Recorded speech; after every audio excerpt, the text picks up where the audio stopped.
BPL rolls on. This is going to be a seriously fun edition once again. Oh, that's a great shot. Brilliant. Can't do any more than that. Gets the jack. What a shot. Here comes Nathan Black. What a great shot from Blackie. Outstanding. It's close. He's got him. Oh, that's a great effort there. He's good. Great shot. Brilliant. Wow. Disco Aaron Wilson. Have a look at that. He's really opened it up now. It's the Steamers. What an effort from the Lions, but it's the Steamers that are the champions for BPL.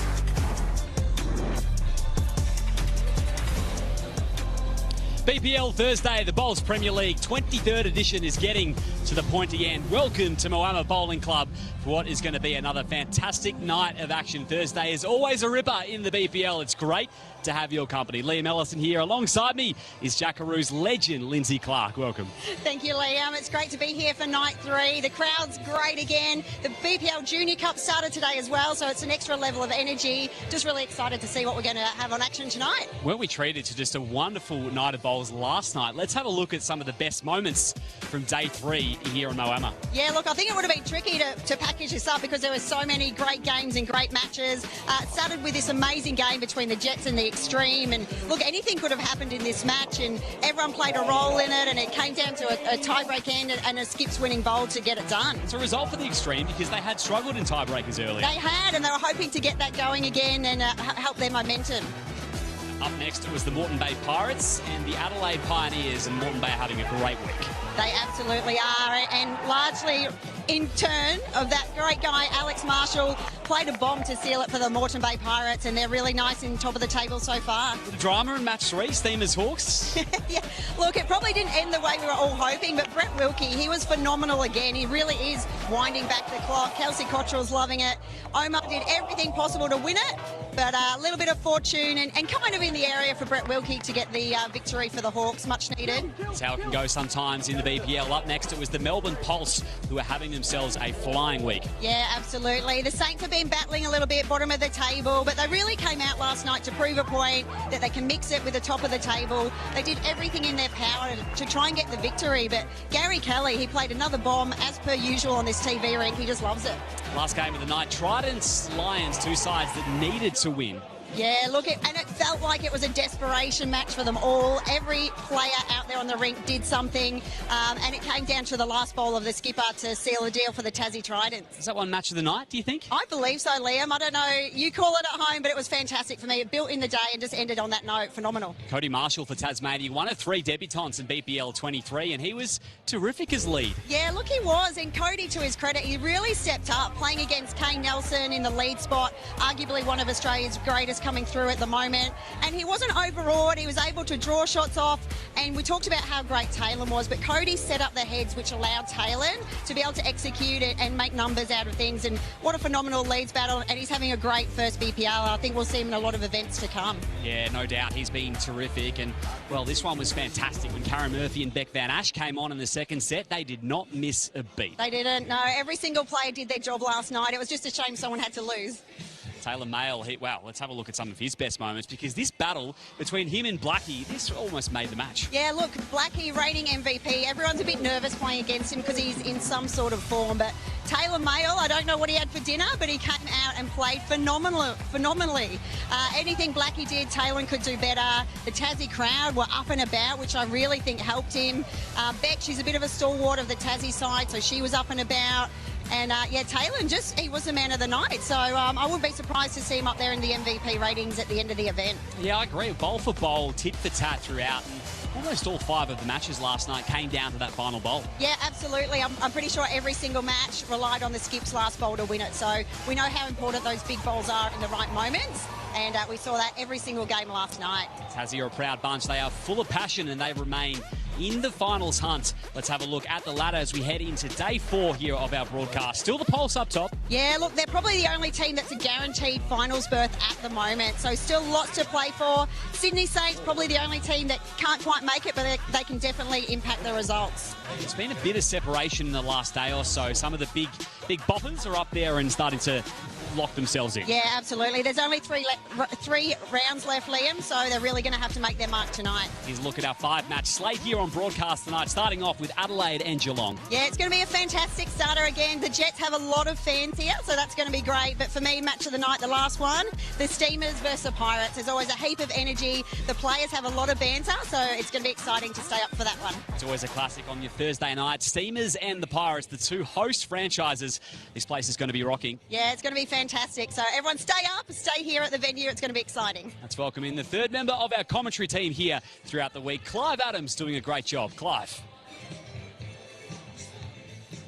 Yes, thanks, Liam and Lindsay. And yes, I can echo that. Stay up late because you were rewarded last night by staying through right until the end of the broadcast with the Tridents and the Lions match that we just saw Lindsay and Liam go through. 1,847 matches have been played in the BPL since it began. And last night ranked right up there, very much in the top 5, if not one of the best matches we have ever seen in BPL, and it was the last game of the night. So whilst we start here, make sure you stick with us right the way through because it is going to be another wonderful night of action. Pioneers join us out on the rink. Scotty T looking fine in his sunnies. And now here come the Jets. Looking fantastic. Like most people feel that the Jets is the best uniform here, Liam. They're striking colours. It's hard to go past the pink, isn't it? Yeah. What's your feel, Clive? Look, I'm probably on board with the Jets outfit. It does look very neat and tidy. Do like it. Yes. Now, the Pioneers here. The Pioneers. This is huge. I mean, this match is actually huge for both sides because the Jets are locked in that battle at the top of the table. The Pioneers want to get to that battle, and they're sitting just off the pace at the moment, meaning this one is absolutely crucial to their hopes. Absolutely it is. This has got must-win written all over it on the Adelaide Pioneers. And joining us in commentary to kick this one off, that's a very special welcome to Nathan Black of the Sydney Lions. Thanks for having me. I actually just got a stitch up from Kaz last minute. So yeah. Well, no, it's great to have you. And after last night's performance, we couldn't have anyone better in the Combox. What a fantastic match it was last night. yeah, it certainly was. It was definitely one of the best games I've been a part of. And Taylor, I felt like kicking him in the leg a couple of times, but yeah, he was unbelievable. Everything you did, he returned fire. It was almost bowl for bowl a lot of the time throughout that match. Certainly was. Actually, the one where I actually got the jack and had last bowl and I got the last laugh, I said, it's about time I had the last shout on this. Let's get down to Scotty T on the rink with Linz. Thanks, Liam. Here with Scotty T. Scotty T, crucial game, the ladder, there's nothing in it. Yes, it's that time. We've got to get moving. So we managed to win our last couple before coming to this game. So we're still a chance, and yeah, we've got to believe in ourselves. Obviously, the Jets are a great side, but hopefully it's an awesome match and we can sneak over the line. We saw you play some great matches, great bowls out here on this TV rink. Does it feel pretty good in front of the crowd, the lights, the music? Bit early in the night for me. I like to play a little bit later on, but it should be awesome. And how's the team gelling with Kelly in the side? Amazing. Kelly's just been a breath of fresh air. We obviously miss Caitlin, but Kelly has been unreal and playing great bowls as well. So we're looking forward to this one. Awesome. Well, thanks for your time. I'll let you go have a practice. Good luck to the Pioneers. Thanks, Lenny. Thanks, Scotty. Well, Pioneers have been a consistent appearance in the finals throughout, looking for their first BPL title. But Clive, does this one, do you think it's a must-win for them?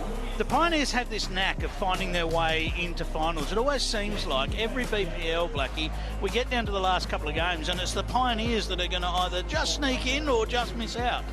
Yeah, they certainly do. They always seem to find a way to just sneak in the 5. We were on the bad side of that last time in Moama, so we're hoping we can sneak in this year over them. You're in that mix as well. And, of course, if the Pioneers do make it, those top 5 teams that are sitting there at the moment, obviously one of them would miss out and the Pioneers would take their spot. None of them want to run into the Pioneers because they're such a quality and not such quality, but experienced outfit. Yeah, exactly right. Well, that's it. All you got to do is make the 5 and just win games from there. The Geelong Jets love this green at Moama. So successful this time a year ago. Disco once again is producing. Yes, he's on fire. Brubsy, the Jets had a pretty solid day. 100%. sort of funny because we've had a mixed bag most of it through, but, 4 wins today, a chance for 5. It's a big one for us. Tell us about this TV ring. There's always a lot of energy with the Jets, obviously the crowd, so many fan support. That must help. 100%. Love the Jets supporters, but at the moment, battling a little bit. Hopefully we can change that tonight, but the vibe here, it's always good, always fun. Hopefully you put it on a show for the crew, all supporters and sponsors. Love that. What about last night? We spoke to Paul. He said you call him the king. Must feel pretty cool to be playing alongside him. There's only one king. He's the king of Scotland. Paul Foster, to play by his side, he gives you so much confidence. I love every moment of being part of it and playing obviously with my wife as well. So all good things going on there. Yeah, I was going to mention that because Jamie Lee's got a lot of fan support. Everyone's going for Jamie Lee. Disco who? 100%. Oh, look, I'm happy to be on the bench. That's beautiful. I'll cop that every day of the week. So hopefully they can both be brilliant and I'll play my 4 rounds and let's go. Easy one. Good luck, Disco. I'll let you go get ready. All the best to you on the Jet. Much love. Go the Jets. Here's a look at how the Geelong Jets line up. They are stacked. Paul Foster, Disco, Jamie Lee Worsnop, Matty Flapper. Mr. Ocean Grove is the coach. You're going well if you've got Aaron Wilson on the bench, aren't you, Blackie? You certainly are. All right, well, we certainly know what to expect from the Jets, but this one's going to be really, really interesting because the Jets are currently sitting in 4th on the table, but it's so close between those top few sides. The polls have cleared out a little bit, but then you've got the Ospreys, the Pirates, the Jets, all sitting on 12 wins. So this one becomes important for both teams. The Pioneers just for a finals chance and the Jets to position themselves as best they can. Let's have a look at the stats and how these two teams line up. The Jets have just the slight sway there on ends 1. No surprise. They're sitting a bit higher on the table. And it's first sets that have been where the Jets have been doing the damage. As we know, if you can get that first set under your belt, Blackie, it just gives you that extra sort of impetus in the second set. You almost feel like you've got a second chance. Yeah, that's definitely for sure. Winning that first set's huge and sort of takes all the pressure off that second set. Power play's pretty even. Second set does favour the Pioneers a little bit there across the line there. Now, we do play a pairs format. There's 3 bowlers in every team, so we do have to have a substitute during the match. Each player must play 12 bowls, and they do that across 2 sets of 5 ends. If they each win a set, then we go to a tiebreaker. All 3 players get back out there and we play 1 end of triples to determine our winner. Teams have a power play, 1 per set, that they can double shots, and they have a shot clock that they have to live by. 30 seconds to get each bowl away. There's a few timeouts thrown in there. You get 1 of those per set per team as well.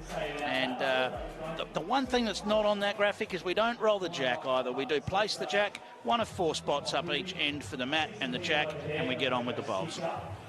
I'll cover all that, Blackie? Yeah, you've done well there. Right.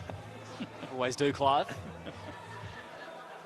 Mate, the BPL's just been a fantastic home for you. It must feel like home at the BPL now with 2 MVPs under your belt, reigning MVP, and they're still coming out pretty good this time around as well.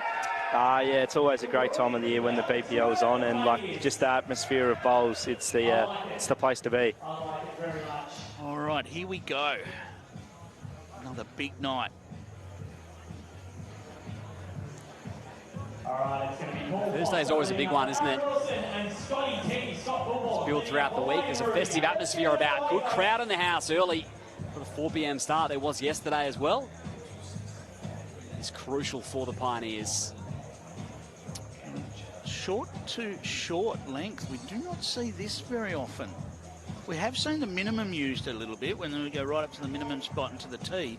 Short to short's fairly rare, Blackie. Yeah, it has been pretty rare throughout the event. Short, even with the real short length, I think it's been pretty rare. Is that a character for the Jets in particular? Yeah, I'm just going to have a look at exactly how many ends we've had across that length, because there won't have been many. And short to short, well, 47 ends across the tournament, and to contrast that, there's thrown 318 middle to middle. So definitely an unusual tactic.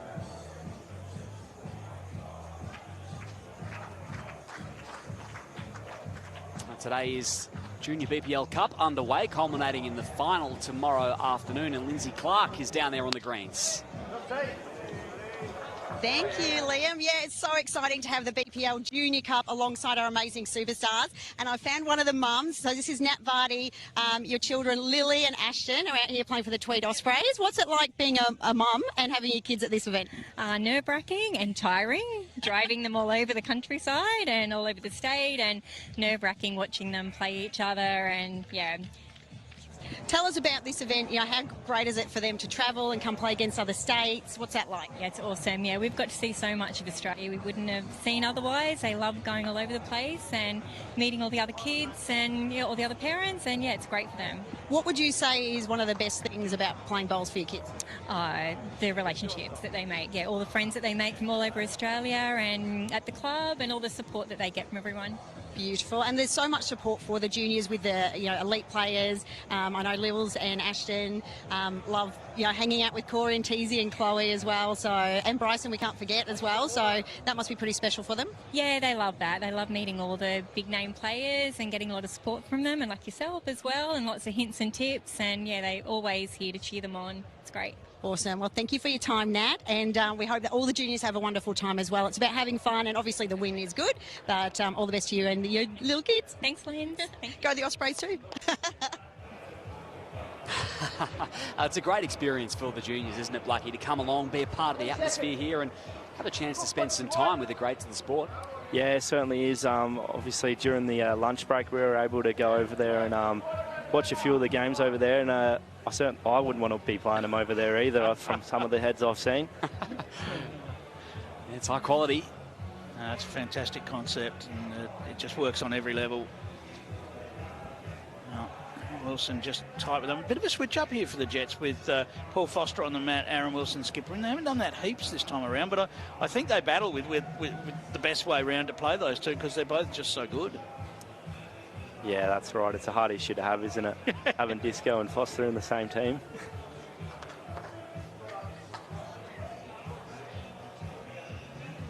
One bowl apiece remaining. Pioneers not in a measure. Yes, that's Bob doing the marking out there. One of the characters here at the club. He's been fantastic all week. He's been doing a bit of everything. He's been marking, he's been statting, he's been doing a bit of everything. He's fantastic. Sneaking round. It's very close. If it does, not quite. It's a great effort.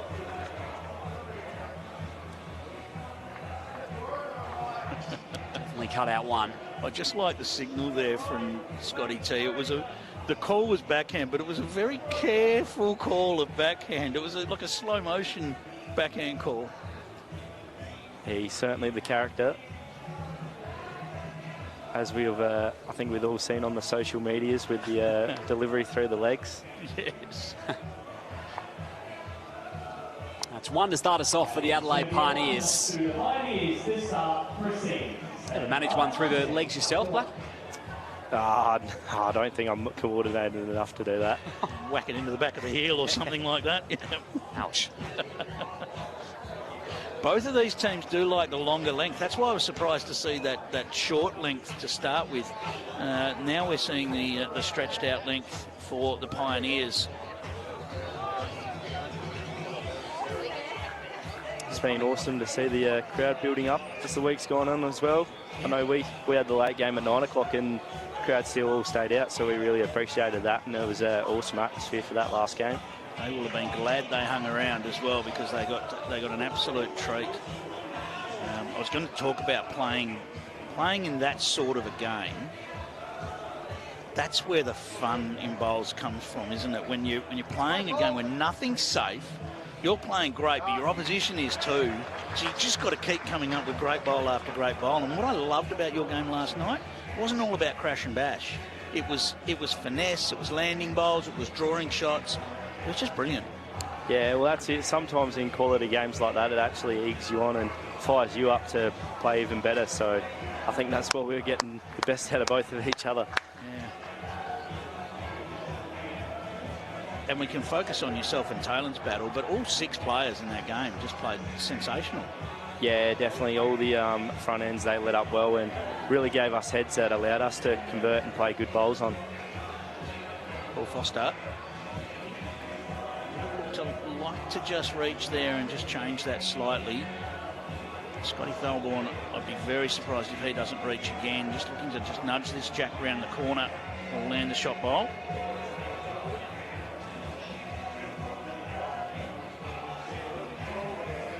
You see the intent, just passes on the outside. Stays a factor on the plinth. Wow. When you say just, Liam, that is just. Certainly is. Probably credit to the greens that the ball can stop there. One gush of wind, it might be gone.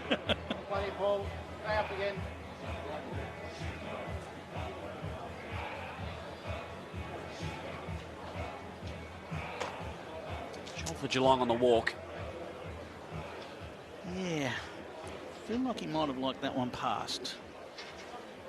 Just a little bit of a sort of a side wall to play up to for Wayne Rudiger. I like the idea that he's got a couple of little chances there. Yeah, exactly right. Wayne loves this sort of things. Draw up there, give it a chance.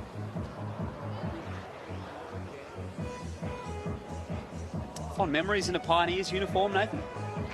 It's your career started in that way, did it not? Certainly was. I got the late call-up because I think Scotty come up sick. So, yeah, no, they're an awesome franchise, and the Adelaide Bowls Club, they do an awesome job. And were you in the area when that call came, or was it a fly out? I was actually playing in the BPL Cup. So went along to BPL Cup and got the main stage. There you go. So there's one for the viewers back home. If you're ever playing in the BPL Cup, you never know, you might be an out chance on actually playing in the BPL. That's a brilliant shot there from Aaron Wilson. He's covered and counted, which is just about perfect. And performed outstandingly that week as well on short notice, Lucky. So, what does Rudy have this time? There was that little edge we were talking about, but he's just found his way through the gap. And that comes as no surprise to anyone, Liam, that when Blackie got called up to play, that he was right up to the standard, because we all already knew that. It was just a matter of getting the opportunity. And then, of course, the Lions came knocking. Yeah, no, it's been awesome to be part of the Lions. Obviously, Kaz, she's one of the greatest of all time, followed up by Glass sitting on the sideline. He's awesome, and the addition of Kane, the last couple of events has been really good. What's the deal with Glass and his shoes this tournament? Every time I look at him, he's got his shoes off sitting on the bench. What's going on there? There you go. I haven't actually noticed that. Haven't taken notice of that. Oh, I've been around the benches a little bit, and every time Glass has had the shoes off. I did ask him if he had an issue with his shoes. He is one of the characters. He's a superstar player in his time, and he's now one of the wonderful contributors to our sport. A brilliant ambassador for our sport, as is Kaz. Those two have shaped our sport over the last 2 or 3 decades. And of course, you've got Kane Nelson doing a fantastic job for you as well. He's had a wonderful tournament. Yeah, he certainly has. He's certainly a lot more relaxed. And land this ball just on the outside. It's a mighty effort.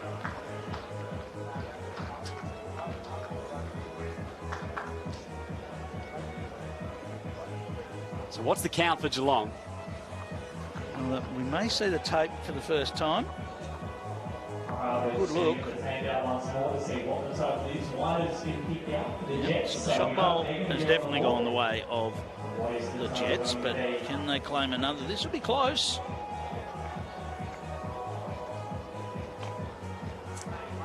Just the one. Ties it up, one apiece after 2 ends. No movement from the benches. You see that short length again. Yeah. There's definitely a change-up.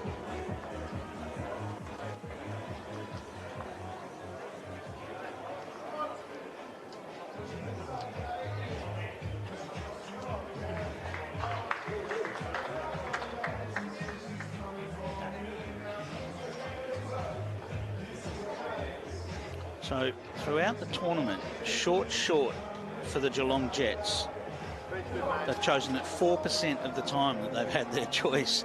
So that equates to playing 11 ends. Now, that 11 ends includes whether the opposition's chosen it as well. But their own choice is just 4%, so it's a specific tactic for this game. Yeah, definitely. That's very interesting. Perhaps they've got the vibe that the Pioneers have liked the long ends. Yeah, the Pioneers, you don't see them doing much short. They're usually T to T or that long 3/4 length. And then we know this green runs a little bit quicker than the daytime green. So again, they might be thinking to themselves, well, maybe they can, you know, have a bit of a win weight-wise. And well, if you look at it right now, as this head's sitting, it's worked so far on this end.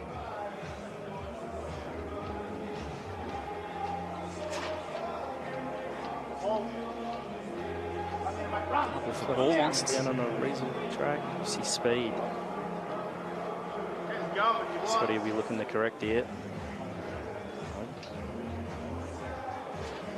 He's correcting all right. He's looking to get rid of all of those bowls. That's a great There shot. they go. New end. They won't restart the end, but they effectively will, because the jack will be right back at the spot.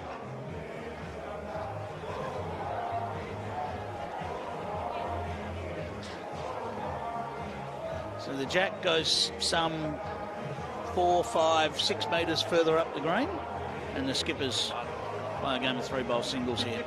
Do it for the short ends. It remains Aero have over 65 colours, 12 models for every green surface, and the ability to personalise your set of bowls with your own logo.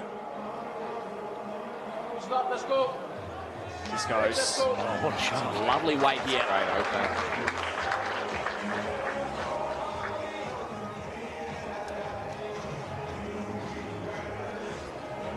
Just looked across at the benches, and Les Carter and Matt Flapper, the two coaches, doesn't surprise me that they've had a couple of little tactics for each other, because they are two of the more tactical style coaches in the BPL. They certainly are. You And, know Les well. yeah, I don't think you'll see a man that writes more notes than Bushy. He's very statistical and he's very good. I can't imagine Matt Flapper keeping notes, but it would all be upstairs with Matty Flapper.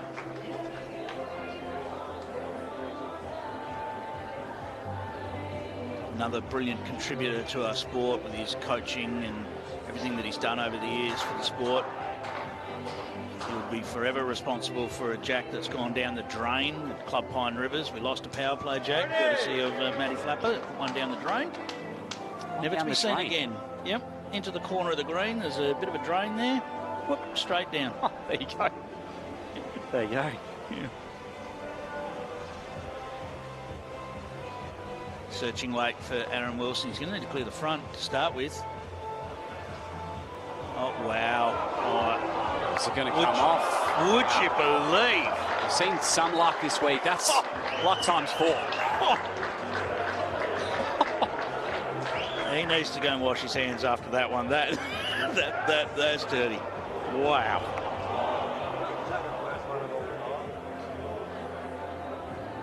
Wayne Rudiger doesn't get much time to recover from that. He has to try and land one up here again. He's done well.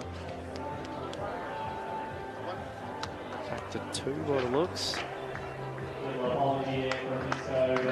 It'll be 2 from it. All this guy can do is give a little wave of apology and take it. It's 2 up now for the Jets. Unsurprisingly, the Pioneers, with return bowl, use their power play.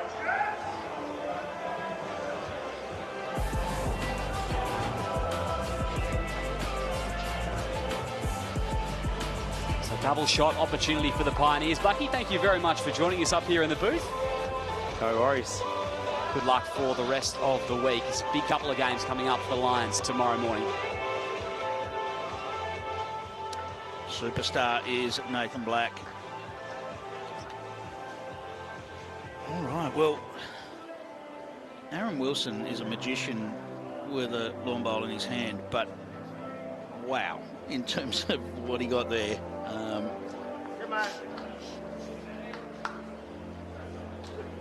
You just have to consider exactly the edges that you had to find there for that to happen. And if we're talking a millimetre difference, if that hits slightly differently, that result doesn't happen. No. With them being so far up the green as well. We thought those bowls were not going to influence the end. Well, they did in the end. You just never know till the final bowl's played. It's very similar to net cords in tennis and things like that. The players will apologise. They still have to take it because that's part of the game, but they will apologise. And Most of the time, they mean it. Most of the time, you say. He's got a target.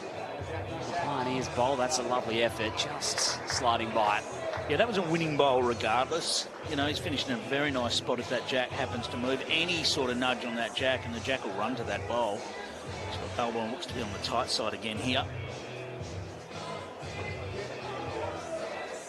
Chance to roll his own bowl in, not quite.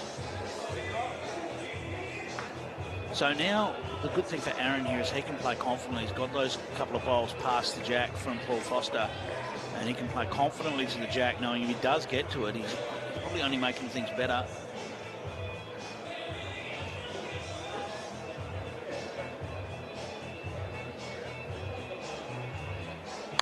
Let's go under as well. Up short. Yeah. Guarantee you he's not short with his second, but will Wayne Rudiger have changed it by then? Very good line. He's very close.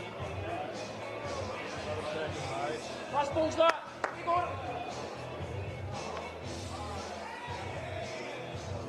Well, Jets need another bowl in there here. This is a Pioneers power play, and they've only got one bowl amongst three. Just tightened up the angle a bit. Disco's going to slide by. That is wonderful for shot. They need another bowl. That'll do it. What a shot. Brilliantly played. And that makes this head look extremely different. Potential to get both bowls here for Wayne Rudiger. Bowl up. Well, it's okay. The only problem is now it's hard to see a pathway for that Jets bowl to go out of the head. That's what the Pioneers would have been looking for, some sort of angle that they could find to get that bowl out of there. We may see Aaron Wilson look for a little bit of cover. No, I don't think he is. I think he's looking to land another one in here. He's played it very well. Sure has. Use that landing pad nicely. It's 2 up now, the Jets. Last bowl for Rudy. This is a tough call here. So the discussion here is maybe play up their forehand. There's a chance that Jack might jam and the Jets bowl roll through and the Jack sort of stays roughly where it is. That's what they're hoping for, I think. Not much at the back for the Pioneers. They can't just whack this. Yeah, so it's just solid weight, hoping for something to jam. Well, wow, nearly.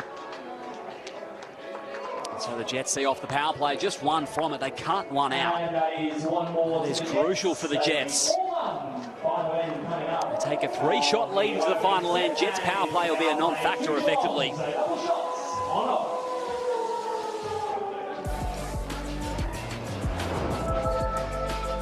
It was a good effort from Wayne Rudiger. He just had to try and get up there and give it a chance in there. And he nearly found the edge that he was looking for to just roll that bowl out of the head. Really didn't have a lot going for him with that last bowl. The other option they might have had was a kill.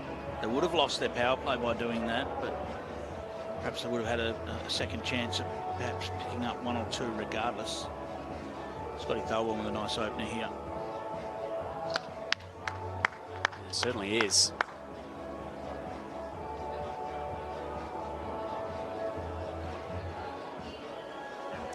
Back to the warmer conditions here at Moama, although there is a breeze teasing through that's keeping things a little bit cooler than the first 2 days. Those prime conditions yesterday, Paul Foster, wonderful. I think yesterday's conditions were near on perfect. I agree. Nice, comfortable conditions out on the rink. Mid-20s, great for spectators. Scotty was contact here.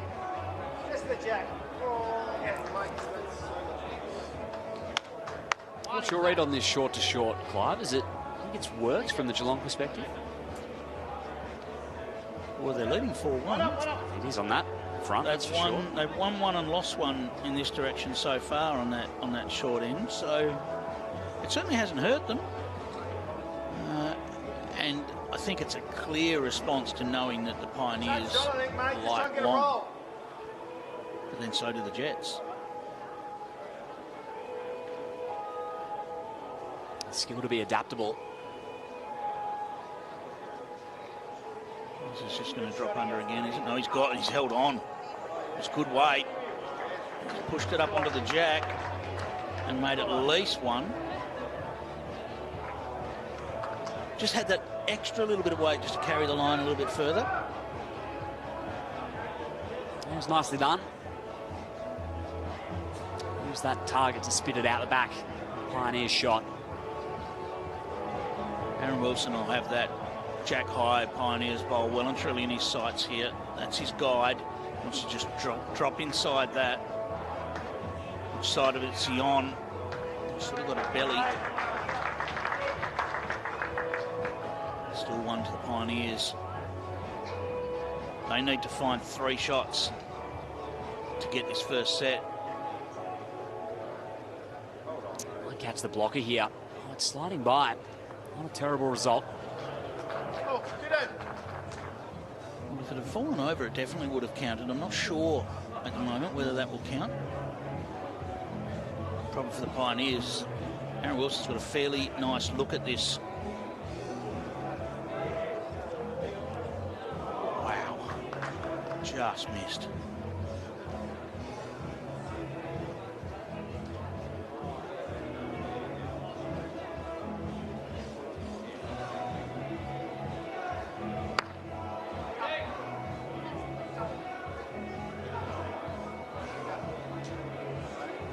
Make the journey.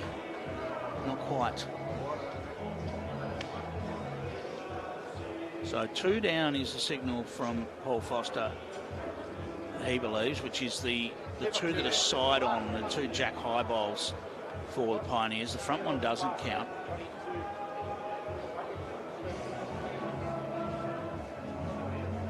Timeout, the call. 5 seconds remaining on the shot clock.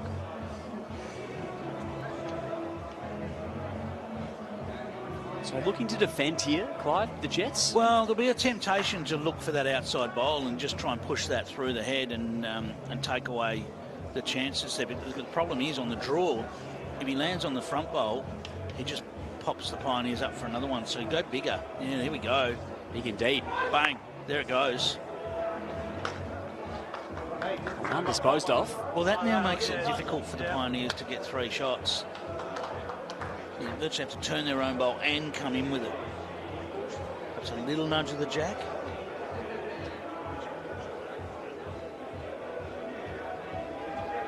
Needs to promote a friendly bowl to make 3.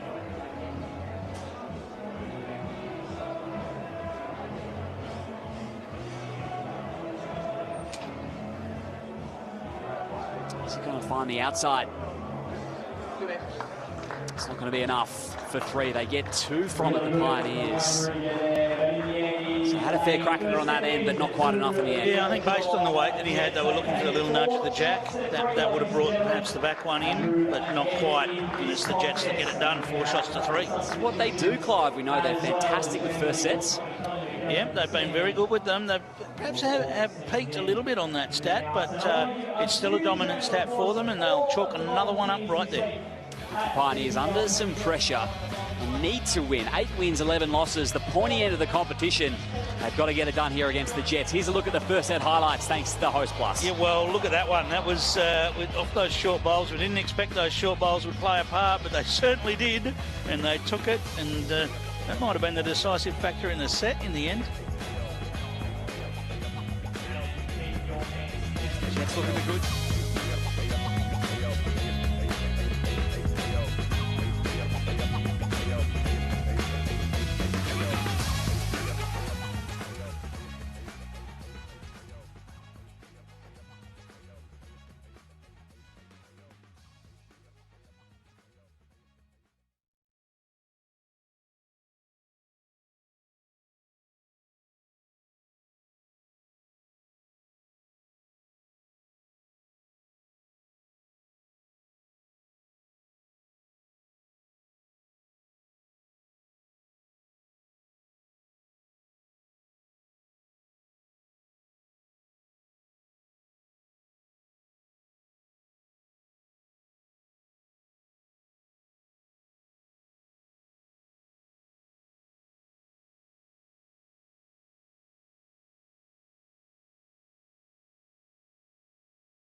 Junior BPL is a great initiative here at Moama, and I know our three young juniors from Club Helensvale are really itching at the bit to get here and get on the greens, and yeah, it's just a great initiative for all our future stars. There wasn't a lot when I was a young fella trying to come through, so the more and more there is for juniors, the better, and it seems to be actually doing really well.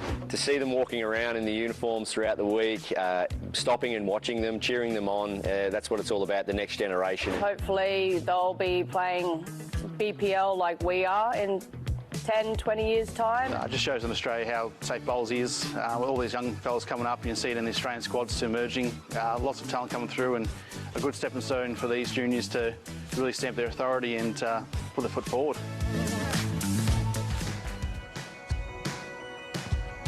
Here on the mighty Murray, it's a beautiful spot for Bowls Premier League, the 23rd edition. What about you, Clive? Have you got out for a swim at all? It looks great, doesn't it? It is tempting, that's for sure. And the warm conditions we've had, that would be a very nice place to be right there. Looks fantastic. I'll tell you, some of our great crew this morning got out and did some laps along the Murray. They're loving it. Come down with the current, you feel like Ian Thorpe is the word. Substitutions have been made, Liam. Jamie Lee Worsnop out there, along with Disco. Kelly McCarahan as well for the Pioneers.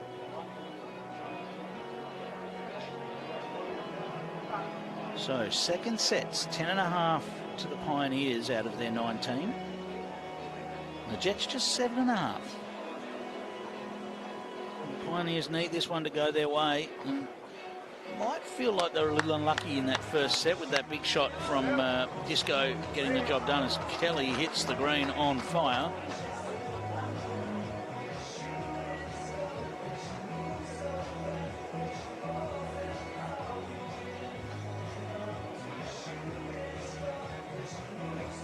So it's a ripping start from Kelly. Jamie Lee will pass again. Gives them options.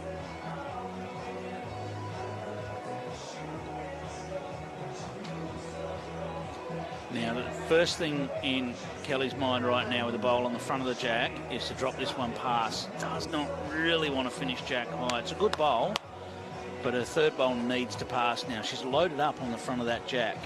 There's only one place the jack's going if there's any contact on that bowl. Might even be a change of hand for Kelly. We'll see where this one lands from Jamie Lee.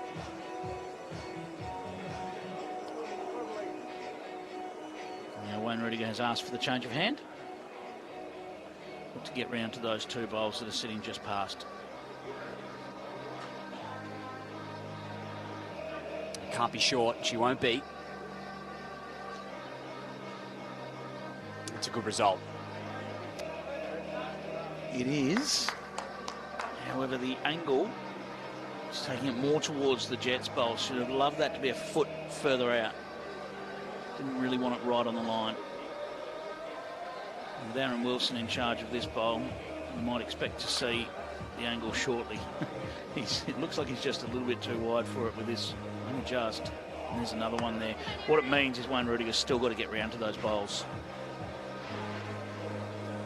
This is where, for those that are new to bowls, it shows it gives Disco stuff to work with, doesn't it? When there's three passing, it's not always about getting it right on the jack. Not straight always away. Concerned about being down. Not always. This is going to be another bowl in the head. Now, does it change anything? No. It actually gives Aaron Wilson a second chance to get to the bowl. So he'll feel like he can afford to be a touch narrow rather than wide. He still needs us to get back.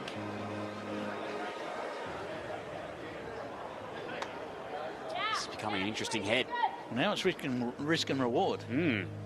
Holding 3, the Pioneers. Chance for Geelong to make a number unless they look to cut it out. This has got more on it. I think Wayne Rudiger's looking to get round this time.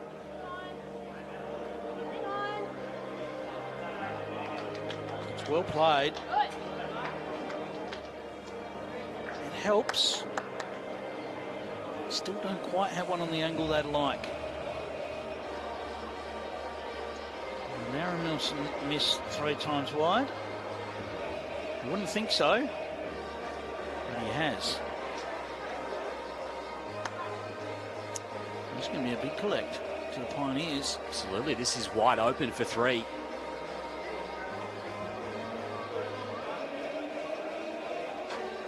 Risk reward is right, Clive. That was an opportunity to poke it out for 3 or 4. Instead, it'll be Adelaide.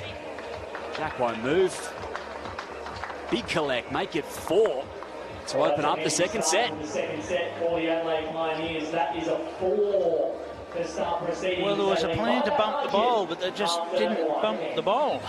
So they had plenty there. That could have been a 4 up or a 4 down. And it's 4 to the Pioneers that give them a fantastic start to the second set.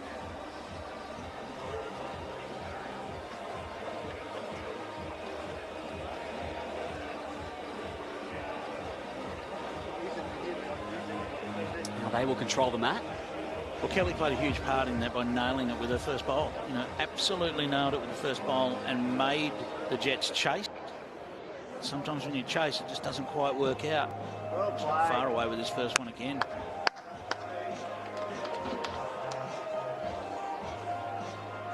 It just shows you new to the tournament, Kelly McCarrahan, but such a mature player. She's played the big time bowls. This doesn't phase her coming into a tournament like this as a new player. Not your typical sort of rookie, if you like. Absolutely, played on the world stage. Yeah. Team Canada. What a great international contingent across the competition, don't we? Certainly do. And we've only added to that over the last few years. It's lovely from Kelly. Passing the shot. Gary Kelly from Ireland. Paul Foster, Taddy Marshall from Scotland. Jamie Walker from England. We could forget Ryan Bester back as a coach as well, and how much Ryan Bester's brought to the BPL over the years. He's been fantastic over the years, and he's back in a coaching role this time. He's had a frustrating week coaching, I think, with the Saints. Hasn't quite gone to plan.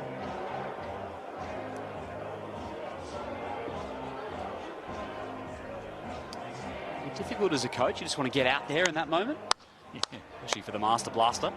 I think so. I think there'll certainly be moments. That's a good bowl from Kelly. I just wonder whether Jamie might just play that extra couple of feet now to land the bowls or get the little trail of the jack. If not, just get in past and set something up for Aaron Wilson. It's very close. She's very close.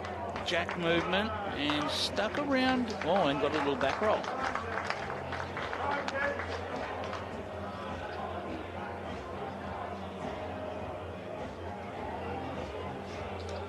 Rollins, your next bucket list holiday today with Tripadil. Incredible tour and cruise holidays made easy. Search Tripadil for more information.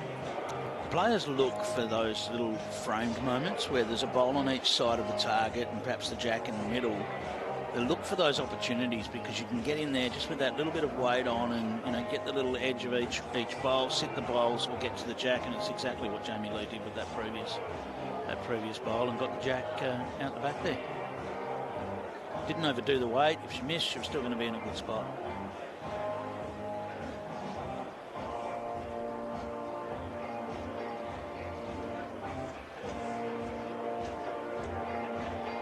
Taking a wide line disco. Navigate by it. A little short. Can't get around it.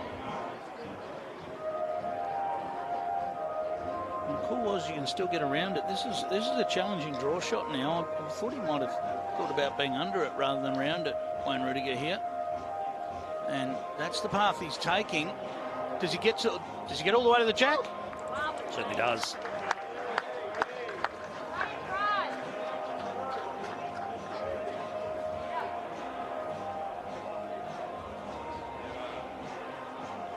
That was a case of he got the call from the other end, didn't really agree that he wanted to draw around it.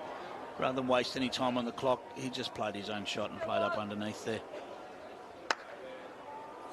That one will just drop in.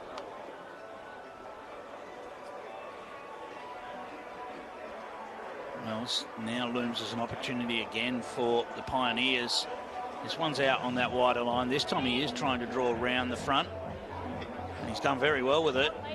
Just needs it to pull up. There's two great bowls from Wayne Rudiger.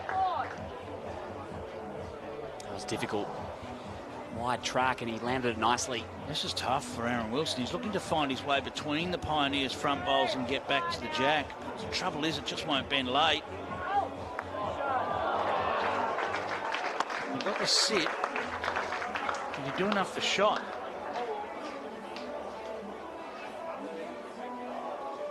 It was a cracking effort. One from it in the end for the Pioneers. Improve their situation to 5-0 after 2 ends, and the Jets will activate their power play.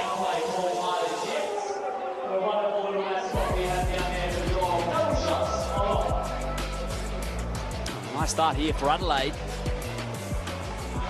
Geelong need to come up with a multiple here, you feel, on this end. Let's welcome in Brett Wilkie from the Gold Coast Hawks into commentary. Welcome.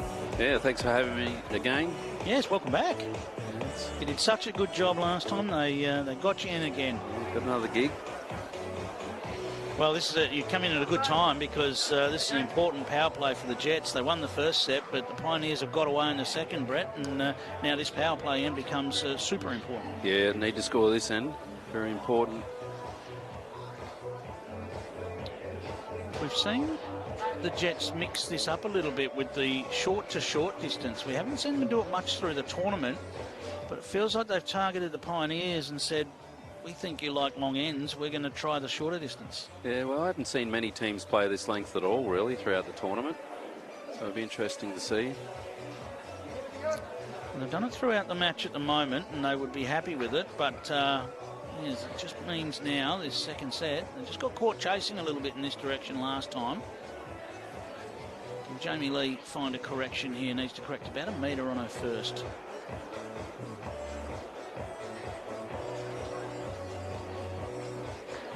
Both a bit unders and overs at the moment. Kelly just needs to find one in the middle if she can.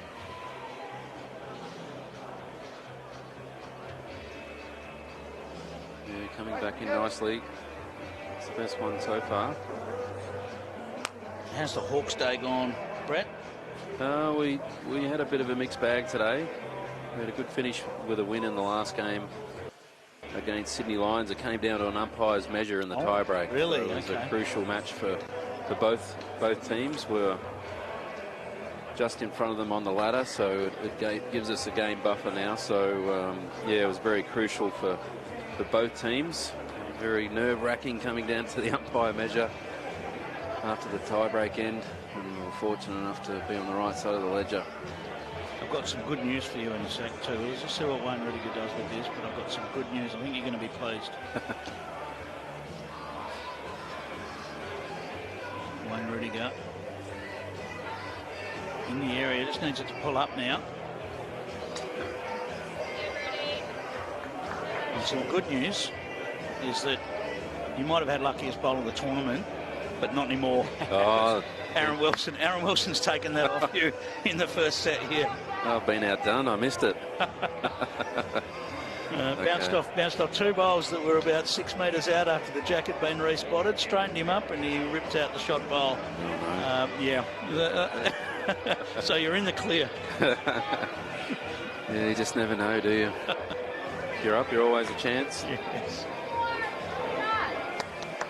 We're all having a little bit of trouble on this length, aren't they? Yeah, well, that's the thing. When you try a different length that nobody's really been playing, you've got to nail it yourself as well. This isn't far away. Is it stopping? I think it is. Great shot.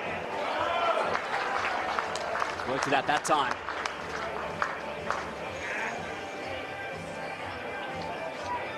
Good remains. Good thing about that bowl is it's just hidden away a little bit too. It's not the easiest bowl for Wayne Rudiger to get at. He doesn't want to turn that other one up. No harm done, I think. Although, chance, maybe just there. Gee, it's close.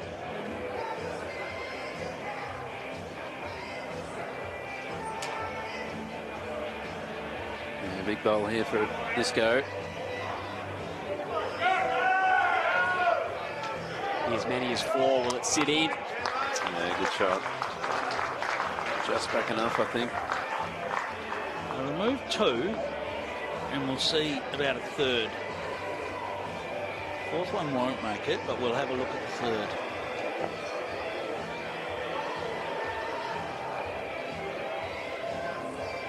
Back Pioneers bowls a little straighter up and down. That might give it just a slight advantage on this measure. Always big when you're measuring in a power play, isn't it? Yes, straight up and down, just gets it. 2 from it. With the power play, though, that is valuable. 2 doubles to 4. A 1-shot differential. Pioneers power play. Puts them right back in the set now. Big finish there from Disco.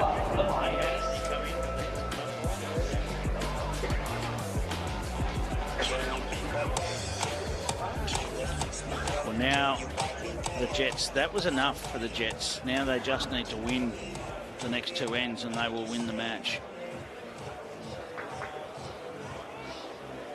After trailing 5-0 after 2 ends.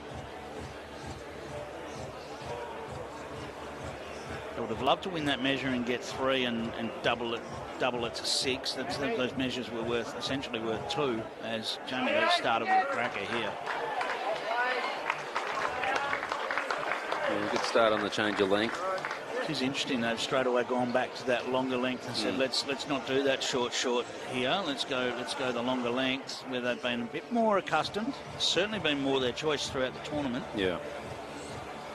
It's that dilemma of, is it about you or is it about your opponent? Yeah, it's always that tricky sort of scenario, isn't it?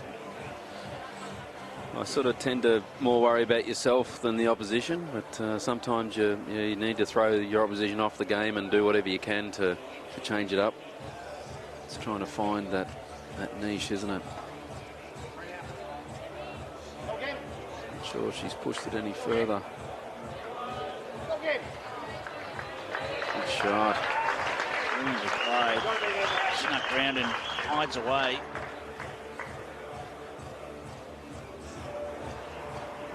A bit disappointed to see you scheduled in the off-air game tonight. You've been putting on a show out here, Brett. Yeah, I've taken a liking to this rink. A little bit more quicker pace on this one. A little bit more turn. Yeah, I've enjoyed playing on the rink out here. So yeah, you're currently in 5th, so maybe tomorrow night. Yeah, well, fingers crossed. Yeah. We're sort of within our own hands at the moment, which is good. We don't need to rely on teams losing, so it's up to us. If we can go well, we'll be there tomorrow night. Well, look at that. In terms of putting bowls in a line. That's a lovely 3 from JL. There's not much of a target there, Brett, but actually, the Pioneers wanted to go about it. They could smack those and get all 3. Yeah, she's got a pretty good hit to Kelly too, so got a couple of options there. Open it up. 9 seconds left on the shot clock. That's what she's looking for. This is on target. Look at this. Bang! There they go. Yeah, great shot there. Made plenty of room now for the skippers. Back to a 3-bowl single shootout from the skippers. Yeah, not the first time we've seen that in this set, actually. A great weapon to have with your lead, with having that wonderful shot. I mean, it never looked like missing. Yeah, skips in her own right in most of the events she plays in, Kelly. Good aggressive player. Holding around the front. Certainly is. Yeah, great shot. Opted to go with the hand where there was a bit of traffic coming through, but he's nailed it straight through the gap. Starting to light up in this second set. Aaron Wilson. Well, when he hears a game of singles, as you said, Brett, he might have heard you. And when he hears game of singles, confidence must grow with Aaron Wilson. Well, if you're on his team and you're backing him in singles, you're on a pretty good thing. Bang! Out it goes. Good shot from Rudy. Put your pressure on him. See if he can do it again. Be brave to bet against him.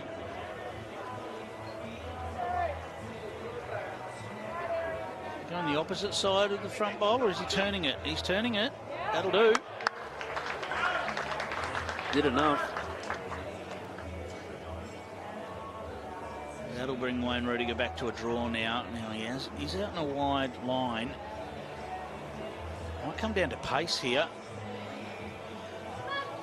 Here's the run.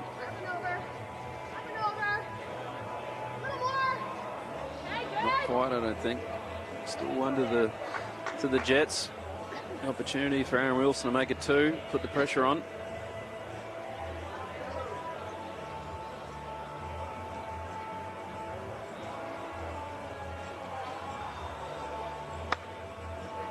And he's trotting confidently after this one, is Disco. Oh, he's all over it. He's right there. Got the gap, it'll pull up as well.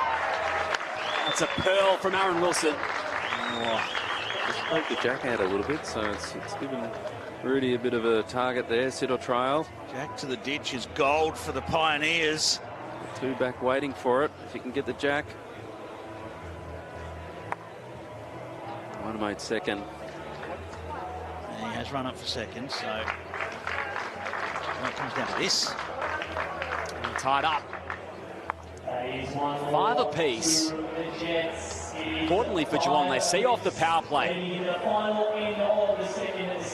got a tie break before the tie break. Yes, it's a good way of putting it. The Jets win it. We're all over for this match. If the Pioneers win it, then we'll go to that one more end to determine our winner.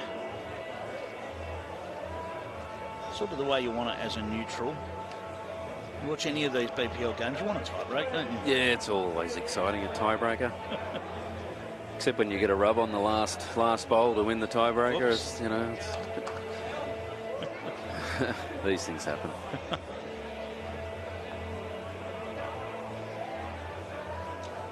It was funny when we played our game this afternoon on the live stream rink, playing the Sydney Lions. Our worst end for the whole game was the tiebreaker. We had such good heads going bowl for bowl, and it was just the way it sort of turned out. It was a really loose end, the last end, and umpire measure determined the game. So it was a funny old finish to a pretty good quality game in the end. Nudge the jack with Kelly's first bowl here.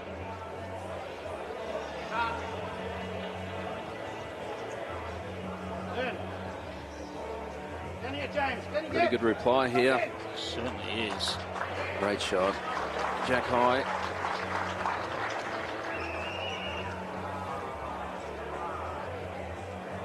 Jets mascots there down on the bench, helping with the power play signs. It's going to just drift under. All around the place.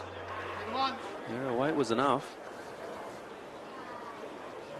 So does Jamie try and change this slightly, Brent? Yeah, I think she's got to play positive.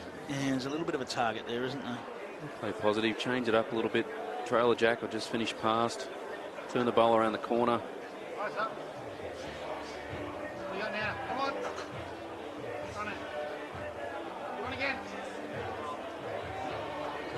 Could be handy. Kelly's got to give it a chance now. Sit the bowl, trailer jack herself. Play with that couple of feet. Spot on. Absolutely nothing for short with this bowl.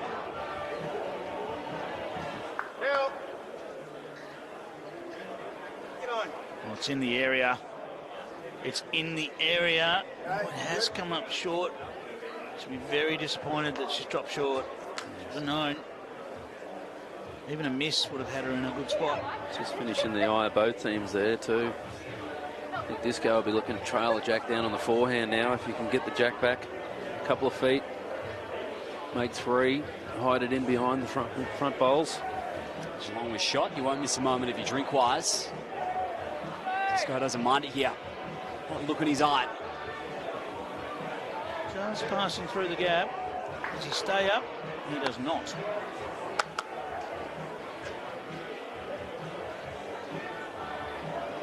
It's more hunting the jack for Wayne Rudiger now, with the consolation prize of turning his own bowl up. If that happens, he's close. Bowl up, no jack. Wow.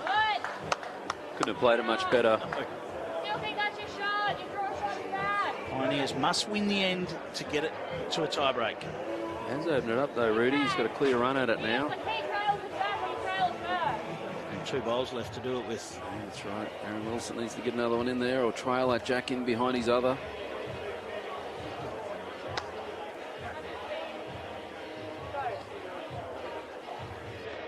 He's just got stuck out short. A big opportunity here. Imagine this would be a little bit more weight, just looking for the bowl now.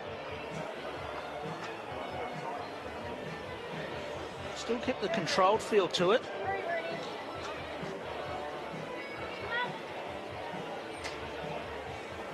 He's actually tried to draw that. Yeah, be disappointed with that. He had to reach. And, yeah, any sort of weight to that. Yeah, I'm surprised he just didn't go for it. Just kept, take the line out of it, basically. Just put it up there and... Well, he might be thinking, I'll just wait till the last bowl. I don't want to get it too early. Different tactics. With Aaron Wilson around, that could be a tactic. Now, 6 seconds left on the shot clock here. Have they called a timeout? I imagine they must have. There you go. Timeout. That's a bit of a tricky one for Disco here. Needs another one in there. Doesn't really want to put it next to the other one to make a target. Yeah. He'd love to land just short of it, I reckon. Just short of it in the count. Maybe just on the outside.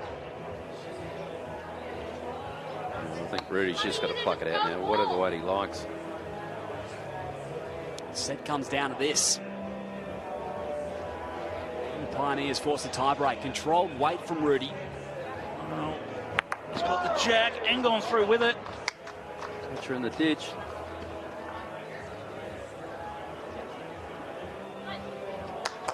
That'll do. Will Holtz, the touch-up, gets the nod. So they win the set, 6 shots to 5, and we're headed to our first tie-break of the evening. Yes, and the tiebreaker rules will see all 3 players now return to the rink for each team, and they will play one end of 2 bowl triples. They can play those bowls in any order, and they will one end will determine the winner of this match. And boy, this is an important tiebreak here. The Pioneers' finals hopes probably rest on winning this tiebreak, whereas the Jets, they're trying to get their way further up into that top 4. Yeah, it's both important match up for this. So it's you got your wish, Clive. You're hoping for a tiebreaker, and here it is. We're going to see an attempt at Jack in the ditch here. Man up, Jack on the tee. Paul Foster got this the other night, but he was just off target. He got about a quarter of the jack instead of all of it. He's just on the outside of it. Oh. Is Kelly going to go as well? Normally the side playing second doesn't go for it. Yeah, Rudy's called the draw shot, I think. Oh. No, she's going for Jack. I thought he was indicating a draw. But it's tight. How long do you stick with this? Do you go again? Aaron Wilson, I think, has asked Paul Foster to go again here. Yep. It wasn't far off the first one.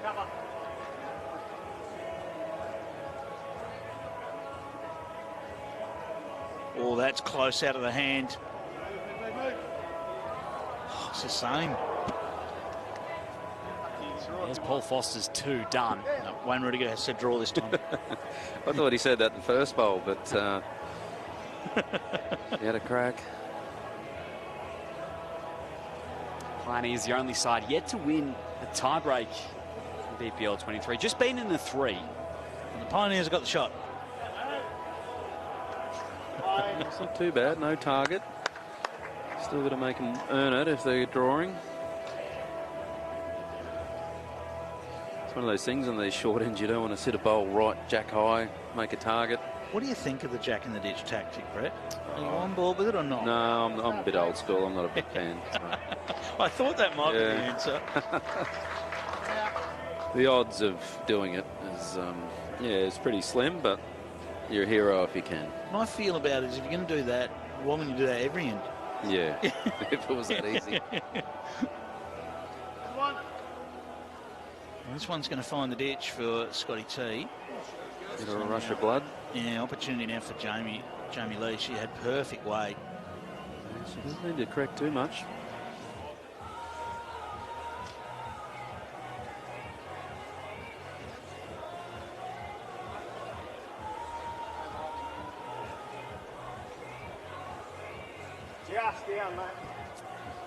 Well, that one finds the ditch as well.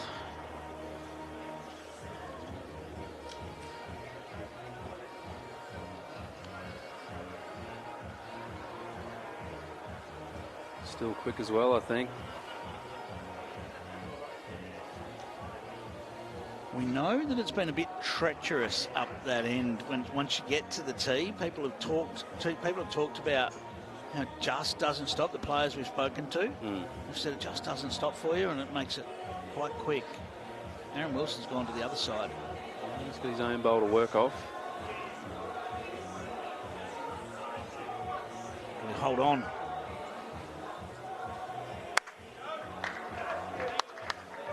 Well, Paul Foster's put a finger up, so I think he likes it. there's a possibility of 2 for the Jets at the moment. There's not much in that.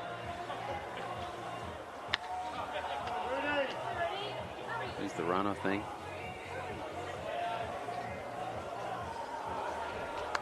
Problem with that bowl for Wayne Rudiger is now it probably means he's going to have to switch hands with his last. He'll have to, I think. And it just takes away his opportunity to have 2 at it that are the same. He's going to make Disco change his hand too, I think, so he doesn't really want to set anything jack high. Does he try and get something around the back, and in case Wayne Rudiger decides to go for the jack? Because as you say, if he lands right in the gap, all he does is set it up for Wayne Rudiger to pot the jack. Or does he put one in the way? It's a bit of a tricky one, this one. Does he maybe go forehand and try and land short of it in the way? Play a really good shot and make a big target. I think this is a blocker on the forehand.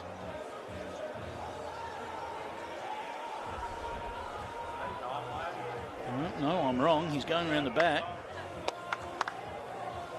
Oh, I think Rudy will be trying to draw. Still a bit of room there. Yeah, that ball was played purely because if Wayne Rudiger decided to go for the jack and he skews it off to the side, they've got a chance.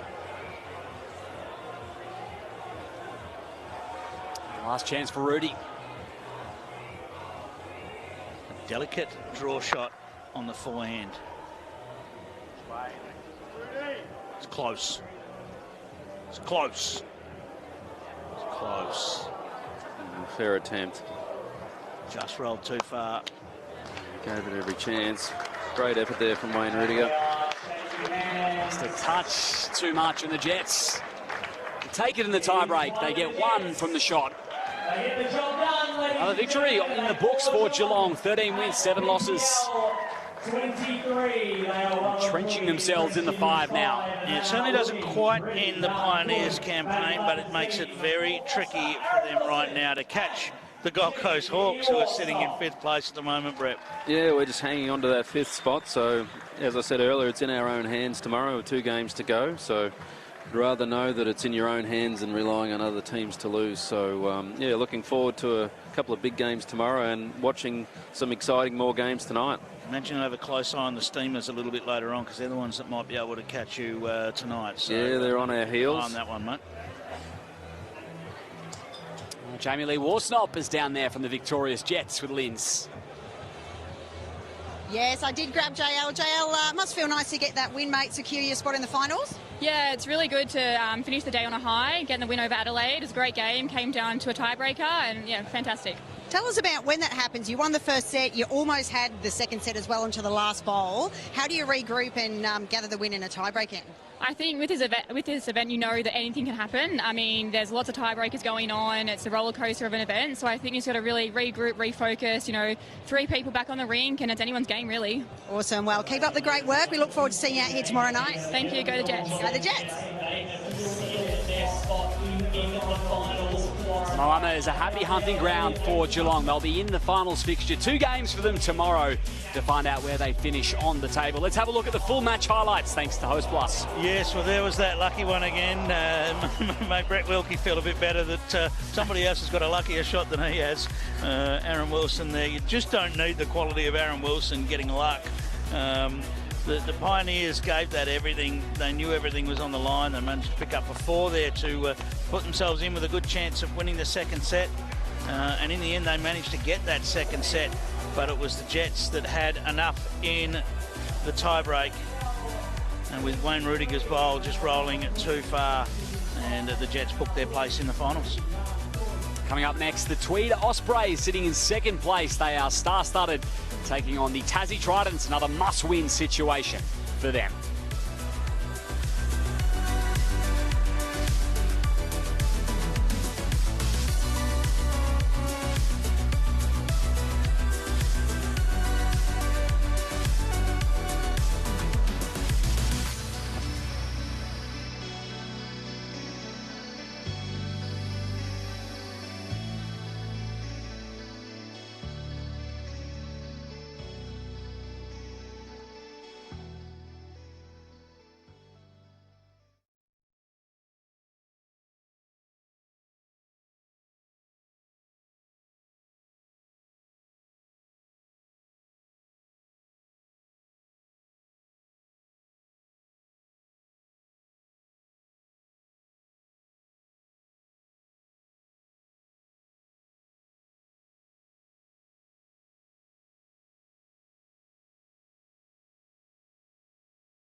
Match 2 of the evening here. The Tweed Ospreys taking on the Tasmania Tridents. Tweed, they are a powerful outfit, winners of 5 BPL titles.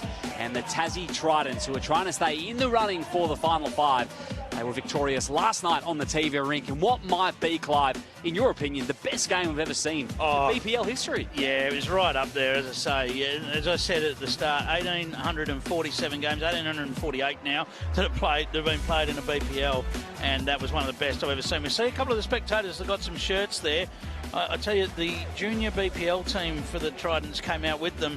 Some of the worst throws of merchandise into the crowd I think we've ever seen. One of them landed on the boom camera, and he had to deliver it to a spectator on the boom camera. Got to go the Frisbee technique, don't you, with the T-shirt? Yes. Something to work on for next time. Easier said than done up here. The roll-up's underway here between these two. This one should be very entertaining. Tweed are always box office, Clive.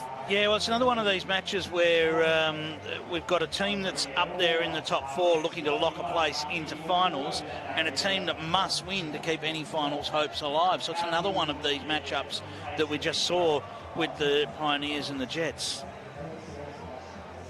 Tasmania can produce what they did last night. They are always a chance, the quality.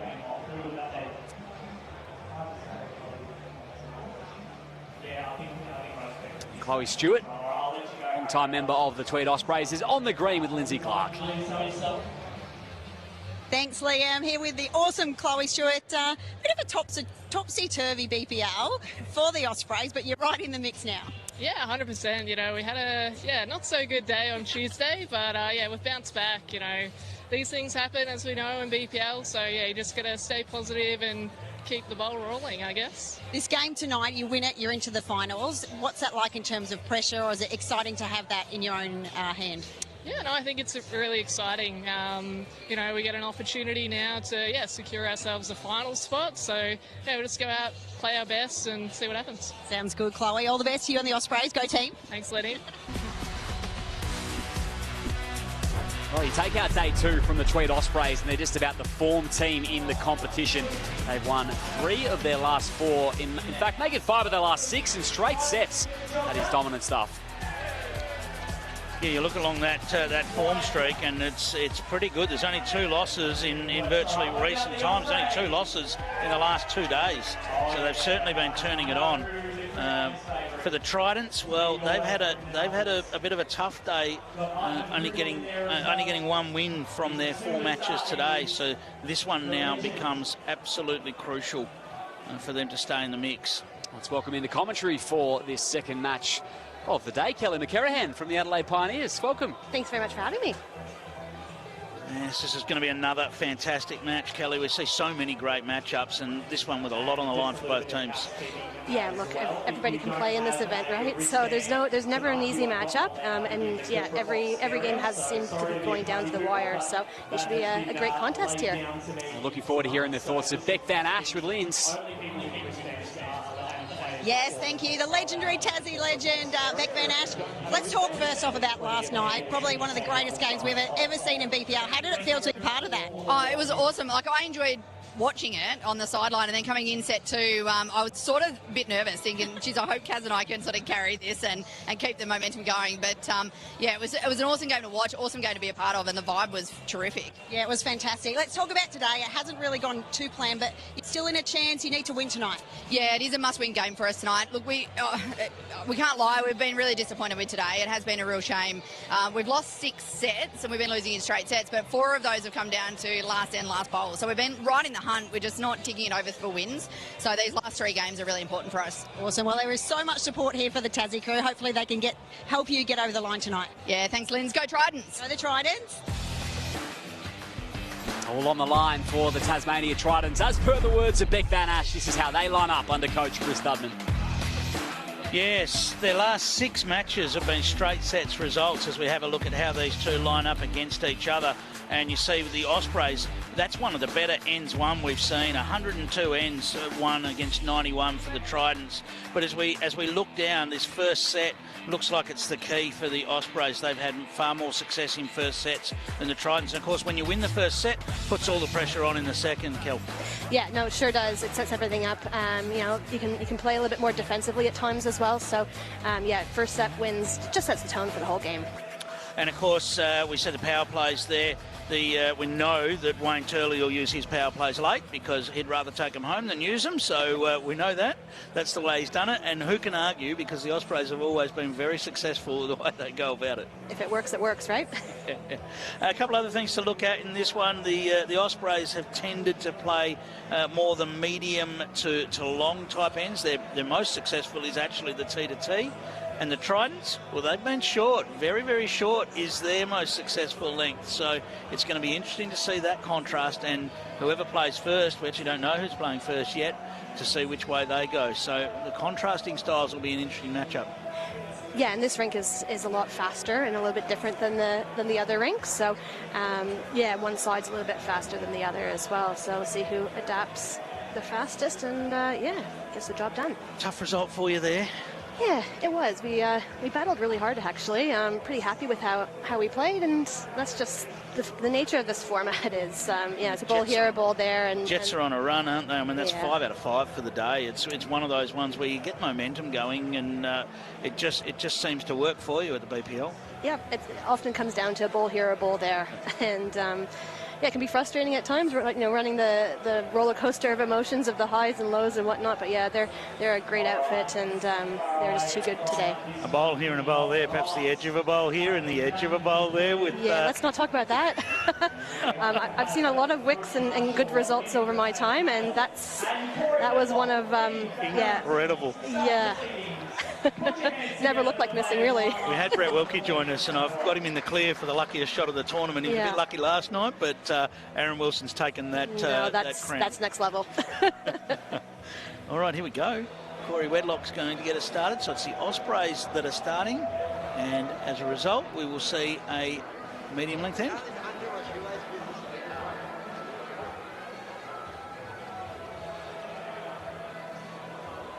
First crack at the BPL, Kelly. Of course, you had a little look at it in Pine Rivers, didn't you, with the Bowls for Brisbane match, which must have been a wonderful thrill. But how's it felt to fully immerse yourself in the BPL? An unbelievable opportunity. I was so excited and happy when I got the message and the call, just to be a part of this. I've watched this every single time. Either watching my partner or Ellie, and just it's so cool to be a part of. Mixing with the best of the best, and the atmosphere is unbelievable. Every game is the highest of standards, and it's great to be part of. So your fellow debutant at the BPL start with a toucher there, Cody Marshall. Yeah, pretty handy. And a nice reply from Corey. Look at this, lined up sideways across the rink at the moment.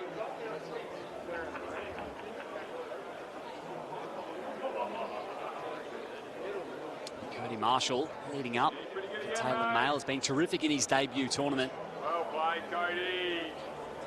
Brilliant, man. Ran really nicely for Tassie. His shot.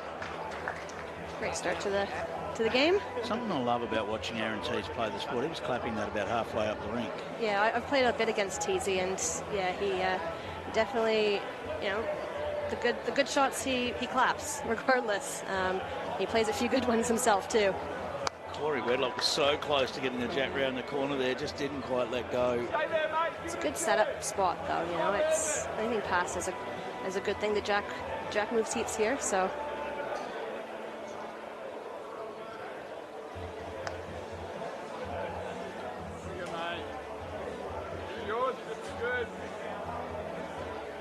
Just on the wider side there for Cody. Would have loved to just crash through and just get in a little bit more in behind there, because Aaron Tees is going to go looking for that jack, to turn it around the corner for sure.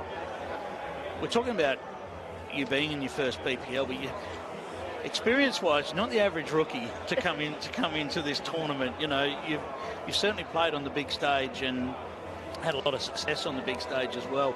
How does the BPL compare? What preparation do you do for it? How does it compare? It's fast-paced. It's the crowds are amazing. The atmosphere is incredible. It's a great shot here. What do we call it? We called it. It didn't take long. And it's hidden too. So now, there's not much of a target. Okay, so Taylor Mail. Let's just paint the picture here. Taylor Mail is known for his big hits. Does not miss much. Bang! Well, he's opened it up. It's better though. Yeah. Absolutely. You can see it. He is so known nationwide for having that dynamite hit. It just doesn't miss. Yeah, it's a very important weapon to have. It can get you out of a lot of trouble. And all right, part B of my question. Yep. Yes. How was the preparation? Yeah. Lucky enough, there's a few carpets around in the southeastern suburbs of Melbourne where I live. So that's, a few hitouts that way, a few regional events and whatnot that we're lucky enough to actually be played on carpet. So. Bang! Goes another one. Getting them out one at a time. Yeah, so that's how I prepared. And, I've been in a pretty good rhythm out there and, feeling really comfortable and putting down a few handy ones here and there. It's been great to see. All right, Aaron Tees, I think realistically, he just has to try and draw another one, I think, because there's a chance both bowls can go, and not necessarily with the jack moving. He's turned his back to it. I like it.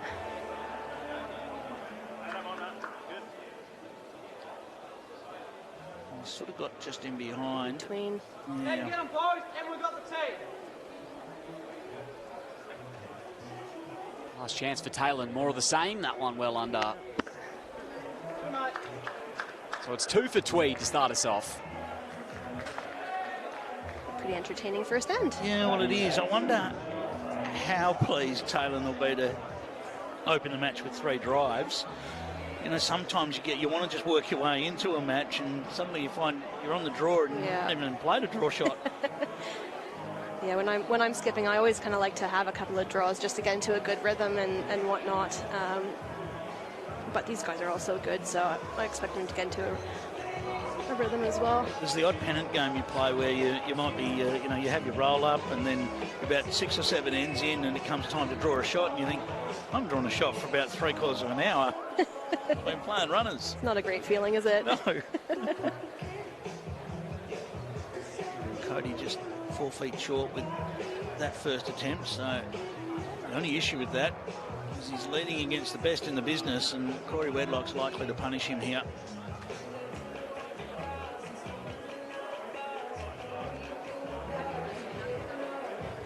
There's another one in there, but Cody will like his chances of finding that correction. He's found the centre line with his first.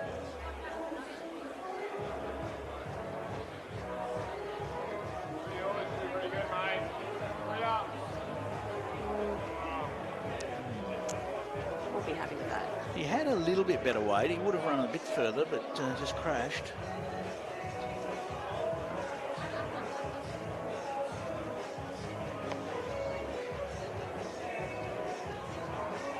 There's a line here from Corey. Not going to have the juice, but it's the closest yet. If we've had a trickier end to play to on this rink, it's been this way. We've seen the weight just a little bit tricky to find at times. Yeah, I think it probably does depends on where the jack is placed. So he's just going to clear around the back. So 3 shots as we change over. Yeah, we see more turn the further up the green we go. Yeah. And then as we get to the tee, it just sort of flattens A few little spots, yeah.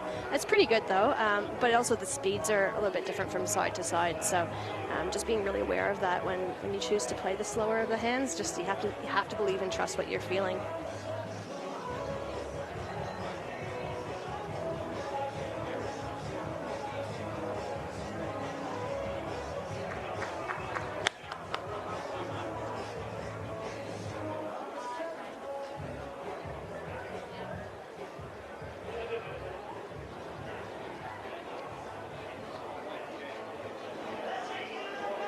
Just lacking that little bit of pace as well. Well, new to the BPL, we better get to know you a little bit, Kelly. The Winter Olympics have been on and we've been watching a bit of the curling. Yes. And that is a sport that you play. It is. Not anymore since moving to Australia, but Right. yeah, it was something. It was one of the sports that I played back home. Great shot there. Relatively competitively. Home being Canada, of Home course. being Toronto, Ontario, Canada. Yeah. You must have enjoyed watching the Winter Olympics. Some of the people that you played against, I believe. Yeah. The girls playing for Canada. I actually played juniors against them when I lived in Ottawa. So kind of cool to coming full circle and get to see them absolutely smashing it on the world stage, and a few world titles, and I think they have to win their last to make the semi-finals. Okay. So yeah. What's the one tactic you can bring from curling onto the bowling green? Oh, look, there's a lot of similarities. Okay. In terms of reading angles, controlling. Obviously our target in this game, in this sport, moves. So you want to control. Past the head, past the jack. Where curling, you probably want the target is stationary, so you want to be controlling the front. Very good. Okay. Curling, you have a lot of sweeping and whatnot that can help make the shot. This is a big bowl from Taylor Mayo. Not far away. What's he done? What has he done? What a shot, Taylor Mayo. That's a great shot. 5 downs, it doesn't matter. I'll just draw it. Pretty impressive. Pretty impressive. There's a shot to get underway for the Tridents. Have a look at this. A lot of pressure on it. That was perfect from Taylor. He was part of the show last night, and he's continuing to put on a show tonight. Loves the big stage, big moments. The battle between Taylor and Nathan Black last night is one of the best things we've ever seen with the BPL, and it took us back to the days of, you know, some of the classic battles with Alex Marshall and Aaron Sheriff, who we'll see battle it out again tonight. It just took us back to some of those amazing battles that we've seen over the years at the BPL. The matchups that you get at the BPL, just don't see them in a lot of other cases in bowls. Just, a lot of these people just don't cross that paths that often, even on the same team or against each other at times. They do come together in these franchises for the BPL. It's another thing that makes this such an amazing event to be a part of, right? Because you know, I'm playing alongside these guys now, and you know, I often play against them, whether it's in pennant or you know, playing for Canada against the Australians. Yep. Or good shot there by Corey. That's very good.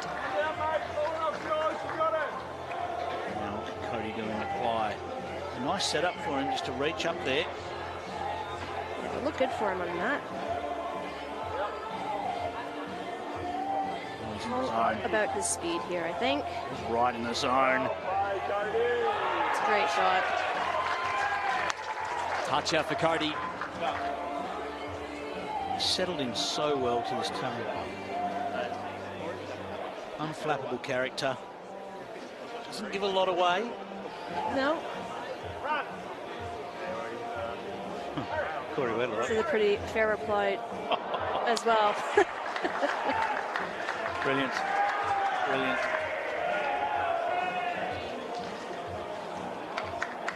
Tweed fans enjoying it. Travelling down from Queensland.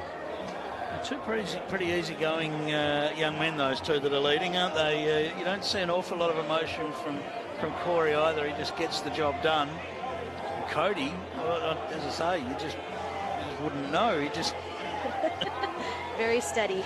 A tough read. I don't think this one will get down for Taylor, but it's likely to be useful at the back of the rink.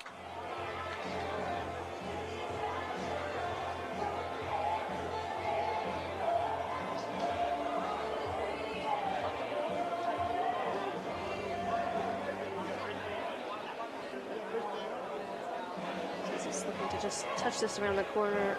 Oh, I had the jack under. Just missed. I don't think an outside edge was quite what he was after. No, I think it was probably a little bit heavy for what he wanted, but you don't want to be giving anybody two chances at the same shot in this event. No.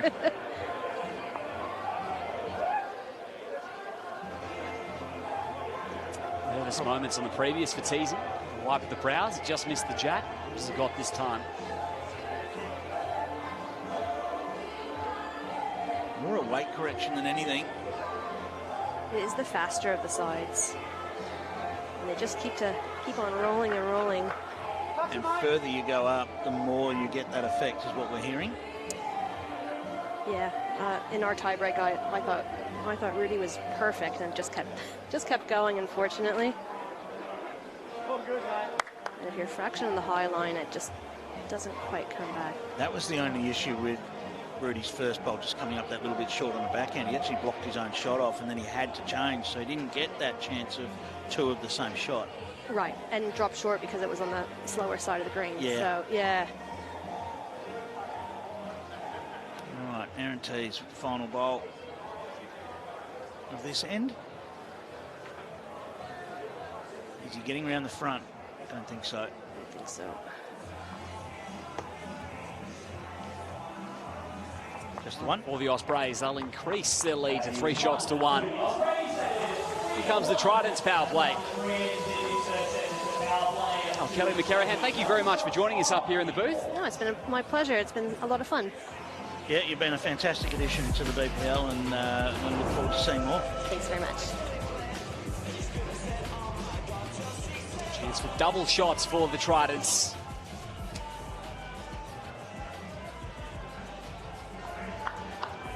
Sprays control the previous end. Almost felt like they could have got a count out of it. Regardless, a multiple shot lead. Handy spot to be in. Yeah, they just struggled to nail it there. They just trickled past, and then Aaron T's last one didn't quite get in there. So, yeah, there was an opportunity there. This one needs to clear the front, and will do. Caught a little edge, but that's fine.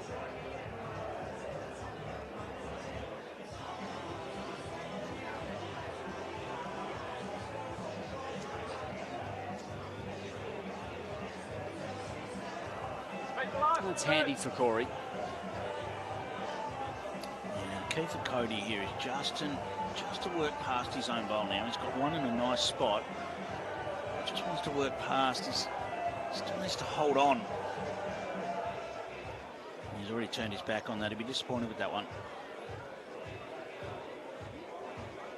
The trouble with turning your back here is there's a screen up that end and you can still see it, Liam. That's a very good point. Normally at home, you turn your back on it and you can just ignore it. And you turn your back and it's on a big screen right behind you here. Yeah, no running. Nice shot from Corey Wedlock. Yes.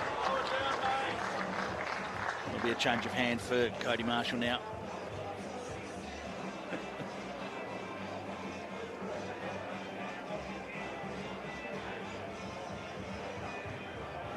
Looking to mirror that backhand. Is it going to stay?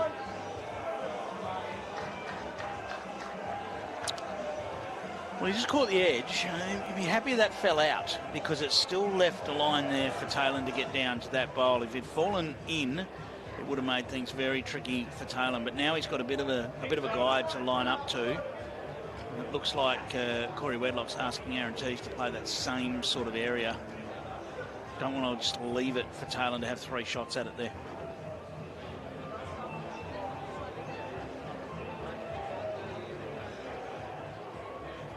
He's looking to do just that.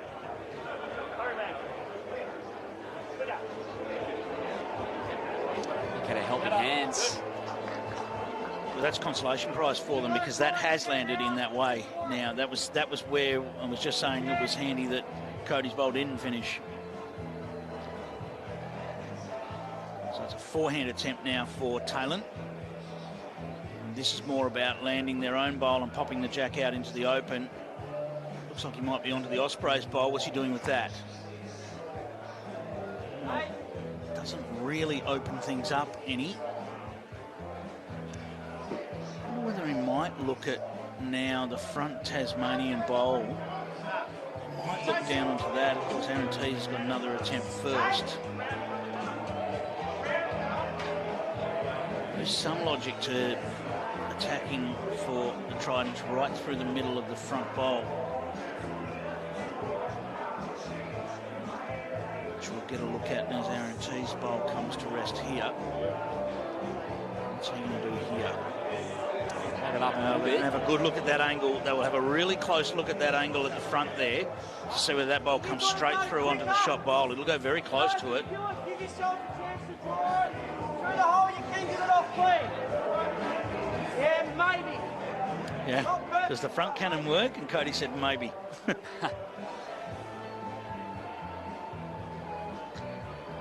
Right in the zone. Wow. There was part of that if he got past that bowl, he could have flicked the Ospreys bowl out clean.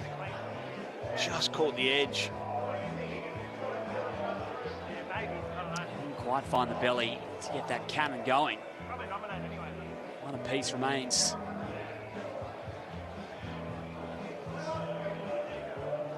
7 seconds left on the shot clock. No trouble.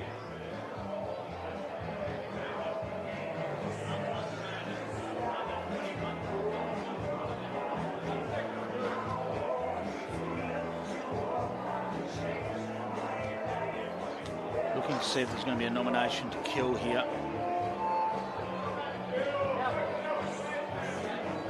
So there is a nomination to kill. It is Tridents power play. If they kill their own power play, they will lose their power play. But it's better than losing the end. Solid weight. Bowl. Nothing. It's another one from it. Defend the power play, the Ospreys. Will take their power play at the fifth end with a 3-shot lead, rather.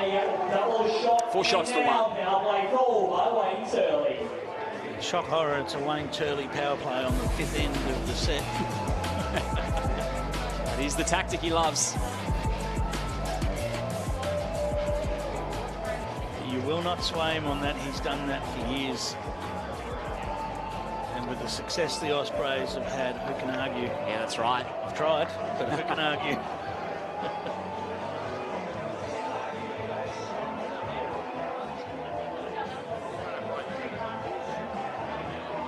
The titles say it all.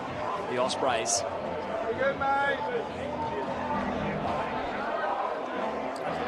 5 of it. Next best is the Lions with 4.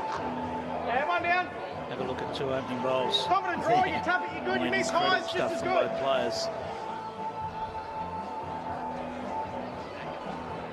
Tridents need to somehow find 3 shots to square away the first set. It's going to be mighty tough with those 2 bowls sitting like that. Corey Wedlock not far away again. Oh. Well, right there. I think that's fairly decent leading. Incredible.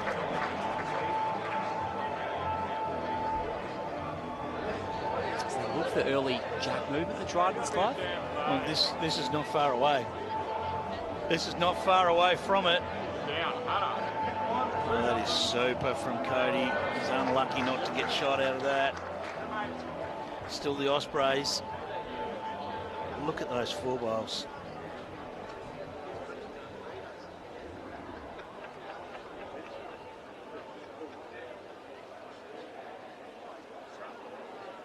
Hush over the crowd. I'm not sure what to expect here with Nice confidence draw, mate.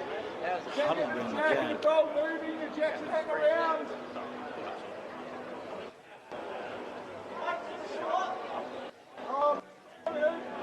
Okay, so there is now the plan to get some movement. Taylor's asked Cody for a little bit of weight through it. Looking to squeeze the jack. Just needs it to get down a little bit now. Not quite. Got a bowl off target. A lot of work to do for Tassie to make 3 here. Time to set up. Summer sounds better when you can hear it. At Audica, discover the benefits of expert hearing care tailored to your needs every step of the way. Now, remembering that the Tridents have already used their nomination to kill as well, so they don't have that up their sleeve on this end, whereas that head looks nice to attack and attempt to kill. They won't have that as an option. Regardless of whether you are successful or not, each team only gets 1 opportunity to nominate to kill the end. And therefore, the Ospreys now know that the Tridents can't kill it. So getting around to the spot was a priority, and that's what Aaron Teese has just done.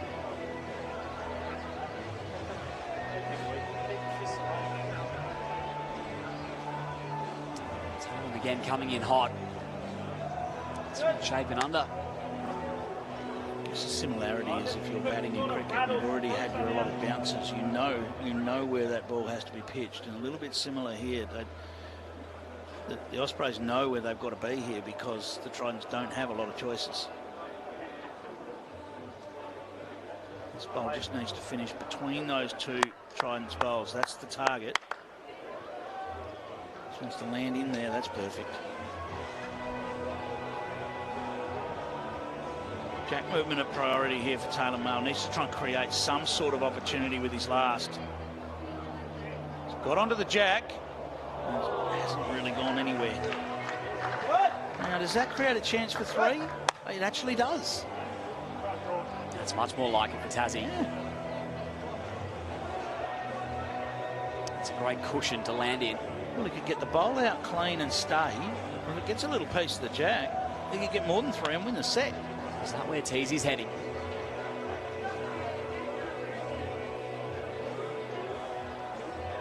It's going to pull up in a really handy spot. I think if he'd been able to place his bowl, he would have just about placed it there. He might have gone 1 bowl to the right. That's how exact that is.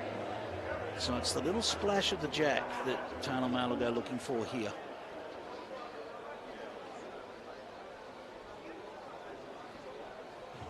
First object is to get to the shot bowl and get a little bit of jack movement. He's very close. What's he got? It's got the movement. What's the count? Could it be 3? Very well in play. I think it's only 2. Yeah, 2 to my eye. 2 to Cody's. She gave it every chance. That was a cracking effort from Taylor. Fantastic effort. The Ospreys take the set. You just needed that to bounce just a little bit more favourably. You can see the sigh of relief on Aaron T's face. They were able to play defence, Tweed, and they did so effectively enough there. That final Aaron T's bowl was the difference. 4 shots to 3. Aaron took a long look at Taylor and just a big sigh of relief. It was more a look out of respect than anything. What a fantastic effort to try and get the set. He's had a great week, Taylor Mail. Fantastic on this rink last night. Now Beck Van Ash about to be substituted in, along with Chloe Stewart for the Ospreys.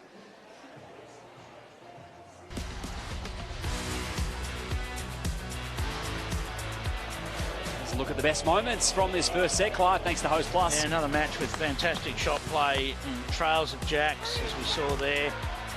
Taylor Mail coming up with more big shots. He was down a bundle and drew the shot and kept their hopes alive. And it was, of course, Aaron Tees that got in there and took those hopes away. Second set, moments away.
Ed Sheeran, and because Corey's just come from Ed Sheeran the other night, and that's all I've heard last night. So. I like a guy called Millies. I'd probably play a bit of Millies, a bit of underground Adelaide hip-hop terra firma. Pretty old school, but yeah, I'd be playing a few of their tracks. I would have to say Chappelle Roan, Pink Pony Club. Probably Vanilla Ice for Nathan Rice, Ice Ice Baby. A lot of Taylor Swift, and a lot of people will think that's really unfortunate, but I absolutely love her. Anything rock and roll, so yeah, I'll go a bit of Oasis or something like that. Normally gets people up and about. I'm a country man, I love country music, so a bit of Zach Bryan or something like that.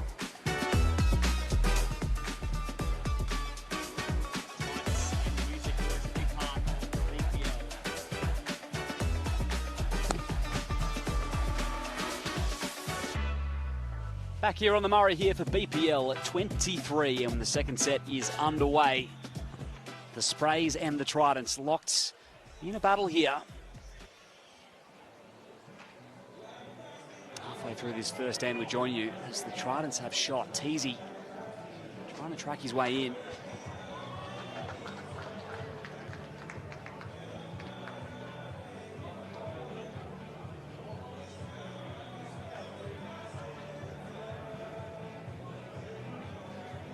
Taylor Mail, he's had the answers so far. They're on the comeback trail, the Tridents. This one's going to pull up nicely.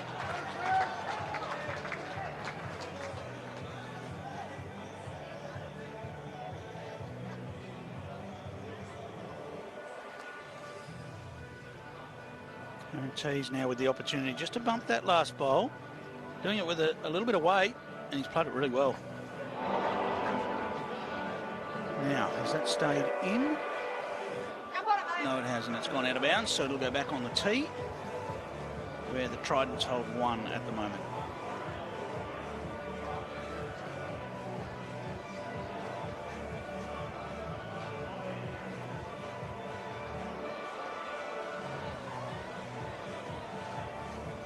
On the spot, new target for Taylor. Not too sure about it. He's not going to pull up.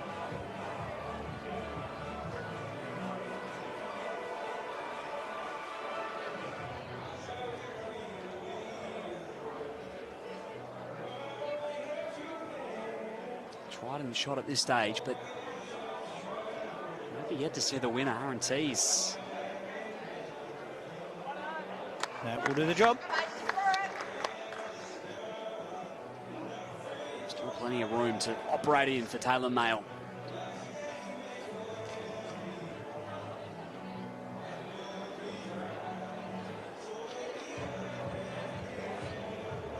How's the weight?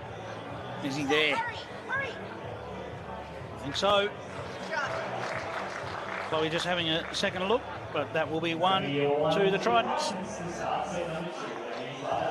They started the right way. Let's get on down to Lindsay Clark with some of the club volunteers here at Moama.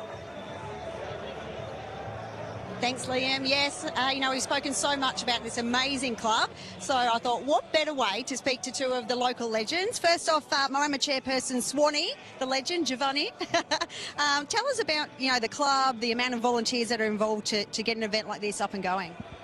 Well, we're a very community-based club. We love the community. We do so much for other sporting clubs around the whole area, sponsor-wise.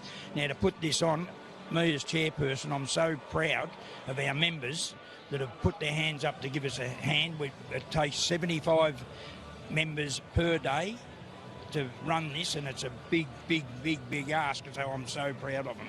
So really, really happy. But as I say, it's a big job, but you know why we do it? Because we love bowls and we love our club.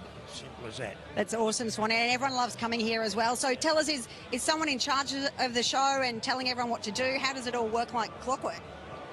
It does. We've got a new man at the helm, as I think I've said it in my speech, welcome speech. Paul Girdler had big shoes to fill, and he's done an amazing job. Paul and I are working. We've got each other's backs, and we're doing it as a team, and that's what it's all about. It's a team off the green, it's a team on the green. We're a team, very, very happy. It's a great situation at the moment. Good on you, Paul. Thank you, Swanee. And we thought we'll get one of the most famous legendary volunteers in Bob. So, Bob, tell us, what kind of roles are you doing here this week? Well, I started off on stats, so that was interesting because it's something that we don't do back in Scotland. Getting the tablet, apparently they used to by hand last year, but the tablet is brilliant because it's just ticking boxes, counts all the shots, tells you who's had a timeout and who's had power play and things like that, and it gets fed back to Balls Australia, which then gets back to the teams, and it tells them, you know, that's how you get the MVP, to be honest. And it was really interesting, and I've been a marker, which is good. It's different to being a normal marker in a normal game because you got the 4 different spaces for the jack. There's no roll on the jack, and it's just been fascinating having 2 sets of paddles for the power play and whatnot. You know, you got your hands full all the time. But it's been fascinating. It's a fantastic place to come to. I've been watching the BPL for 5-6 years now, and as soon as I became an umpire, I said, I'm going to contact Balls Australia, and I did, and lo and behold, I'm here. Now you're here. And what's it like to be out there with some of the biggest superstars in the game? Oh, well, it's I mean, these guys are legends. I mean, you guys have become me a legend, but I mean, these guys are legends. I mean, I watch them. People watch them back home and think, I wish I could play balls like that, you know. And it's just, what can I say? It's exciting, you know. Awesome. Thank you, Bob. Thank you so much for your time. We couldn't have an event without the volunteers like you, so keep up the great work. Not a problem at all. I'll be back next year. Love it. You've heard it here first. Back to you guys. Yeah, he has been fantastic. I've actually worked a fair bit with Bob over the last few days, and he is an absolute legend. He has been absolutely brilliant doing the stats, as he said. I will say that the MVP is a voting process, so we'll just clarify that. The coaches do vote at the end of each match, and that is how we determine the MVP. But the stats are so valuable. It allows us to bring you some amazing stats throughout the broadcast. The teams see them. They can frame their tactics as they need to. And the volunteers that have done an amazing job here, they've just been fantastic to work with. So I can echo all of that. And that interview just gave you a little insight into the character of the two guys there that are doing such great work. Taylor Mayle looks to get down there, and he has done it. What a fantastic shot. Just continues to produce the good bowl after good bowl as Taylor Mayle. He's done it before at the BPL. His first BPL, he really stood out. And when we talk MVPs, he was probably one of the favourites for the MVP early on in that tournament. He's just found some amazing form yet again. He's going to crash into the front here for Aaron T. He's not quite the angle he wanted.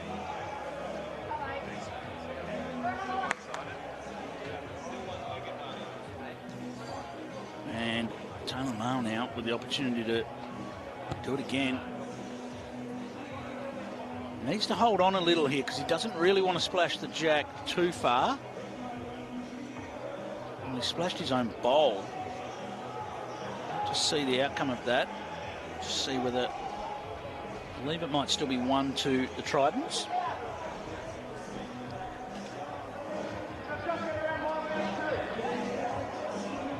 Pushed his own bowl through, but it appears he hasn't done too much damage, but he has given Aaron Tees a look at that up on the backhand.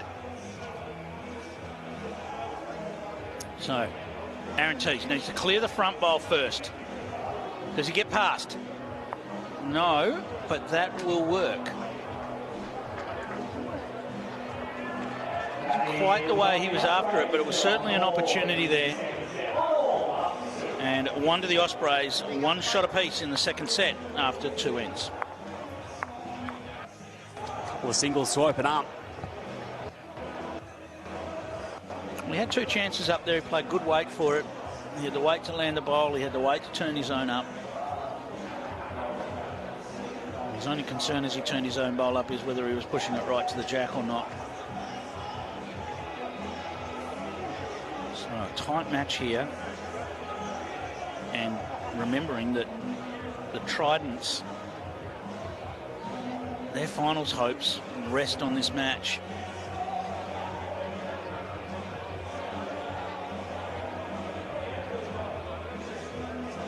Yeah, it sure does. He dropped to 8 wins, 12 losses.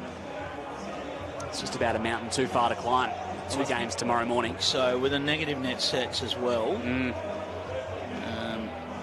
You know, whilst they can get to 10 wins, which would equal the Hawks at the moment, and Steamers can get to 10 wins tonight as well. Lions are sitting on 9 wins, so that'd be another one they'd still have to get past. It could be just a journey too far if they can't get the win here. We've generally seen 1 team on 11 wins get through to the finals. But you need that healthy net sets. Yeah, you do. It helps the Ospreys as well. They've got +7.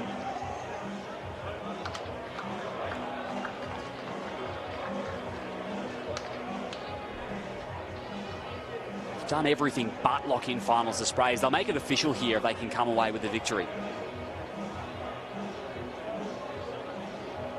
Yeah, well, that's the contrasting look, isn't it? That the Ospreys have a chance. If they can win this match, they can still challenge for top spot. So there's everything on the line for both teams.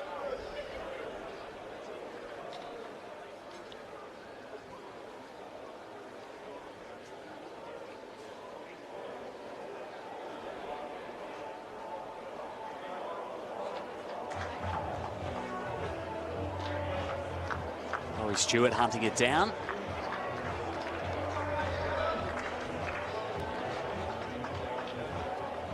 As the Ospreys up 3 on the walk, barring Beck here.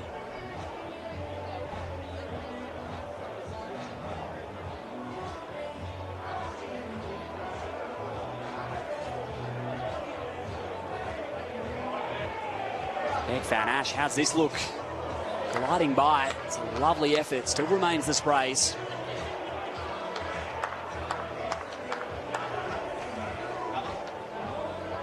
We've got a special guest in the commentary booth to finish us off on this one, match 2 of the night. It's Jamie Lee Worsnop from the Jets. Welcome.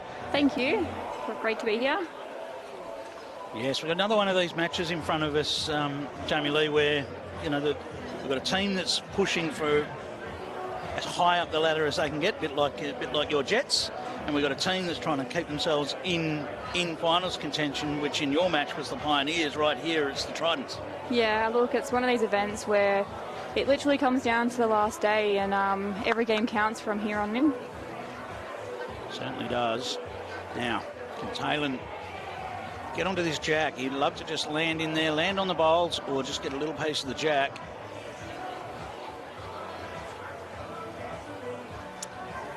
Slightly disappointed with his weight there. He just would have liked to give that a chance. There's plenty to play to there with bowls to land or just a little nudge of the jack, and I'm sure he'll correct with his second. We've seen so many good bowls from Talon Mail throughout the tournament. Jamie Lee's been another highlight tournament for him, hasn't it? Yeah, Tassie has gone unreal. We've played 2 games against him already, and all 3 of the players have played fantastic. Speaking of fantastic, Aaron Tees drops one in there, makes it 3. Yep. You'll see more weight on this from Talon Mail. It's not too far away. He's very close.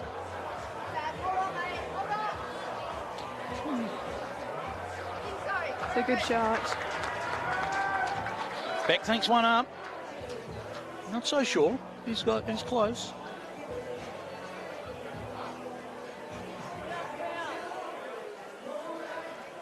Okay, so both teams have indicated they think it is the Tridents who have the shot.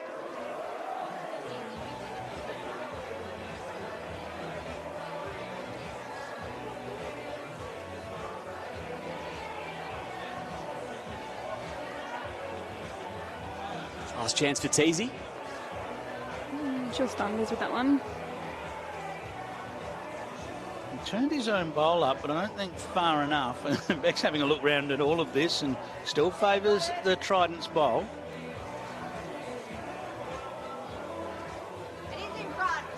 Talon Mail with the last bowl of this end. Locked away at 1-all.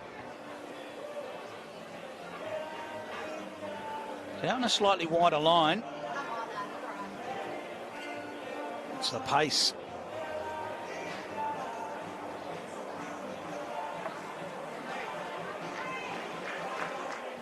It's one for Tasmania. Lead at 2 shots to 1. Wow, and no movement on the bench for power plays. I thought we might have seen a power play. Just holding on that little bit longer. Wayne Turley loves to use the power play on the 5th end. He's going to do that again, and so are the Tridents. So I wonder whether there was a little bit of waiting to see what the other team was going to do there with their power play. Sometimes it comes down to that, doesn't it, Jamie Lee? One team calls it, well, then you do want to hang on. Yeah, it does, especially if it's 1-2 at the moment. So it's big end here, but I guess both power plays going into the 5th end and see what happens.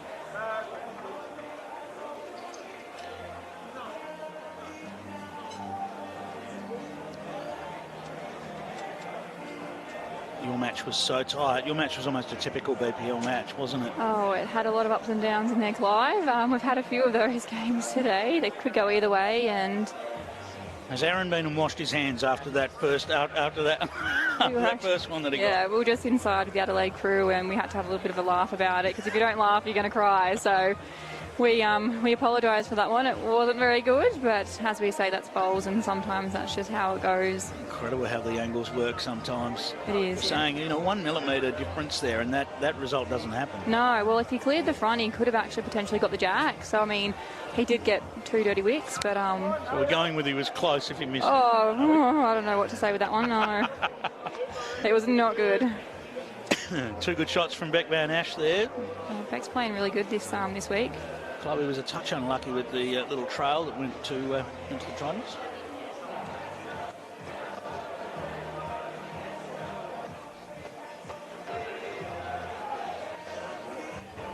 Looks like speed might be the issue here. Not quite going to make it.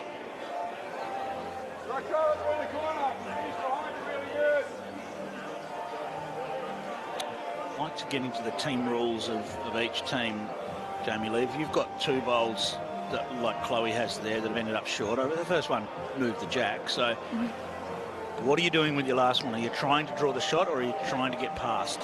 I always try and get past. Not that it always happens, but I mean, you get past and then you set yourself up, or you set your team up so your skipper can have a bit of a shot and play up through the head, and anything past the head is always very, very handy.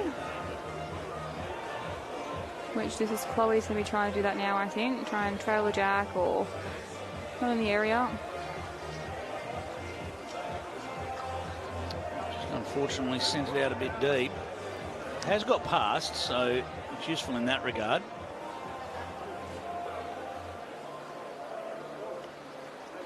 Taylor and Aaron Tees come down to do their bit.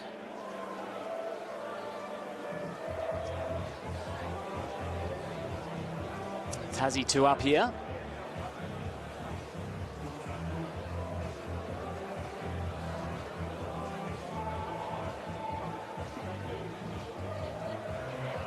Just under his line there as well. Yeah, I think it's a little bit of both, isn't it? His speed's not quite there either.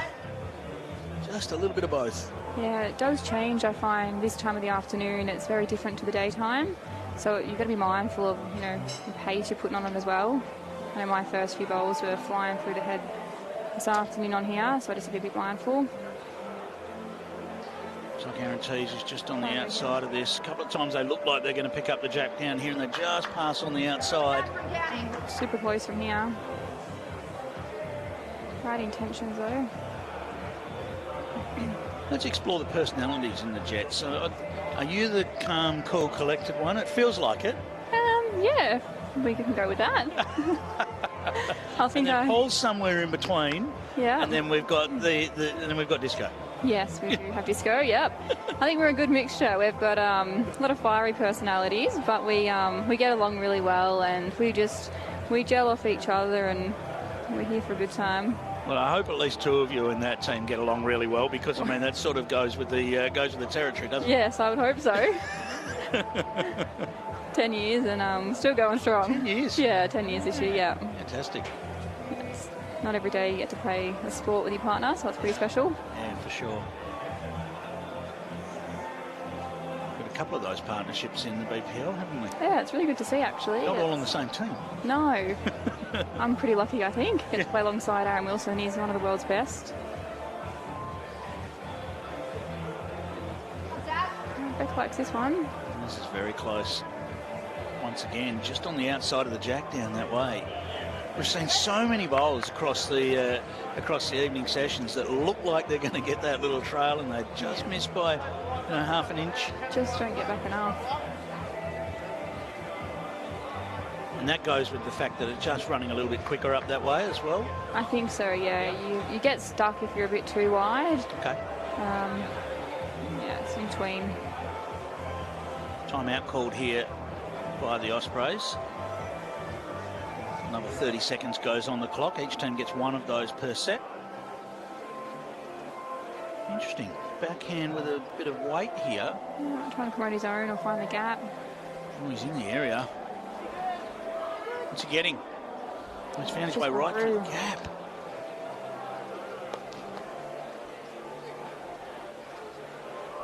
That is to Tasmania.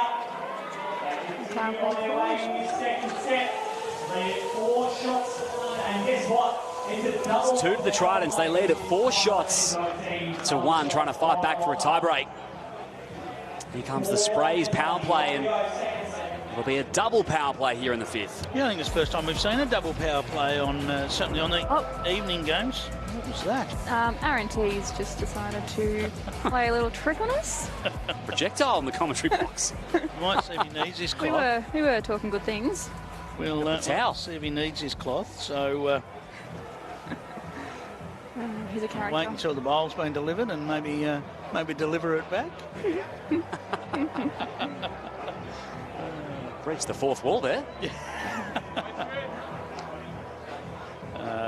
He is one of the characters, that is for sure. Yeah, you did see on live stream the other day, I think it was Teasy and Taylor had a little running race up and down the green, chasing the ball, which was it's great to see the players get up and about and enjoying this atmosphere and enjoying the bowls.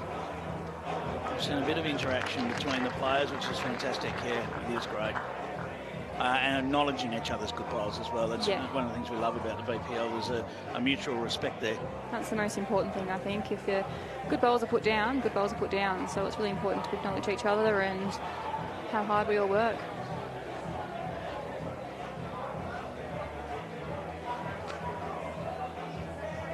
Back passing here on the first. Wanted to find the line, not quite. Corey Wedlock on the backhand.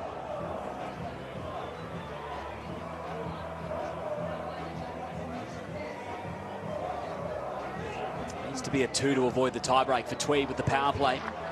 Another great shot from Corey. He finds his draws really well. You'd have seen a lot of Corey over your time because you've come through the sport almost together, haven't you? In terms of the way you've come through. So, I mean, he's just become that rock-solid leader, hasn't he? Yeah, we played juniors together, so it's been a very, very long time now. Grew up in New South Wales and played together there, and he's just, you can see the improvement over the last 10 to 18 years. He's improved so much, and now he's one of the world's best as well, and it's a lot of the juniors look up to him, and he's such a solid player, and it's really good to see him out here thriving and playing such good bowls. Pretty close again here. Needs to land. He's found his way through, caught a little edge. So he's finishing a good spot though. He's 2 roundabout and 1 past the jack, which gives him a chance. And it's also their power play, so they can score here. Well, the Ospreys need to find 2 to get the win. They're holding those right now. Yeah, sure are.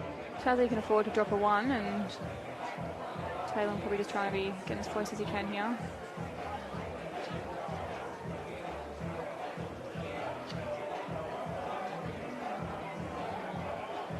Any contact will help. Needs to hold on now. Well, that helps a lot. Right up. It is still 2, but that's going to look a lot better from the end that Taylor Mail is at. Especially with his drive game. There's a little bit of sun just poking through, and it's right on the side of Aaron T's face as he delivers. All you can do there is practice your delivery and work out where that's going to hit you so it's not a surprise. Now, does this stick around to count? Not quite. But it does add to the target for Taylor Mail. Does he just go for these? Potentially, there's a good little shelf there for him to work on. So I guess it's just a matter of what weight he's confident with playing. He either goes and gets it and gets the jack, or... He likes big weight, and he's playing big weight. Not too far away here. He's got something. Well, that's a good shot. Oh, pop the jack out to the side. Is that going to stay in? That is very close. We might even... No, well, I think we might have needed an umpire, but that was... There is some discussion here because there is a line out there, but the line isn't the boundary line.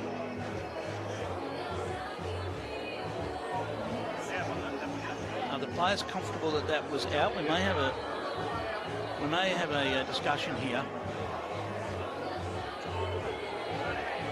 It was too close for us to tell. Yeah, I couldn't really see from this side either. I think the misunderstanding here is that the line on the green, which is a normal line that's used on the green, isn't the actual boundary line that we're operating under. My feeling was it might have just been in, but Can be a little confusing, can't it, with the peg just that little bit extra wider. We don't have a straight up and down angle on that boundary line, so it's difficult for us to make a judgment on that. Let's just have another look.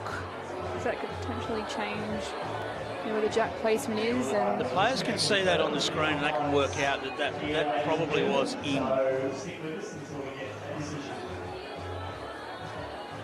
Not the first time we've gone to the replay at a BPL. So where to from here?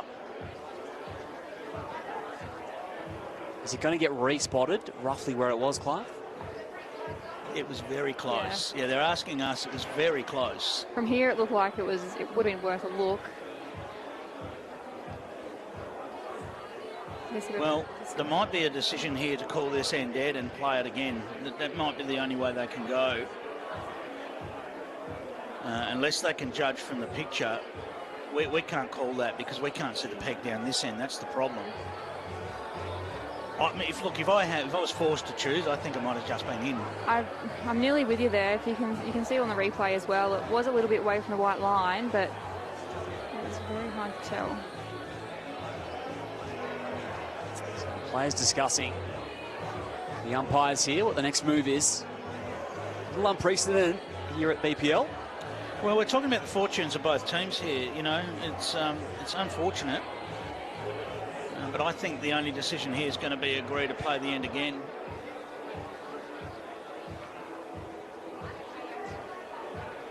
They're going to Bob Carlson to get a ruling. Now, probably wouldn't hurt if we could bring up the replay again for the players, but no, they're going to choose to go back and play the end again. I think that's the fairest option. Yeah, none of us know whether that was in or not. No, and you can't really judge from up here either. Like we had a quick glance, but it wasn't. We would love to have clarified that. Yeah. But we just, without being able to see the peg up here, it can be quite deceptive. Just too close.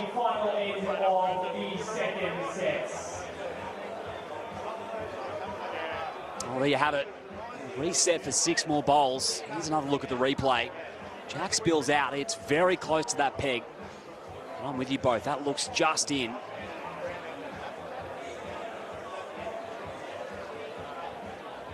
There's an orange boundary peg you can't see on screen that is the actual out of bounds here on the TV rink, and that sits outside of the white line on the green. And the reason it's like that is we take the opportunity to have a slightly wider rink for the BPL. So it's not the standard rinks that they play on here as a club rink, where you might choose to tighten up the rinks a little bit more so you can get more players on it at any one time. Yeah, you can definitely see how it does look a bit like the white line. As we said, it doesn't match up with the peg, so you can definitely see how it was easily mistaken to being out, but that's okay. The players have all agreed, and we've got the umpire involved, so let's replay the end here. Yeah, there's the boundary peg on screen. He didn't do anything wrong. No. It was just an unfortunate situation. Yeah. So we'll move on and we'll forget about that, and both teams get the same opportunity now to build another opportunity. Definitely the fairest thing to do, I think. I think all players will be okay with that now. I actually had the same thing happen to me in an Australian indoor. I was actually playing and I drove it ahead and the jack bounced out and the bowls all rolled out to the peg, and I thought, oh, my bowl's gone out of bounds. And then I went, oh no, actually the line's not the boundary line, the peg is. It's always very deceiving. It went my way, I was happy. Got a good shot here. Very good shot. It's near jack high, just in front slightly. Well, we see lots of different things happen at a BPL. We've seen ends that have been started and having to be restarted because they've realised they've made a mistake with who won a measure. We've seen that here at Moama. So a great shot from Corey Wetlock. Played there.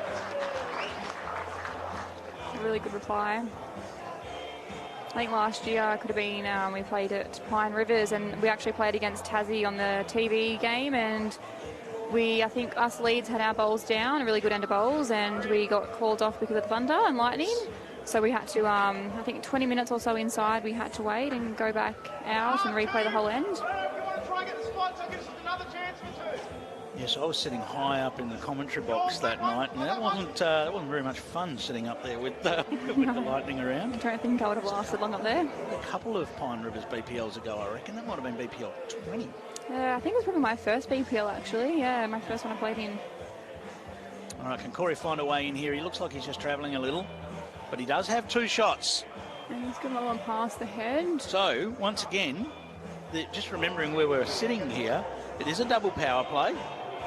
The Ospreys need 2 shots to double to 4 and win the match. The Tridents can afford to drop 1, or they must win the end to get this to a tiebreak.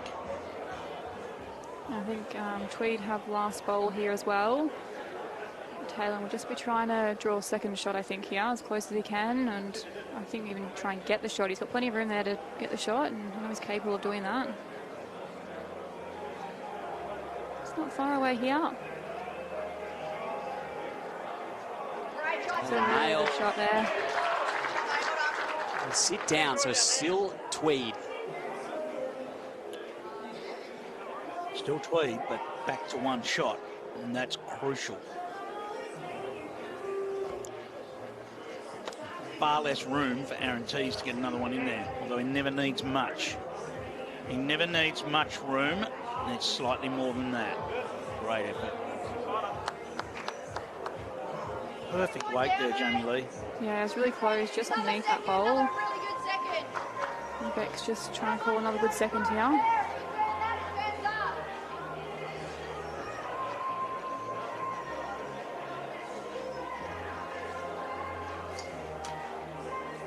He likes it again, I think. Well, he's dropping under, but he can drop under to the shot bowl. Just past that, and he's close. Really runs out. Oh, this is sitting there waiting for an Aaron Tees trail with the jack. Yeah, looked pretty good for him down there, I think. You would not want to be the opposition with Aaron Tees still having 2 shots at this trail. Looks a bit under here. Doesn't want to turn that bowl. Well, it rolled around, and he's got a little fortunate there, because even Corey was thinking don't touch that because it was going to block up the trail, but it hasn't. Yeah, there's still a little gap there, which he can trail the jack. It'll be interesting to see what Taylor does here. Interesting. I think it might have been a temptation to play that shot first. Yeah, potentially. Land in the way. Yeah, promote his own bowl even. Try and take the shot away from Tweed. Or he's just trying to get back to that Corey's back bowl there. Here we go. Any trail of the jack for the Ospreys to win the match. It's quicker. It's clean real estate there. He'll take it in straight sets. He's trying hard here. He's just going to get stuck wide. On the outside. It's 1 to Tassie, isn't it? Yeah. It is. No tiebreaker. That it is. Double to 2, 6 shots to 1. Second set, scoreline. We've got our second tiebreak of the night. We do. If you're new to the BPL, if you've just joined us, then all 3 players will now re-enter the rink, and we'll play 1 end of triples, 2 bowl triples, to determine our winner. And wow, everything on the line here. The Ospreys still looking for a chance to finish on top, and the Tridents clinging to a hope of playing finals. We love a tiebreaker. It's very thrilling and comes down to the last ball, essentially. Okay, so it's going to be the Tridents to play first. Any temptation to look for Jack in the ditch? No. I don't think so, no. The Jets have been doing that a fair bit. Yes. Fozzie played a shot today and he got the jack in the pit, and that was on the tiebreaker. So that was an impressive shot. How far away did he finish? On top of it. Oh, yes. Really? I did turn around and say, why can't I have a go at that? And that is why I did not have a go, because when Paul Foster can do that, that's why I sit back and clap. Well, he got one on TV a couple of nights ago, but he just skewed off it. He didn't quite get it belly. Yeah, he was in the air, like he hit it. It was just and Cass Miller, hometown hero. She drew a really good shot to the lip of the ditch, and yeah, it's a good game again. We won't see that here. Who can get to the jack first? Chloe Stewart. Her first attempt. She's done very well with her first attempt too. Look at this. It's a really good start from Chloe. It's a great starter. She'll be happy with that one.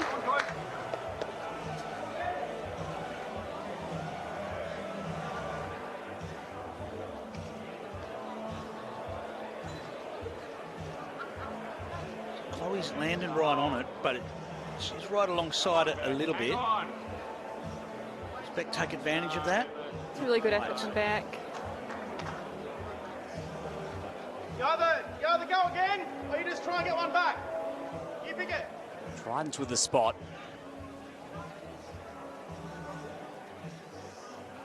Chloe looking to just close this down just that little bit more.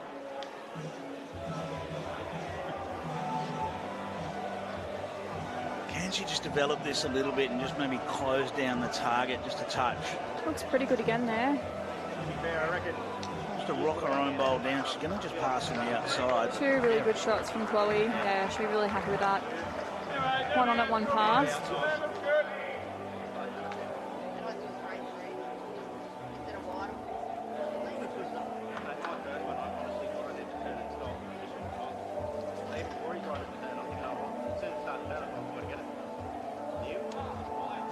Cody Marshall, what this time? I like it, yeah. It's a really good shot. It's a great start out there from Cody. So don't mind the spot, can. Just looking to see who might have had the advantage here. The Ospreys are 4 out of 7 in tie breaks, 4th in the competition in that stat. The Tridents are 3 out of 7, but that's enough to drop them to 8th in that stat. Tie breaks are massive. As we know, it's a one-end tie break, which is pretty brutal. You've got to be right on it, and anything can happen, I always say. Well, the tie breaks is a win column, isn't it? You don't win a tie break without winning the match, so it is a win column. We've had a few tie breakers this week, and I think we might just be in front now, potentially. I think we were behind a little bit. You have had some tie breaks. You've had 14. There we go, 14 tie breaks. In fact, sounds about right. You just had another one, so you've had 15 tie breaks. Oh, yeah. We've had a fair few. 15 tie breaks out of 20 matches. That's impressive, isn't it? That is insane. Is that a record? It might be a new record there. Would be. Well, I will investigate. Corey Wedlock now.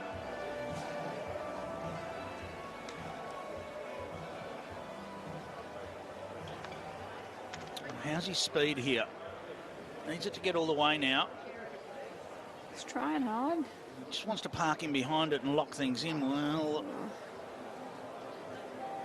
well, the bowl fell over. That's it. That's a nice result for them. Yes, that helps a lot. So Tassie have 2 bowls out to our left-hand side over there. So any contact, the jack might pop out. And Tweed do have the tee by the look of it. It does clarify where the jack's going to go, doesn't it, when you get the bowl sitting right there. So any contact sends it out to the Tridents bowls. Needs it to hold on. Just unders. He's got another one though. So the Tridents' hopes of staying in the hunt for finals rest on one more bowl from Taylor Mail.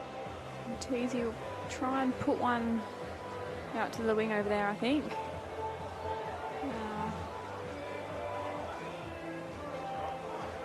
See what Taylor can do here.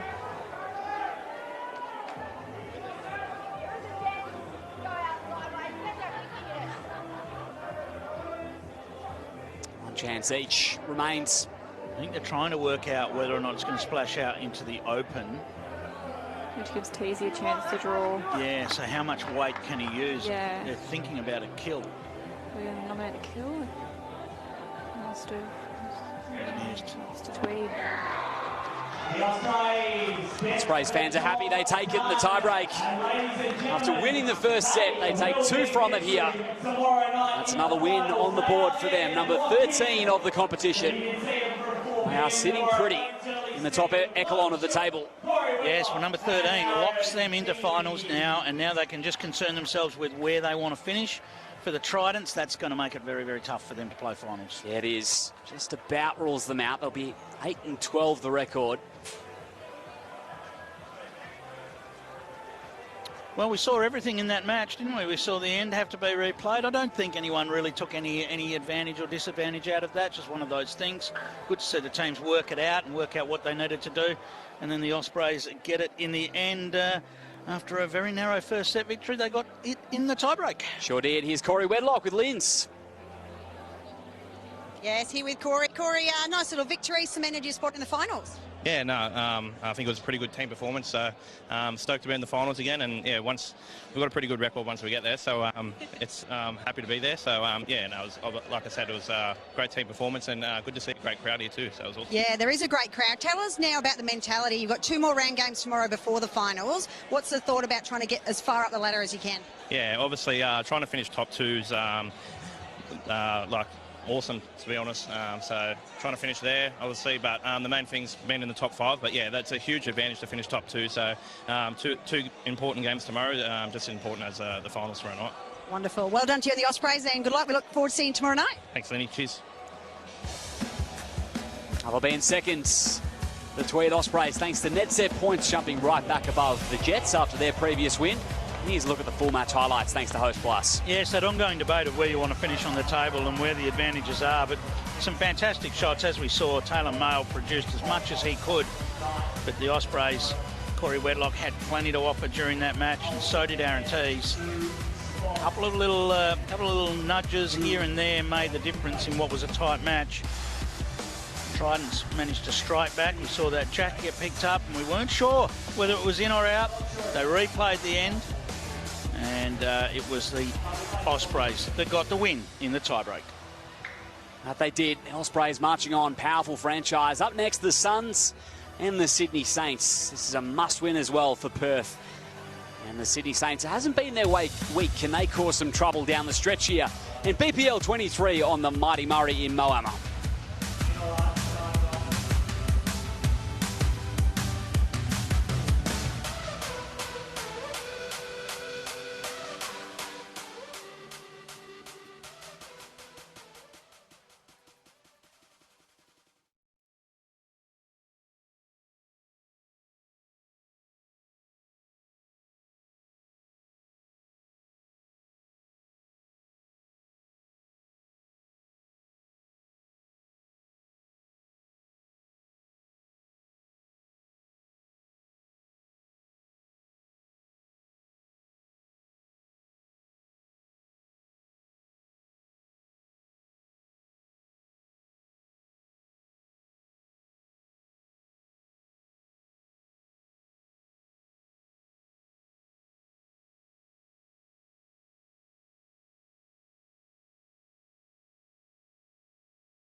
Here we go, the Perth Suns and the Sydney Saints.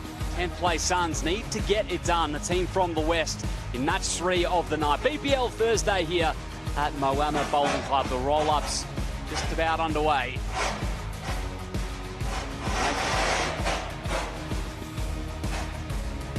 A couple of technical difficulties in-house with the speaker you might be hearing coming through. It's given us a little fright here, Clive. Yes, you don't like loud noises when you're on a scaffold behind the ring. No, you don't. We had a couple of little scares a few days ago. They'll have to work that out. But no, this match, I mean, really, we're probably talking about two sides that can't play finals, but still plenty of pride on the line between these two, that's for sure. Yeah, there is. That filled with players who have started the BPL stage before. I mean, the Suns can get it to 9 wins, but their net sets is really going to hurt. Their net sets is -9, so just not sure that they can do enough to challenge. Yeah, it's a long way back. Even if you win the final 3, you get to that 11 and 11. You need the net set points on your side, you'd think. Have you seen the Suns' week so far, Clive? Oh, look, I think overall they'll be happy enough with their performance, but the big moments haven't gone their way, and they just have to at a BPL. And you have to produce enough of them, and then you have to take advantage of them when they're there. And I think that's where sometimes they perhaps missed a couple of opportunities, and then they've also had a couple that haven't quite gone their way. But look, every team in the competition that doesn't make finals has generally got a similar story. Yeah, that's true. The Sydney Saints hasn't been their week either. No, they just haven't won enough sets. It's as simple as that for the Saints. And, you know, we've had Ryan Bester talk to us a little bit off air, and he just hasn't quite been able to get enough sets in the bank with the Saints. Make no mistake, though, they are loaded with talent. Dawn Heyman, a former All-Star member at the BPL. Ben Twist, the champion himself multiple times with the Sydney Lions. Let's throw it on down to Lindsay Clark with Carl Healy and a special guest. Thank you, Liam. Yes, I'm here with Carl Healy from the Perth Suns, but also Logan Waters from the ACT Phoenix, a junior BPL team aligned with the Perth Suns. How cool is it to be here, mate? Oh, it's awesome. Bloody awesome experience. Here with the big guns, it's unreal. You know, ACT, you're a little small state, but great to be out here mixing it with the likes of the amazing Perth Suns, but all the junior teams out there. Yeah, well, I get along with so many of the juniors here, and it's so good to see them every time I come to bigger tournaments like this. It's awesome. How's your results gone so far? Today was day 1. How's it gone? We've got 1 win and a loss, and then a loss in the tiebreak, which is a bit unfortunate, but yeah, tomorrow, we're looking for tomorrow to get a win. Love it, positive. What about Coach Carl? That must feel pretty cool, mate, to have this young lad alongside you guys. Yeah, it's fantastic. From my club, Cabramatta, we got one of our juniors in the side as well, which is great. You know, a tiebreaker loss is just a taste of what's to come for these champions when they eventually do play BPL. Fantastic. Tell us about back at BPL, about the ladder. A couple of wins out. There's the smoky chance you might make it. Oh, I'd be backing us. Yeah. I'd be backing us. Yeah, we're in. What's it going to take tonight? Look, we just have to stick to our game plan, and we have to play good bowls. That's it. Simple theory. Pretty simple. Love it. Thanks, boys, for your time. Good luck to you and the Suns. Thanks, Lenny. Thanks, Carl. Back to you guys. Thanks, Linz. Great to see the junior representation making the trip over from the Nullarbor. Yes, Carl a little bit burnt from tiebreaker losses, I think, as he said. It's just a taste of what to come at a BPL. You got to live with tiebreaker losses, but yeah, great to see the young ones here. Looking across from our vantage point at the start of the night, the green was just full of colour, of young people enjoying our sport at a really high level, which is fantastic.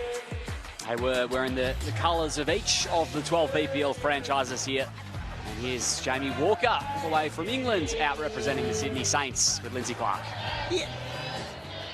Thanks, Liam. Look, it's a bit loud here. We've got someone's birthday going on. Jamie hasn't been the BPL for the Saints, but still awesome to be out here tonight. Oh, yeah, definitely. It's good to get one last game on the TV rink. So results haven't probably been as kind to us as we'd hope. We've put in some really good performances the last few days, and hopefully we can put on a show tonight. Tell us, does the mindset change when you're not in a chance of making finals, but you can definitely impact the ladder? Oh yeah, still another game representing the Saints. We've still got loads of fans out here, so yeah, it makes no difference really. We're just going to try and win the game, and let's say, like I said, put on a good performance. Beautiful. Lots of fans here in Australia for you, lots of fans back home. Good luck to you in the stand. Cheers, thank you very much. Jamie Walker and the Sydney Saints. Here's a look at their lineup.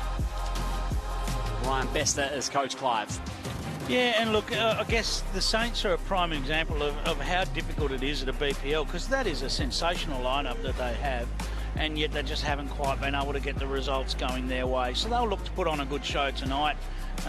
Both of these sides will look to gain what they can out of this. And look, when you start to look at the stats don't lie. They're just down a little bit on set wins, both sides. Down a little bit on end wins. We saw the Ospreys at 102 ends won. These two sides sitting at 91 and 86. And then the power plays haven't quite gone their way, and they haven't defended perhaps as well as they could. So a snapshot there that tells you the stats don't really lie. Set 2 performance for the Saints is tough reading. Yeah, and they just need a few things to go your way, especially when things aren't quite working in power plays and things like that. You then need those big moments in tiebreakers to go your way. And when we look at the tiebreaker stats for both of these teams, the Suns aren't too bad. 5 out of 8 tiebreakers they've managed to win, so that's not too bad. And the Saints are 4 out of 8, so only 50% there. So Ben Twist to lead up along with Carl Healy. Still, what Christina. Sorry, Liam. What a situation like tonight does for these two teams is gives them the opportunity to get out there and put on a show, and pressure's off a little bit, and then get out there and absolutely put on a show for us. Underway here, Ben Twist, first off the mat, and welcome into commentary as well from the Tweed Ospreys, Corey Wedlock. Welcome. Hey guys, thanks for having me. Well, we continue to see everything in the BPL, and we saw it again during your match, Corey. Unfortunately, with the jack rolling out close to the line, no one really knew whether it was in or not. Best thing you can do is replay the end, and everyone agreed to that. Yeah, 100%. Like, from where I was standing, I had no idea, so I would have just been guessing. But yeah, it was very close. As you saw on the camera angle, it probably looked about a foot to the right, but you never know. Yeah, it was too close for us. I mean, we've sort of got a good vantage point here, but we can't see the other end of the green, so it's very hard for us to make that call. And we do have a great vantage point, but none of us were willing to put it on the line to say whether that had stayed in or not. Nice opening bowls here from Ben Twist and Carl Healy to get us underway. Important win for you, though. Yeah, obviously the aim is to try and make the finals when you first start, but if there is a chance to try and sneak into that top 2, it's a huge advantage, getting that extra game off, and only one win from the final. So, well, you're in there as we speak. You are sitting second as we speak. Of course, the Pirates might have something to say about that a little later on. Yeah, I think if they go straight sets, they might jump us, I think. Yep, that's what it would take. As Ben Twist now just look to pass his own second bowl. That's the Suns are still in with a chance, aren't they? So you've got to win 3. Well, the net sets is hurting them. A -9 net sets. Okay. I don't think they can get there. But as I say, that just frees things up tonight and get out there and enjoy themselves. And, all of us still, when we get out there, still want to win games of bowls. 100%. Yeah, you're trying to the last minute.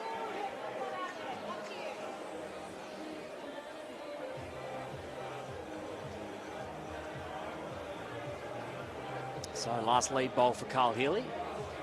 There's a couple passing. I'm going to switch to the backhand side. He's going to want this to hold a little now. Always a trouble changer down to that backhand. It's a little bit slower, so you got to try and trail the jack probably with a yard. That's what I try and do every time I switch over to that side of the rink. It's just that little bit slower. It's just a matter of finding the turning point out there as well, because there is a nice swoopy turning point if you can get to it. Yeah, 100%. Yeah, it's a pretty nice hand, but yeah, they can sort of stick on you a little bit. But if you get, it's all weight control really. If your weight's pretty good, they'll get nice back down to the jack. All right, well, Dawn's out there with her first bowl of the match. And this is in the area. This is very much in the area. Well played. Very sharp.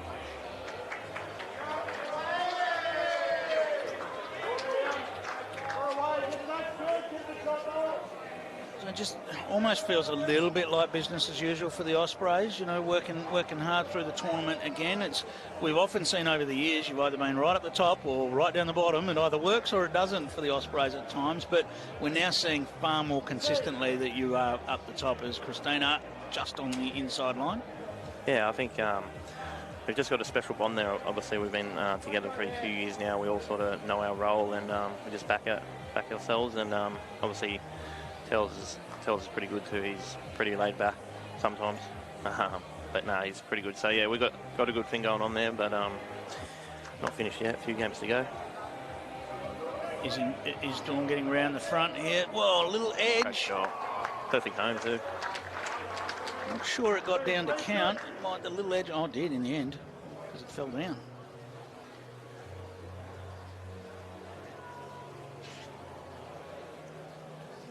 Does Wayne Turley, I don't know whether you've been in Wayne's hotel room, but does he have a box of spare power plays that he just throws the power plays in at the end of the night? I figure he'd rather take them home than use them at times. Yeah, I think so. There's a lot of times we get to the last end where 3 or 4 in front and we haven't used it. Sometimes it comes up our hand, comes up our sleeve to use it last end, but yeah. We did actually have a chat the other day about, I know Moama, they use theirs pretty frequently on N2 and seem to be quite successful. And I think our record, obviously, me and Teasy start all the time and we win a lot of the first 2 ends. So we did actually speak about changing that.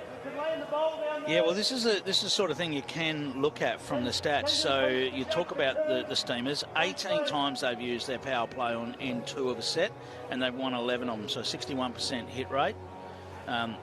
The Ospreys have never done that.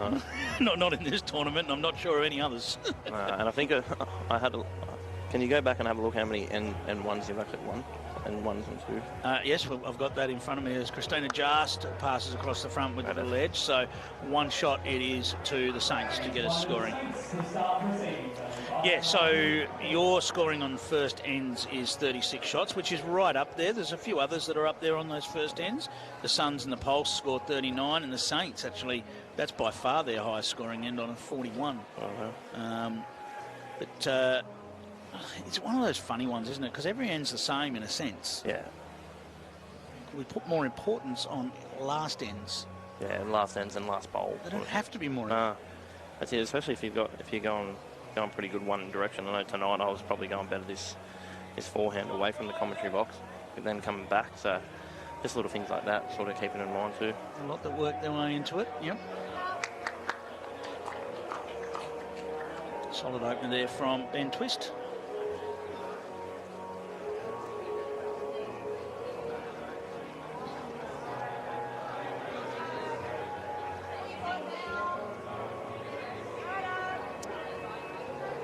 Away from Carl Healy. It's a nice line. The Saints were involved in a unique occurrence today. We actually had a first at the BPL. One set where only 4 shots were scored. Oh, wow. We've never had that at the BPL before. So there was a tied end. The first end was tied. And then it was all ones from there. No power plays got involved. There you go. We had a tied end, an equal lowest scoring match in BPL history with just 12 shots. As Ben Twist tied his up nicely there on the forehand. Interesting piece of history. Yeah, 12 shots, the lowest scoring in history. It's happened a few times now. I've got a feeling Ben Twist might have dropped the 12 yesterday too. There was. Yes, that did happen. Sorry, Benny. We had 2 other instances where 12 shots were scored in a match. There was both at BPL 19. Was the Adelaide Pioneers and the Melbourne Extreme, and the Perth Suns and the Tweed Ospreys, with 12 shot scoring ends. So in matches, sorry, 12 shots per match. Including the tiebreak, won't play 11 ends. So to keep it to 12 shots is doing well with power plays as well. And Twist just comes up short.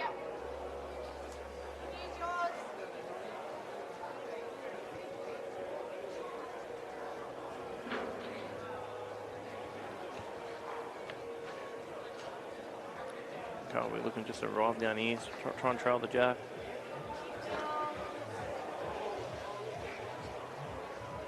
The ledge, not quite. Gives Chrissy a shot. Yeah, well, Christina can afford to play that similar weight now.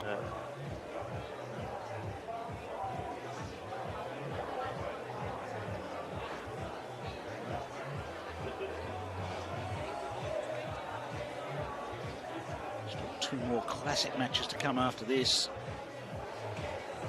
Extreme and the Pulse and the Steamers and the Pirates, still plenty of action. And of course, if you wanted to see the best match, you had to hang on until the last round last night, because that match was a classic, Corey. I don't know how much of it you saw, but it was absolutely brilliant between the Tridents and the Lions. Yeah, I was here for the whole game. It was it's probably one of the best solo performances I've seen in a long time on the rink. Taylor was everything he touched was green.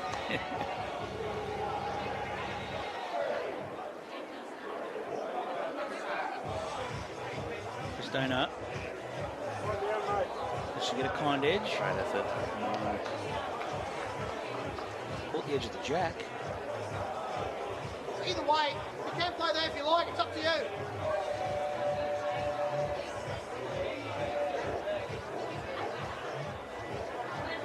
Great to see 2 of our female stars skippering the rink in the first set, and they've been doing a fair bit of it through the BPL 23 tournament. Yeah, sure have. It's been the formula for Perth for a couple of BPLs now. Stuck with it. It was a treat last time out in Club Pine Rivers. Yeah, and in fairness, Dawn's done a fair bit of it over her time as well. Yeah. You know, she skippered at times for the Perth Suns years ago as well, during COVID times when Dawn was playing for the Perth Suns, and she's certainly found a home skippering for the Saints. Yeah, I think they made the prelim final a couple of years ago, and I think she pretty much skipped most of the way through. There's times that Dawn has absolutely put on a show on the BPL show rink, as Christina looks for some form of contact and doesn't find it.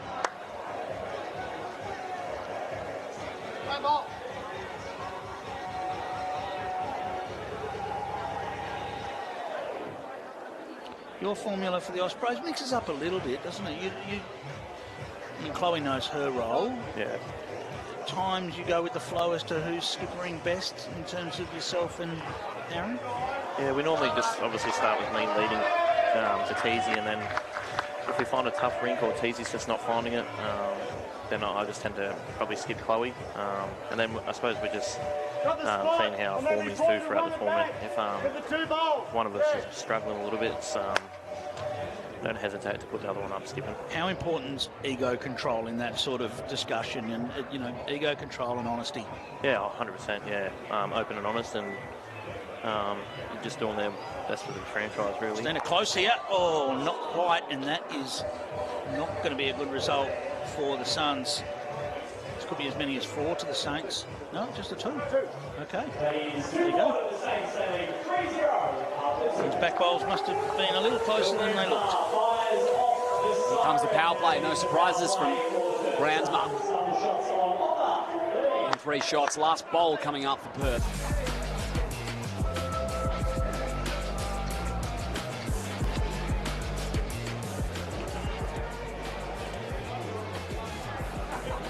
What do you do for the rest of the night, Corey? You know you're locked into finals now, so it's a big day tomorrow. A slightly later start tomorrow, so yeah. What's tonight look like?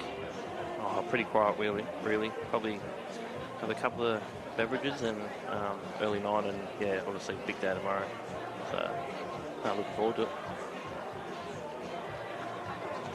Of course, if you're sitting at home watching, you want to experience a BPL finals night. There's nothing quite like a BPL finals night, Corey. You've been to plenty of them, and you've been to the pointy end of finals nights many a time now, and it's something special, isn't it? Yeah, no, there's obviously no better atmosphere to playing a BPL final. So saying that, the crowd's actually pretty good here tonight too for a Thursday night. There's definitely a lot of people down there. It's good to see. So both players with a correction to make on their first attempts here, the opposite correction.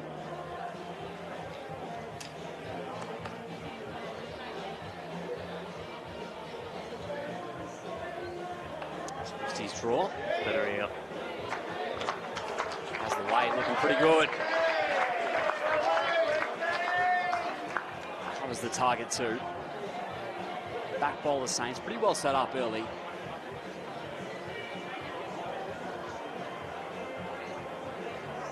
Corey, get in the mindset here. The opposition lead lands one there. Are you just thinking about passing? Are you thinking about trying to land that bowl? Are you going for sort of the double shot where you give yourself a chance to change it or just pass? Yeah, I think obviously Carl's first bowl is obviously short, so he probably doesn't want to try and be too neat again and drop too short for Chrissy, so he's sort of guaranteed that one just to make sure he's definitely passed. And he might be able to play this last one now with a bit more touch. Especially power play, you don't want to be wasting bowls short. As you're pumping through, getting past, you've always got a chance to make a number. How's this land for Ventures? Doesn't want to touch that front bowl. That's perfect. He did nudge that front bowl. He'd be very happy that it stayed up on its edge. Didn't want it to turn down. Would have changed the target completely.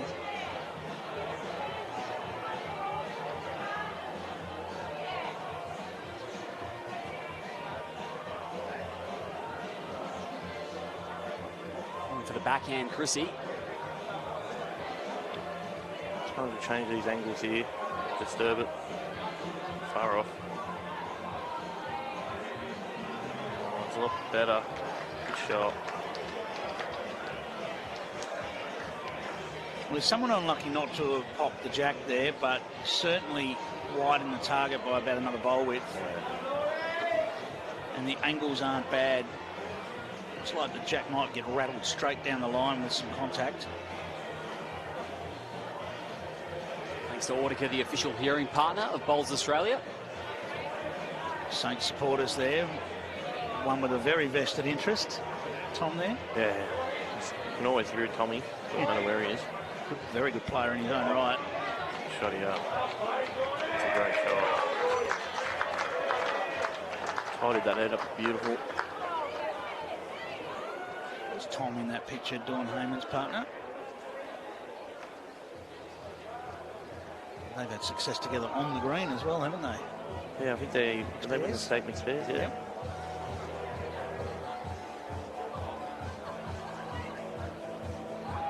Close.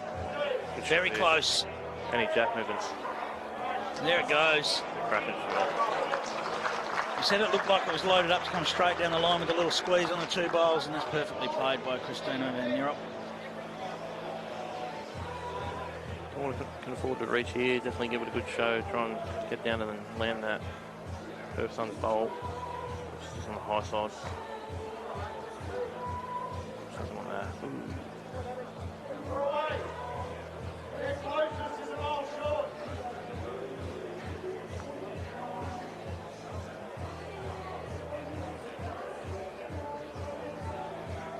Actually quite a nice draw line here for Christina Van Nierop. Actually slipped that out a bit too wide, I believe. Wow. Don't find the turn out there.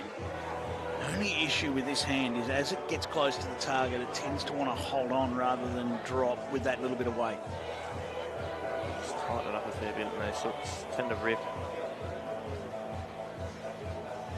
It's gone under Dawn. Yeah. Not interested straight away. They was just chasing that line, knowing that if she got it out a bit deep, it probably wasn't going to get back to the bowl. So it's just that's the mind games the green can play with you at times. Certainly not an easy shot here for Chrissy to add. It's going to have perfect weight underneath that front one. Yeah, this is going to go a little early on, I think. Played a bomb as a first though. Looking pretty ugly there. Suns will use their power play. 1 double to 2. Back in it. 2 shots to 2 is the scoreline, and the Saints will fire back with theirs. Corey Wedlock, thanks very much for your time. Thank you. Yeah, good luck tomorrow, mate. We'll see where you can finish in the top. We know you're going to be there in the top echelon. We'll see where it leads. Yeah, thanks guys. Thanks for having me. Big 24 hours for the Ospreys. Double shots now. Chance for the Sydney Saints.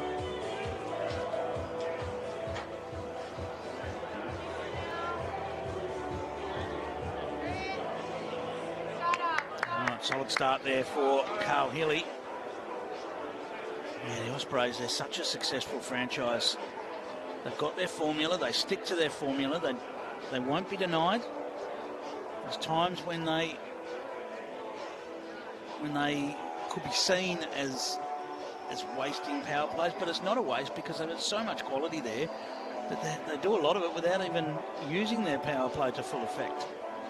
I feel like maybe Charles feels like it keeps the pressure off them a little bit not to use the power play. Yeah, as you said, it's a formula that's clearly worked. It's hard to argue with it. I just know they've got it in their sleeve, perhaps.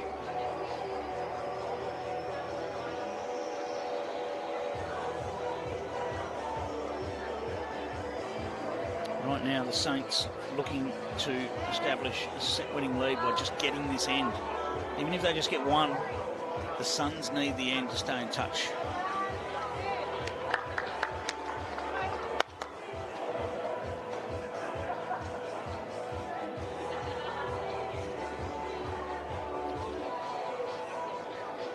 So the game's playing in the crowd.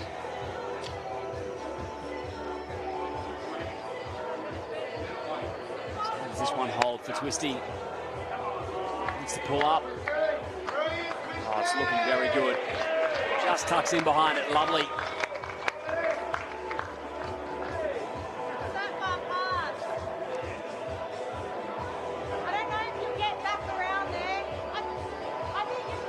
they'd been able to line up the split of the bowl with the line on the green, they would have been absolutely perfect. You know, it's just, just pointing at a bit of an angle. What a beautiful bowl.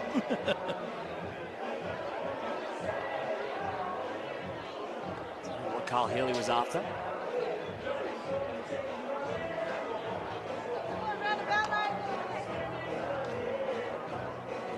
It might come into play.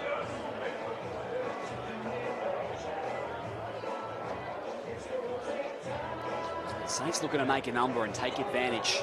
These double shots really put Perth under the pump in the fifth end. They can do so.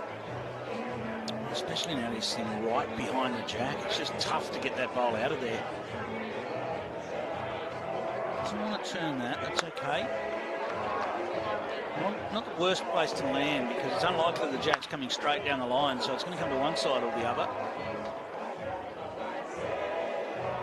If there's movement, this is a tricky situation for Christina Van Neerup. They have to win this end. If they drop this end, they're going to go into the last end at least 3 shots behind.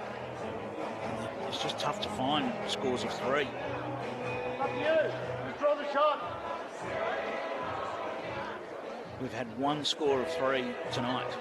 It was a 4, but we've had 1 score of 3 or more tonight so far.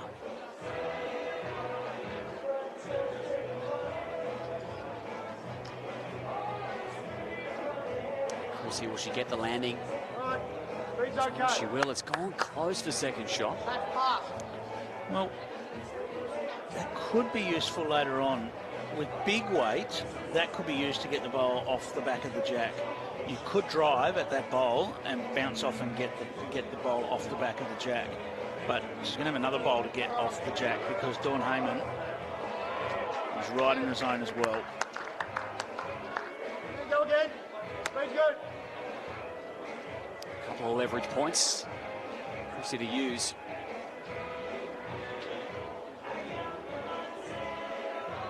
If Christina can fill the gap between the Suns bowl and the jack, it would set up a target, but this is just travelling a little. It was a nice effort, had to reach.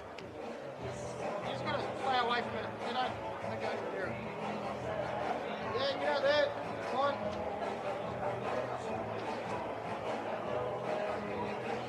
So the call from Ben Twist was to stay away from it. The point there is not to land a bowl in that gap or land a bowl jack high. It's going to help Perth.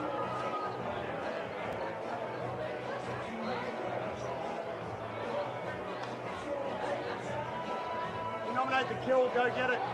Yeah, nominate the kill. That can get both. There's the call that we were talking about. Carl Healy saying you can get them by getting that outside bowl and getting back across. It needs to be quick in order to make that connection. There's the shape. It's right there. There's the kill. Perfect. The Jack at an angle will go again. Reset the end.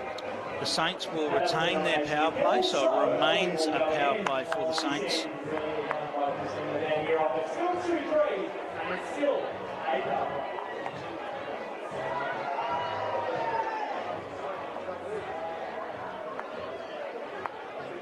The Suns are going to the short spot, right in the little patch of sun that's on the rink at the moment.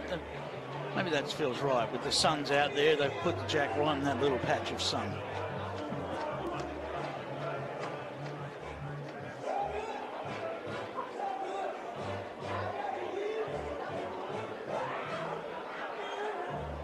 Just can't really hang on here. Fantastic effort.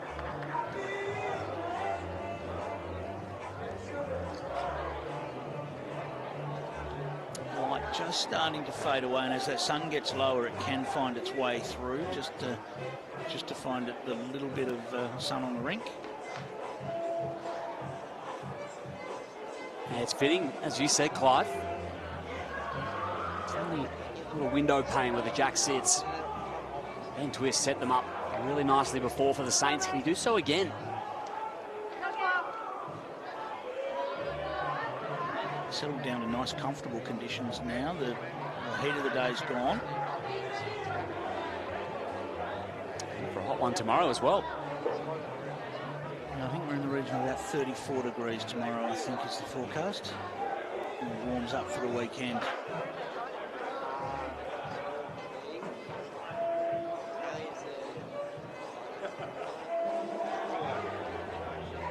Feels like the determining factor here is the humidity. When it gets a bit sticky at that 34 degrees, that's when it gets a bit warm. We need that breeze just to keep things under control. It's a small adjustment here required.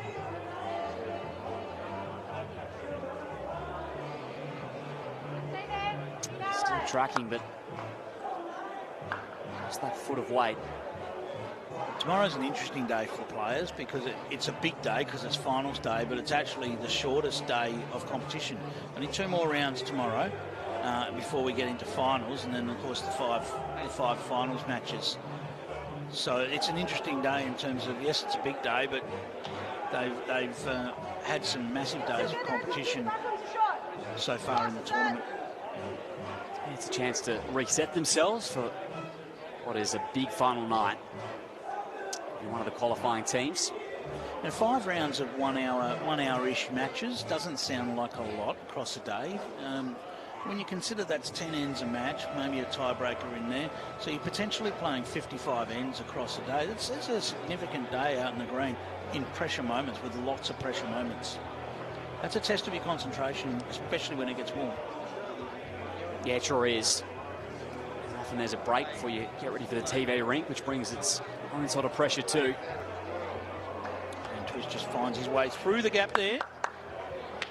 And it's still 1 to the Suns as we change over.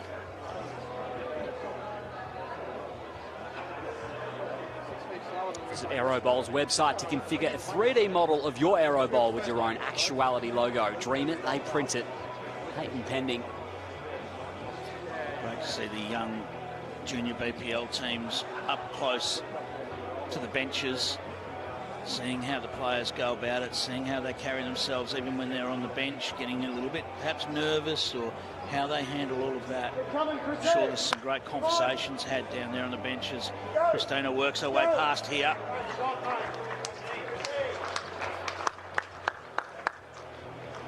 It's a great opportunity for the young players to listen in on the tactics and when the coaches talk to their players, how they handle their teams.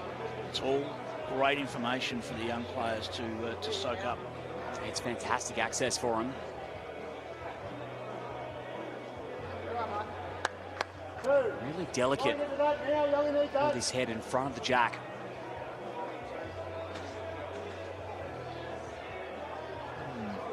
Be interesting to see whether Dawn opts to use a bit more weight with her next. There's a bit of a funnel down there now, off the edges of those bowls, that could send her down onto the Jack. Once Christina Van Nierop doing this, it could make a big difference. And that does block that funnel a little. And we still have a look at it. So he has offered you could go up the middle, but so basically you can come up the middle or you can just draw it. Just drawing it is the option that Dawn's gone with. She's interested.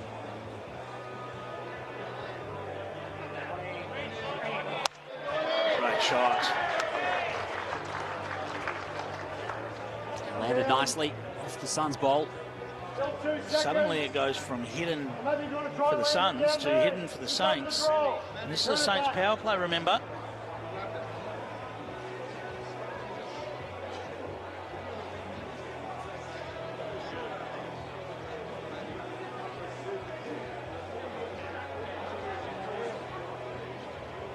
Christina Van Nierop find a way down to Dawn Heyman's bowl here. She's going to need to clear the front and then get to the bowl. What a shot. Brilliantly played by Christina Van Nierop. Makes at least 2, probably 3. Here's the signal from Smiling Ben on the rink there. It's a path for a trail, Clive. Make a number out the back. I think Dawn will be looking to sit the bowl more than the trail. I think that might just be asking a bit too much to turn. I should be looking more to sit the outside bowl of the Suns or just draw it cold. Let's see. Very close.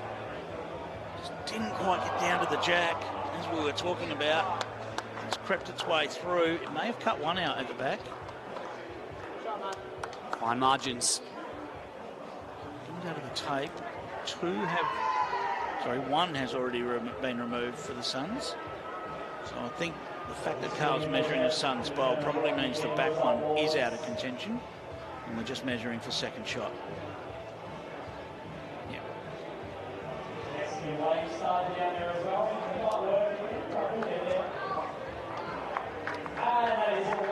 One from it for the Suns. Dawn did indeed cut one out. We are tied up, heading into the final end. All power plays used. The number there for Sydney would have blown it wide open, but those are the margins we work with. Yeah, and the fact that Dawn was able to cut that back to 1 now means we're level going into the last end instead of them facing a deficit. So a big last bowl there, and it just means now it's just down to whoever wins the end. Nothing more needed. What does that mean? First bowl becomes crucial. Carl Healy land right on it with his first. He's very close. That's a fantastic start by Carl Healy and what's effectively the tiebreaker end for the first set.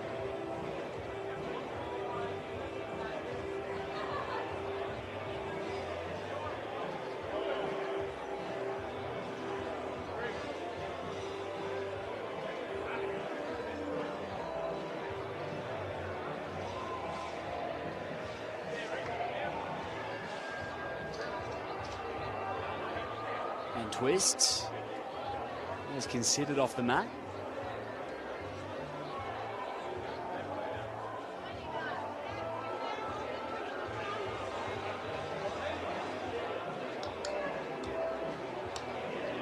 Carl Healy will be quite happy with where his first bowl is. Now he just wants to climb past with the second.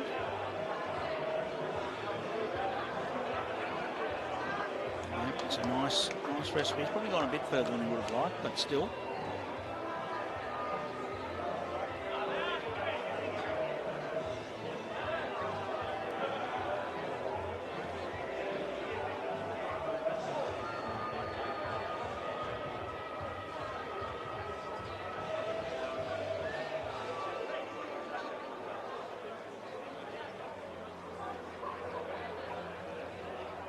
It's going to come under here. It does. Well, that'll see Carl change hands, I think. We're still pointing forehand. Well, he might have been tempted to change, but no. I guess that's the design, not to land anything jack high on the backhand side. He knows he's played a good bowl. They only need 1 to win the set. They'd love to have a second in there, but they don't want to set anything up. Not quite going to have the journey.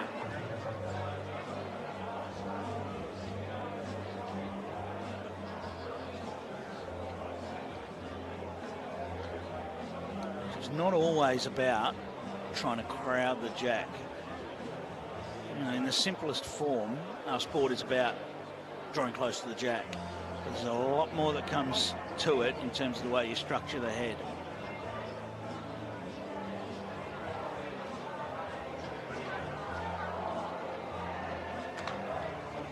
Even that movement just changes things again and changes where Christina will want to land. Now she'll want to get round the back and on the angle to catch that jack if that bowl gets touched.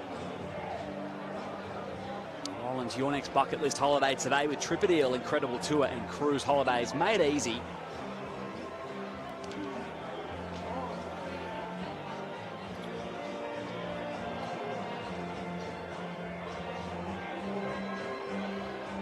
She's opted to try and get past on the backhand side. She can still play a significant role. On the right, looking for the tee. That's why. And she's found it.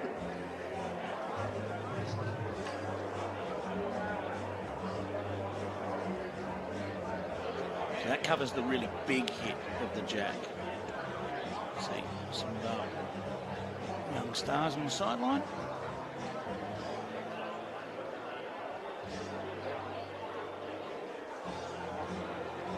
Just passing underneath the Dawn here, just going to miss. That's going to go to a wonderful angle, and Carl Hillier is going to wander over there and say, put me a bowl right next to this one. Because that angle is perfect.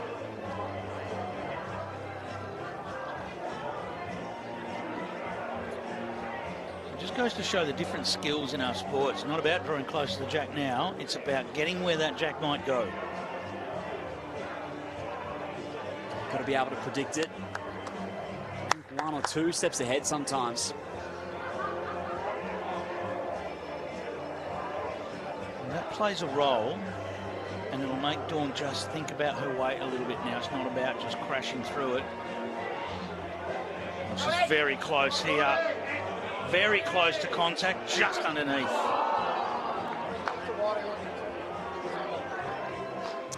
It'll come down. The only issue for the Saints there, I think, with that weight, I think the jack's going all the way through to Christina's back bowl. I think she will need to ease off that weight just a little. Christina will try and make that harder by dropping a metre and a half off her last bowl and getting into that zone. Comes down to 1 each. Advantage Perth. What's happening off this edge? Nothing.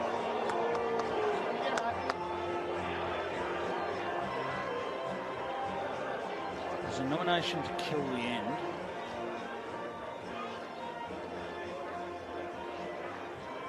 So that's in case the jack goes out of bounds. Well, this is coming under too, yeah. There's an edge available here. What's happening with that? Look out. Wow. Nearly dislodged the jack. It'll stay Perth. And they take the set. Gee, that was millimetres away, Clive. It was. Well, it nudged the jack as it went through the Saints bowl. It certainly wasn't the way Dawn was trying to get it, but as we've seen, it doesn't always work out that way. You don't always get them the way you're trying to get them. And the substitutes for the start of the second set. Let's have a look at the highlights, thanks to Host Plus. Yeah, Dawn Heyman, the Saints all over the jack there.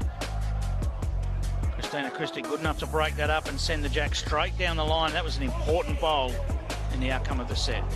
Take it 4 shots to 3 here, the Perth Suns second set. Not far away here in Moama.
The Australian Open is the world's biggest bowls festival.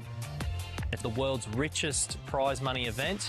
Absolutely love the Australian Open. Love the weather, location, the beautiful greens. It's a bit of a bowls holiday. Get to play against world-class players. You meet so many new people. There's lots of prize money up for grabs, big trophies. It's on TV. Everyone just wants to make the finals at the Australian Open. Playing against the best players in the world is pretty exciting.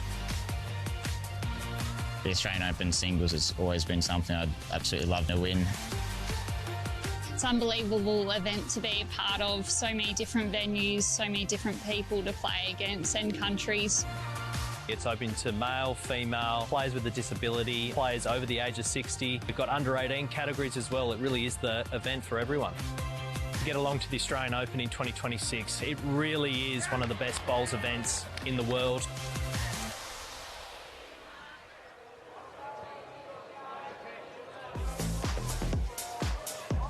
Registration's open for the Australian Open. We're here in Moama on the Murray River for BPL 23. Just about to get our Drive for 5 activation underway on the green. Always a favourite when we get the fans out and about. But first things first, the second set coming up between the Perth Suns and the Sydney Saints. Let's go on over to Lindsay Clark for her thoughts on how the first set played out. Yeah, thanks, Liam. What an exciting first set there. There was absolutely nothing in it. And Christic, to me, she was the one that won it for the Suns. A couple of clutch. Oh, I think we might get back to Lindsay in just a moment. Having a few hearing difficulties there. I'm not sure. We'll try her again in a moment, Clive.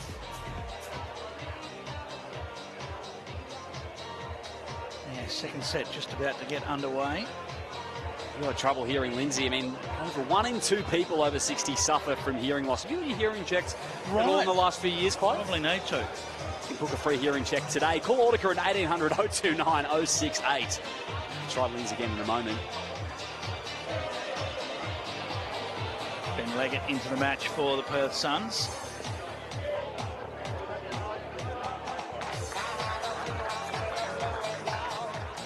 That's a nice opener. And Jamie Walker in for the Saints. All right, let's give Linz another go. Linz.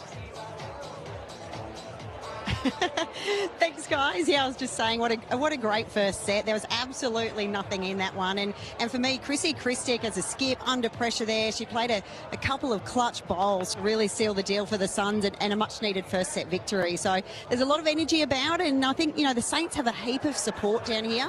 We'll be surprised to see this match go into a tie-break as well. But while I've got you, I just wanted to, for the people at home, there's a huge amount of work that goes in behind the scenes, a really big production team here, and I just wanted to do a shout out to Dean Hall, one of the best. It was his birthday yesterday, so I want to say happy birthday on behalf of the crew here at BPL, and we hope you had a great day. Happy birthday to Dean. Great stuff, Linz. Absolutely. We would sing happy birthday, but we will not, William. A few renditions this week in the crowd. Yes. Led by Val on the mic. C from BA. All right, well, some nice opens here from the 2 substitutes that have come into the match. It really is a talent to come in and not miss a beat, coming in and playing with and against players that have been out on the rink. You haven't been out on the rink for a few hours if you're the substitute.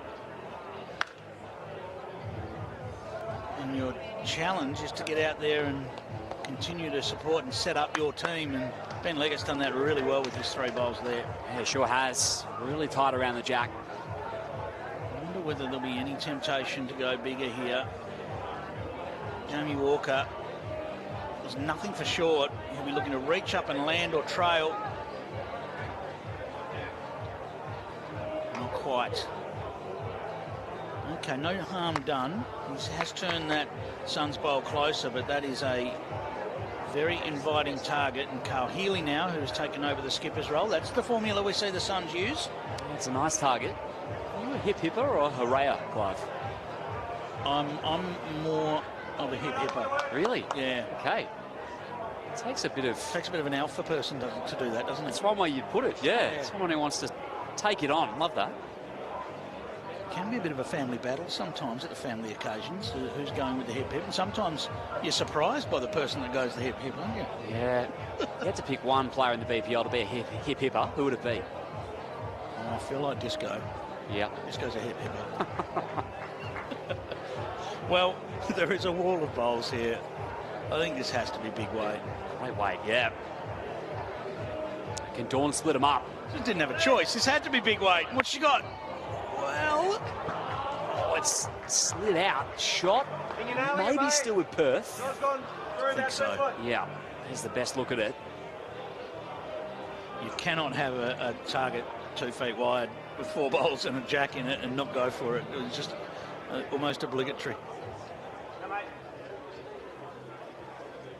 Carl Healy with a nice reply here. Getting all the jack. Didn't get any of the jack. Wow. Just on the outside of it. 2 shots for the Suns. It's moving ahead nicely. Now one of the ultimate challenges in the sport. Go from a full-blooded drive to the draw shot. A lot of people achieve that by technique. You have a completely different setup for your drive to your draw. Dawn Heyman has done it very well just on the outside.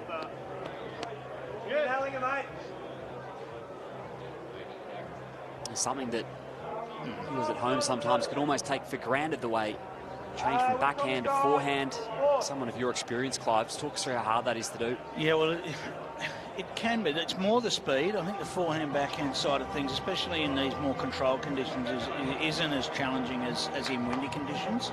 But the discussion here was Carl Healy could have played a really good bowl there and sat just outside the jack and given Dawn an easy get-out shot. Instead, he's gone to the back and said, no, you can draw your way out of it or take a punt at the hit and blow some insurance. Yeah, all over the tee. We 1 or 2 if you get both. It's really nicely done. So last look for Dawn. I think this is going to be big weight. She's very close. Got the jack and a Perth Suns bowl. Now, is that Perth Suns bowl going to make it to the ditch? It is not. So it's going to be 2 to the Perth Suns. They have the spot. So Chrissy predicted it nicely. It's a good start for the Suns. 2-zip.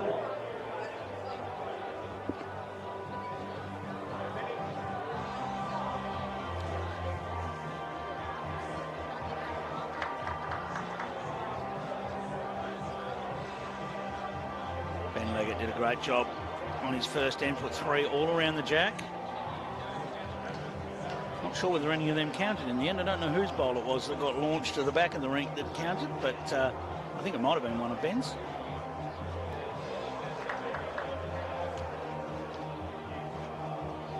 That was Ben from the Mount Lawley Bowling Club in WA. Guarantee you there is plenty of Mount Lawley members watching this one. They're a very passionate crew.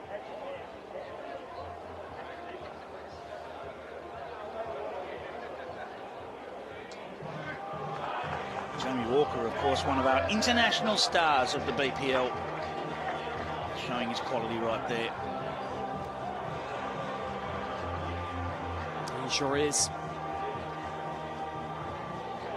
Ryan Bester of Canada, the coach as well for Sydney. International flavour.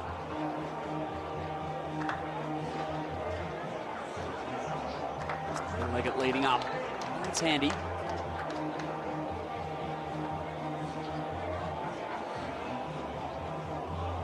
Can Jamie just double up on a nice opener here? He's urging it to reach. And we can see why he knew he was just under speed. Sometimes you don't need to watch the bowl. You can watch the player and you get a very good indication as to where the bowl's going to finish.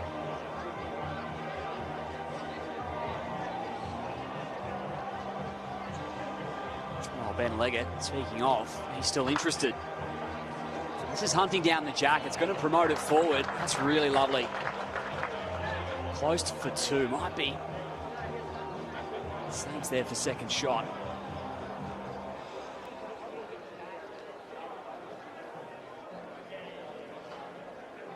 Jamie Walker just looking to pass his first bowl. He's very close. He's played this really well. Just a little nudge of the jack and sit alongside. Well played. In fact, he's just about, he's trying to fall in behind. Looked like it was going to. It stood up. It makes a big difference if that drops in behind, just hides away. The only access Carl Healy's got to that bowl is down on the forehand, and if it drops over, it's sat there for long enough now, and it looks like it's going to stay up, but it did threaten.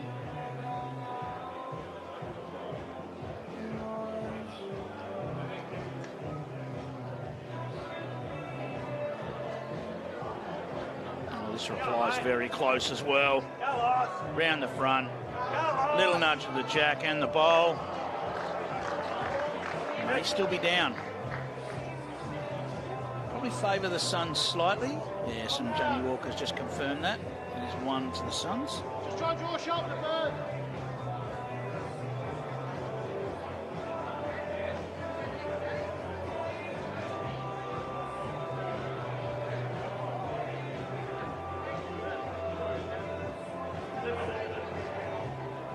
Heyman.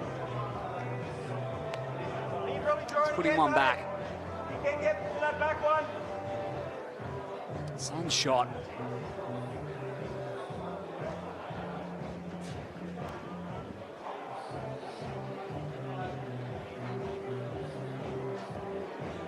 Well, it's going to weave its way down. Where's it going? Little edge off the front. I think the last is handy. That was a tough path through, but it's not a bad home in the end for Carl. Some more fortification. Dawn just with a pure attempt to try and draw the shot here. In the front, just misses the jack. So the bowl left each to play. Well, there's a clearer line now for Carl just to roll their front bowl up if he wants to play that. He's going to get around the back. I think he's going around the back. The concern is the Saints' 2 back bowls. And a jack that was begging to be trailed. Oh, you're so close, come on.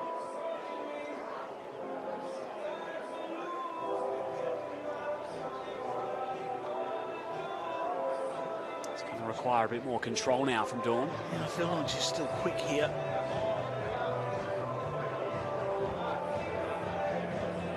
Just on the quick side, that's all. The line was good.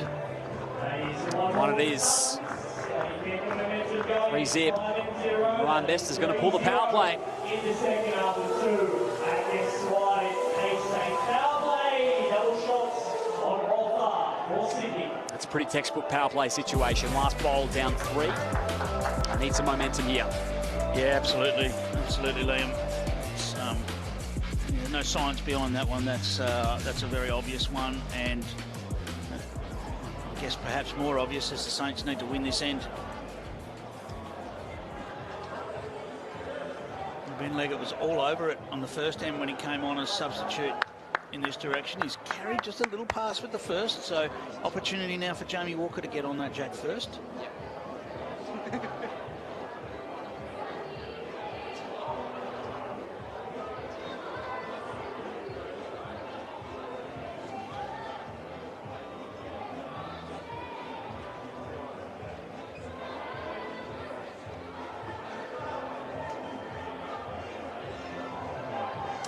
Walker. It's a toucher on the jack.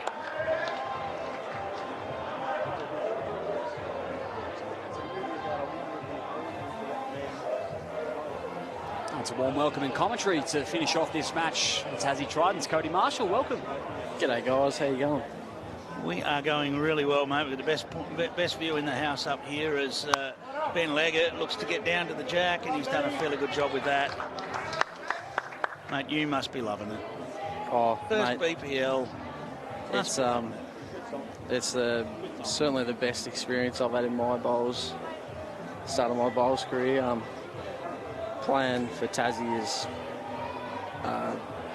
the best. Like, I love the state so much and grew up in Tassie and absolutely loving it.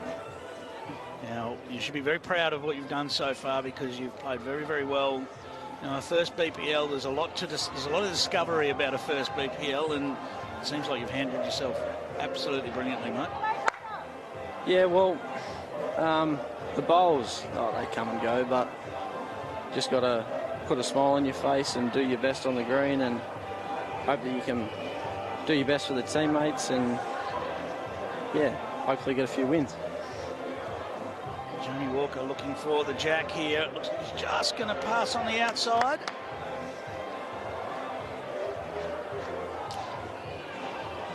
So, I've got to ask the obvious question. Any pressure coming into a BPL with the surname Marshall when you've watched a certain Marshall go fairly well for a few years? Well, I think there's pressure without the fact that my last name is Marshall, but I suppose that adds a tiny little bit more. Gee, last night's game was great viewing for all of us up here. That must have been a lot of fun to be a part of. Oh, it was unreal. Taylor played absolutely magical, unreal, and Blackie was just as good, so... It was a great duel. Yeah, it was a great game to be part of. Well, Healy's found his own.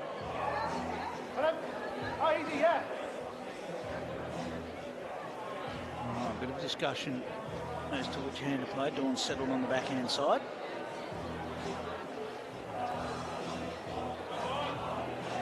And she's very close to the jack here. Oh, that's brilliant. Look at that. Brilliant, Wade. And let's just remember, this is a Saints power play, so that trail was for 6. Sitting with 6 right now, and look how hidden away they are straight down the line. Absolutely perfect. The big difference at this level, finishing straight up and down versus finishing alongside, Cody. Yep. I found that out pretty early on. I feel like early on in the rounds, I found my weight pretty good, but the line that everyone gets and how often they nail their line is just unreal to watch.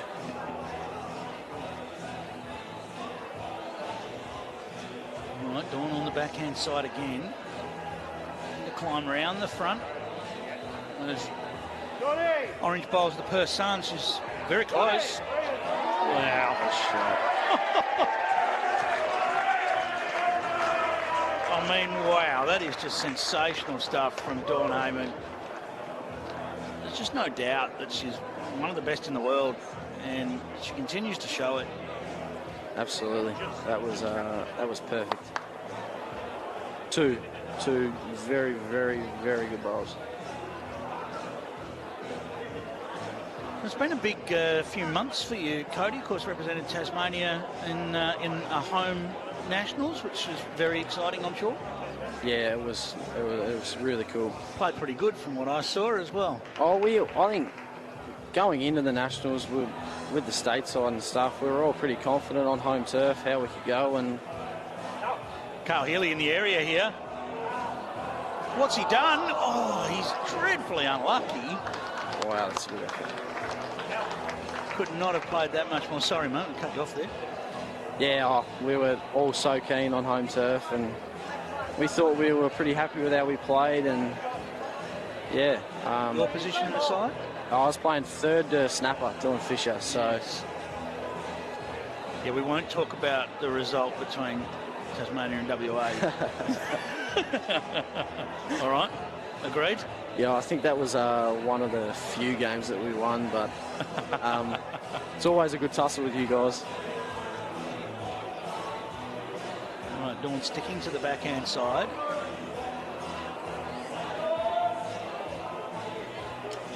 Oh, this is in the zone again.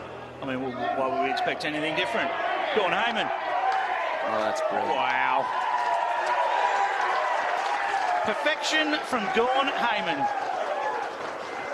Count them up.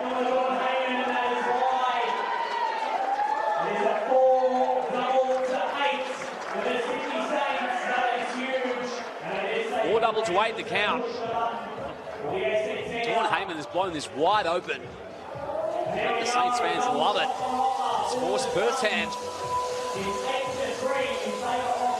8 shots to 3 now after 3 amps.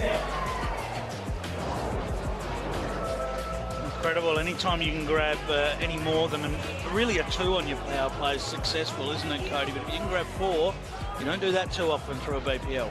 Oh, from what I've gathered across this BPL, the power plays is so important.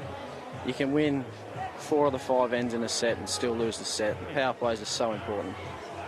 It's definitely happened over the years, there's no doubt about it. So a little bit short there from Jamie Walker with his first. That gives Ben Leggett the chance to pounce first. Now, realistically for Perth, they're looking for 2 shots here.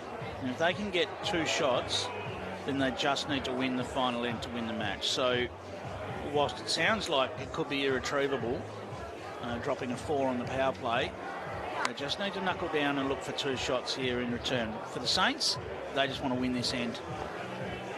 Go a long way to locking it away to a tie-break.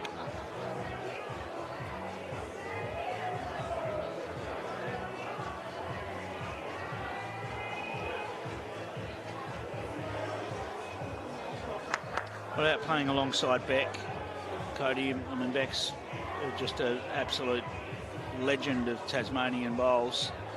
Legend of Tasmania, I think. It must be an honour to play alongside her to start with, but it must be a huge opportunity for you to gather all that knowledge as Ben does enough there for shot.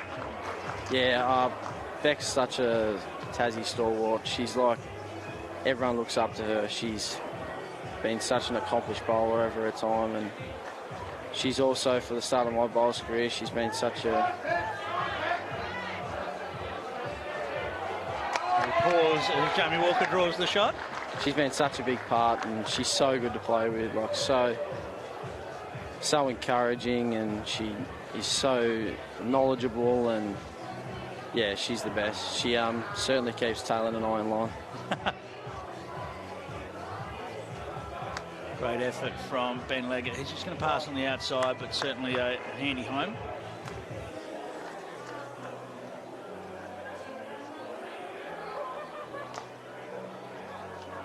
All right, Dawn Heyman. Absolutely brilliant last end. 3 bowls of perfection. What can she do right now? Suns are chasing a couple to give themselves a chance to lock away the match. Dawn can land on the jack. She's going to make that awfully difficult. Just needs to run a little now. Oh, she's done that. Certainly has. Opportunity for Carl Healy to get to the jack, though.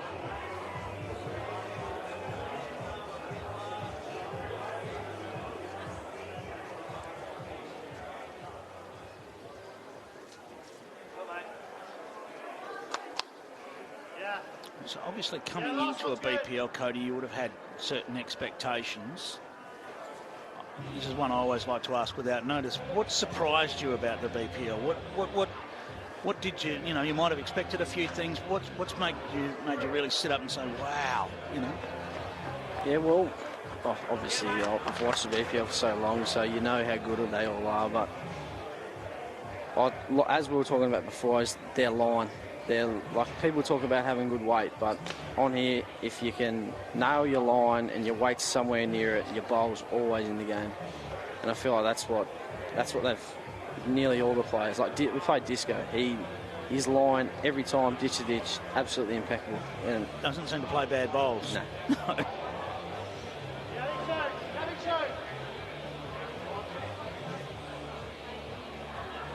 So Dawn looking to just get in behind here and get a little bit of cover in case Carl Healy can find his way to the jack. So just a metre behind would be ideal.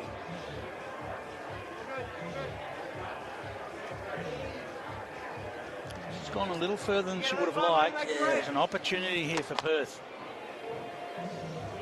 Well, we saw Carl Healy make 5 a couple of nights ago. There may be an opportunity for 5 to 10 here. He won't be far away. Carl Healy needs to hold for the jack. He's giving a little scrape off the front here, and it has to be around the jack. Go and take the jack. The Saints see it off. They'll take two. It's 10 shots to 3. Unassailable lead into the fifth ends. So this is the first time we've seen this on a TV game where the set is over, but we must play that last end because shots up can play a role in who makes finals and the overall scheme of things. Certainly can. You have to play the end out. It was at home. If two sides are even on wins, it goes to net set points. If they're even on net set points, which does happen pretty frequently, doesn't it, Clive? It goes to shots. We have seen finals decided over the years of the BPL by 3 shots. Because often there isn't much between those net sets on teams that have won similar amounts of games. Of course, if this happens tomorrow in finals night, once it becomes a knockout format, we wouldn't actually play the last end of the second set.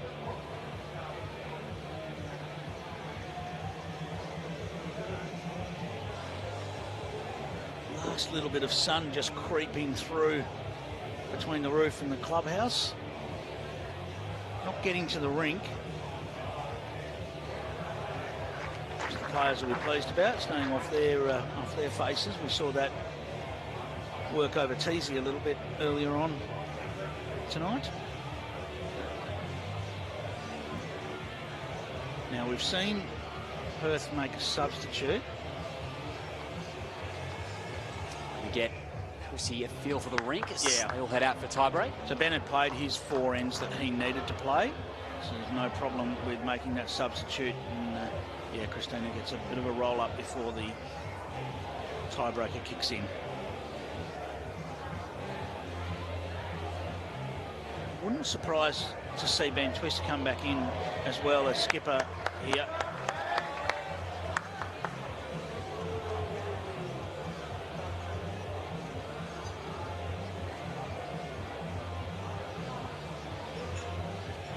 I don't think Christina will worry too much about weight here. I think she's more looking to just draw this off. Well, she has had a little bit of a dip at it. Just going to drop under.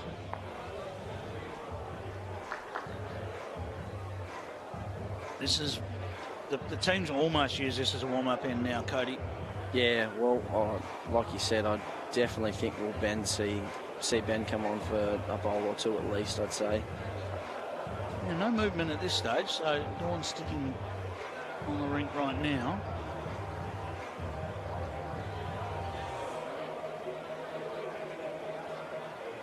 It'd be interesting to see whether Carl opts to drive at this head or stick to the draw shot and try and find his draw for the tiebreak.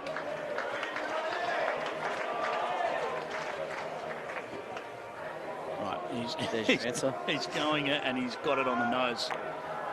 Where's that jack gone? Bounce sideways. The Saints have still got shot. There's plenty more room. Yeah, a lot more.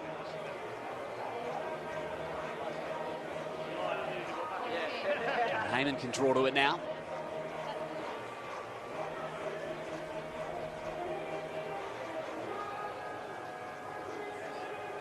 It's interesting because there is a feeling of going through the motions, and for these two teams that are battling to make finals, I guess it is a little bit that way.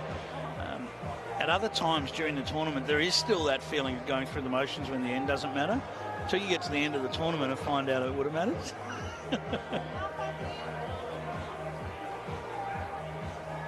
I suppose you never know, do you? Especially in the earlier games, you've got to do your best to get every shot you can right to the end of the game. Yeah. And Dawn's played this well.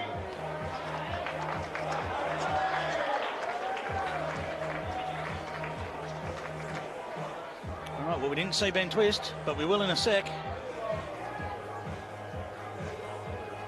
Carl's close to the jack here.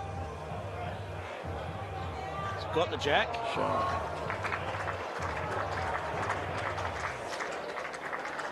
And I believe it'll be one to the Suns. One of the Saints is the One final. to the Saints, okay. It's close between those two. Do it for the second set. 10 shots, or 11 shots rather, to 3 for the Saints in the final 3 ends. We're headed to a tiebreak. 3 in a row to start the night on broadcast. It is 3 in a row, and well, 3 is the number for a tiebreak too, because all 3 players head back out onto the rink, and and we play one end of 2 bowl triples to determine our winner. The teams get a little opportunity to talk tactics. They must do that before they toss the coin, and then once they toss the coin, the shot clock starts, and they've got 40 seconds to get the end underway. So both teams having a bit of a chat in their huddles. As we have a look at the tie-break stats for these two teams, the Suns have gone 5 from 8 in tie-breaks. That's actually second in the competition in terms of tie-break effectiveness. And the Tridents are, sorry, not the Tridents, the Saints are at 4 from 8. So only one worse, but it's enough to drop them to 6th on the table for tie-breaks. That's coming into this round of matches. We've seen a couple of times tonight, sides going for Jack in the ditch. Dawn Heyman's a bit of a specialty at it. Yeah, we're going to see it here as well. As soon as the mat's coming up, you know that the tactic is Jack in the ditch. Ben Twist is going to have the first shot at it. He's going to look to pot this Jack straight in the ditch. So often I've seen people, like the times that people have gone for it, they've hit it, but they've just not quite stuck with it, given too much room. We heard Paul Foster got one earlier in the day during the daytime matches. So here we go. It's on its way. Has it got the Jack? No. And generally you don't see the team playing second go for it, but it looks like Ben Leggett is going for it. Now this is close. But close isn't good enough when you're going for a bare Jack. Do they continue to go for it? I think Ben's going back to the draw. I've heard Beck Van Ash in past in commentary make the case in point that is it worth the gamble, Jack in the ditch? More to your point, Cody, often you don't quite hit the belly, it goes flying.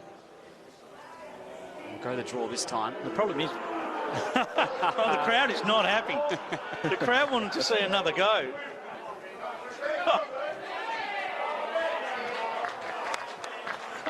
You can see the funny side, Twisty. Is Ben lining this up again? He's back might to the be. draw. Oh, no, he's back to the draw. He faked me out with the stance. He got a little bit of a boo as well. Crowd want to see Jack in the ditch. He needs this to stay up now, and it has. Well, he's got the spot as well, so that's actually a handy bowl. The only issue is, if the Jack goes, probably the bowl on the spot goes as well. The issue when you do get the Jack in the ditch, Cody, and you don't stick right with it, is then you lost the opportunity to try and kill it if you have to. Yeah, that's it. So many, like it is a very, so many people practice drawing to the ditch. Like a lot of the good, like Alex Marshall, like he's a first-class player drawing to the ditch. He's so good at it. Alex Marshall's a first-class player drawing anywhere. Absolutely. He's a first-class player drawing a picture. All right, well, no one's nailed this. This is the other issue, is you go the minimum length, 21 metres. Very rarely do we ever play an end that's 21 metres, because you've got to be able to roll the Jack there. You don't have to do that in the BPL. You can just place it. You actually don't play 21 metres very often. Today was the first time we played 21 metres. The Saints, they went mat back and Jack right up, and then they played super good on it. They got over us, but so. Well, Christina Van Meuren will look at this and say, I would back myself to draw this shot.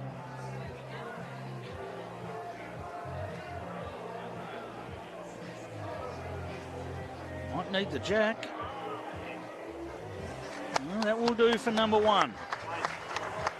Feels like it might still take a closer bowl to win the match, but you'd rather be up than down.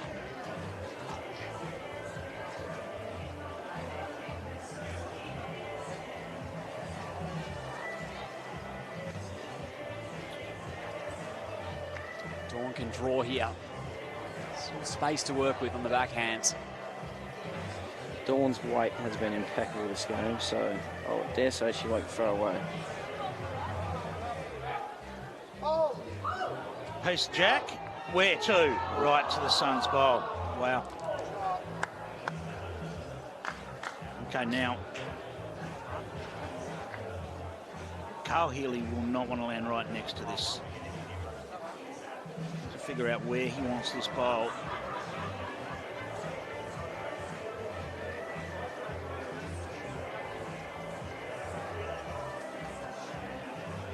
Looks like he's trying to get another one in close. Doesn't want to set up a target. Well, maybe it was a blocker.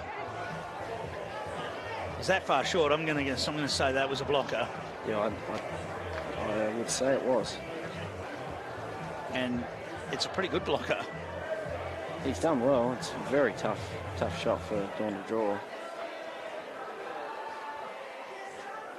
There's the weight from Dawny. Jamie likes it out of the hands. He's got it. Shot.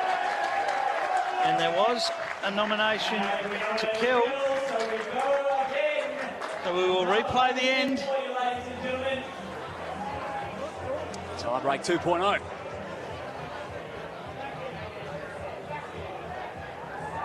There's some discussion about the direction of play. I believe they do actually have to play back the other way, but are they thinking about whether or not they're going to jack in the ditch again?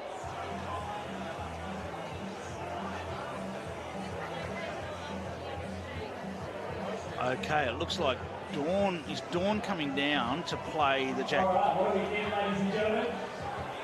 Are we thinking results? Is Dawn going to be the one that's going to go for jack in the ditch? It is. It's that way.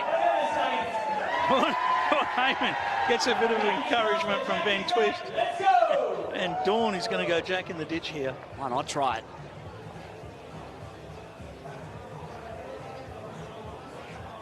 Gee, they'll be up if this makes. That's not going to get back. Ben Leggett. Yep, he's going to have a crack as well.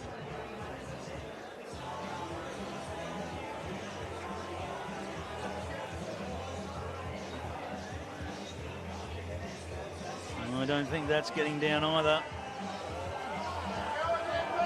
Oh, the crowd want to see it again. There's going to be boos. There's going to be boos.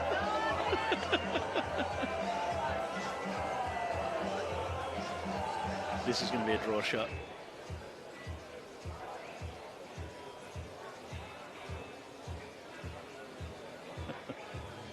A more accepting crowd this time.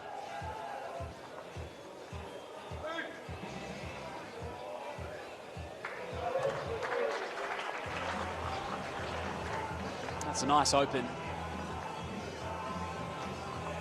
It's a good bowl. It's a good first bowl on tiebreak end. He's sort of covered he's covered the spot. He's covered a little trail of the jack, and it's also close enough that it could hold shot for a little while. It's always any spot being 2 feet past like that. Well, when you actually need one back there, it seems a lot harder to get there, doesn't it? It does, yeah. You can accidentally put one there, but when you want to put one there on purpose, it's just a bit more difficult.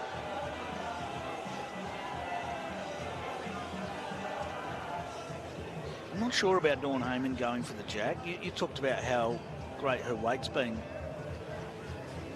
Maybe keeping her 2 draw shots up the sleeve was a tactic, but I mean, Ben Twist has nailed it here. That's a great shot.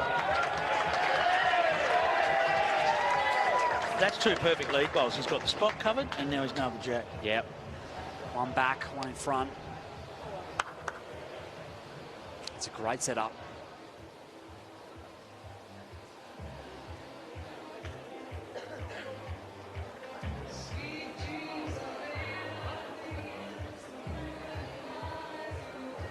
Floating wide, this won't stay up, I don't think.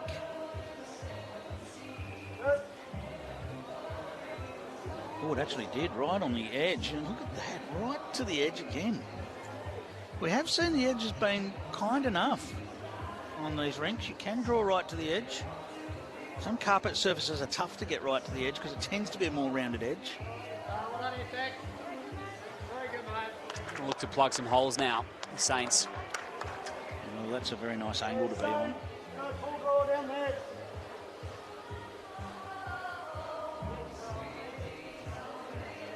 I don't know. I feel like there might have been a temptation to attack this, Cody. What do you think? I mean, it's not going to be the shot they're playing, but I think if Chrissy can just turn it off and turn the bowl to Jack Eye, she gives Carl a really good chance to land or trail and give them a chance. Well, could she take over the spot here? That's handy. Doesn't take over the spot, though.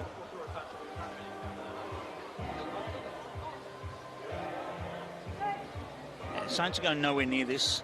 They don't want another bowl anywhere near this. They want to get to coverage now. Now, the Saints were the ones that opted to kill this end. So they don't have another option to kill the end, but the Suns do. Given the Saints have the spot, they're looking there at some stage. And I think we'll see a nomination to kill the end here. There's talk between Bill Brandsma and Carl Healy.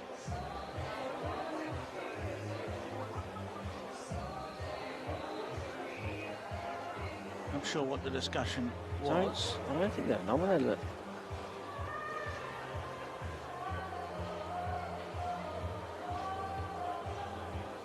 I'm not sure what happened there.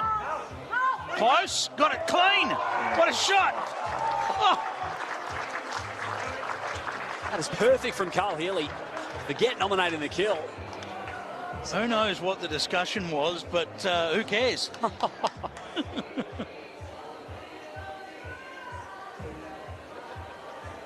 think the discussion might have been that he's entitled to 40 seconds on the changeover, but they didn't change over together, so I'm not sure about that. Dawn went to Jack with her first bowl here, so this would be a cracker if she could draw this. This looks a little quick.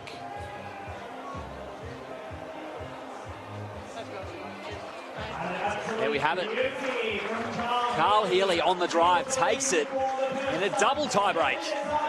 After the Saints killed the ends, and we have a victor. The Suns, who took the first set, finally prevail. They improved to 9 wins and 11 losses this Bowls Premier League.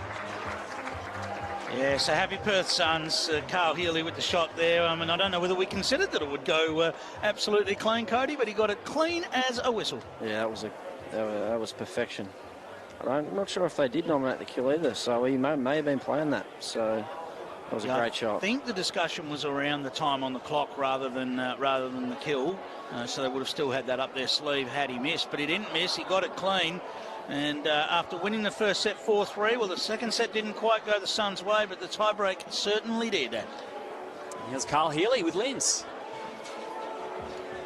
Thanks, guys. Yeah, Carl, it felt like a match that had everything, that one. Yeah, look, it probably wasn't the highest of standard at the start, but, you know, we certainly got into the game and the standard really grew and, you know, Dawn played amazing. It was just a really good sort of one of those real scraps, I think. It did feel a bit gritty at the end there, and Dawny played some big ones. You really had to step it up. That last shot of yours, incredible.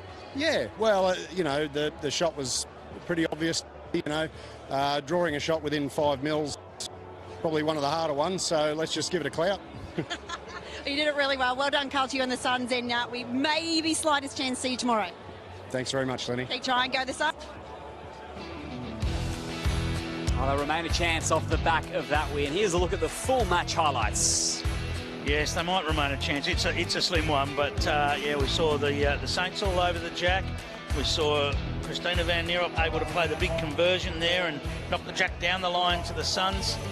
And this was, I think, the right description for Carl Healy was that it was a bit of a scrap. There was bowl for bowl, and a very unlucky result for Carl Healy. Dawn Heyman played some big ones throughout the match. That was one of them, of 3 on that end that were perfect bowls.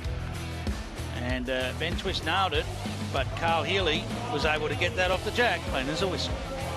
That was mighty impressive from Carl Healy not to dislodge the Jack. Coming up next, it's the Melbourne Derby in match 4 of the night. The Pulse and the Extreme here in Moama.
Well, it's rivalry night in night 4 of BPL here in Moama. It's the two Melbourne franchises, the Extreme and the Melbourne Pulse. It has been two different stories so far, though, in BPL 23. The Pulse are flying.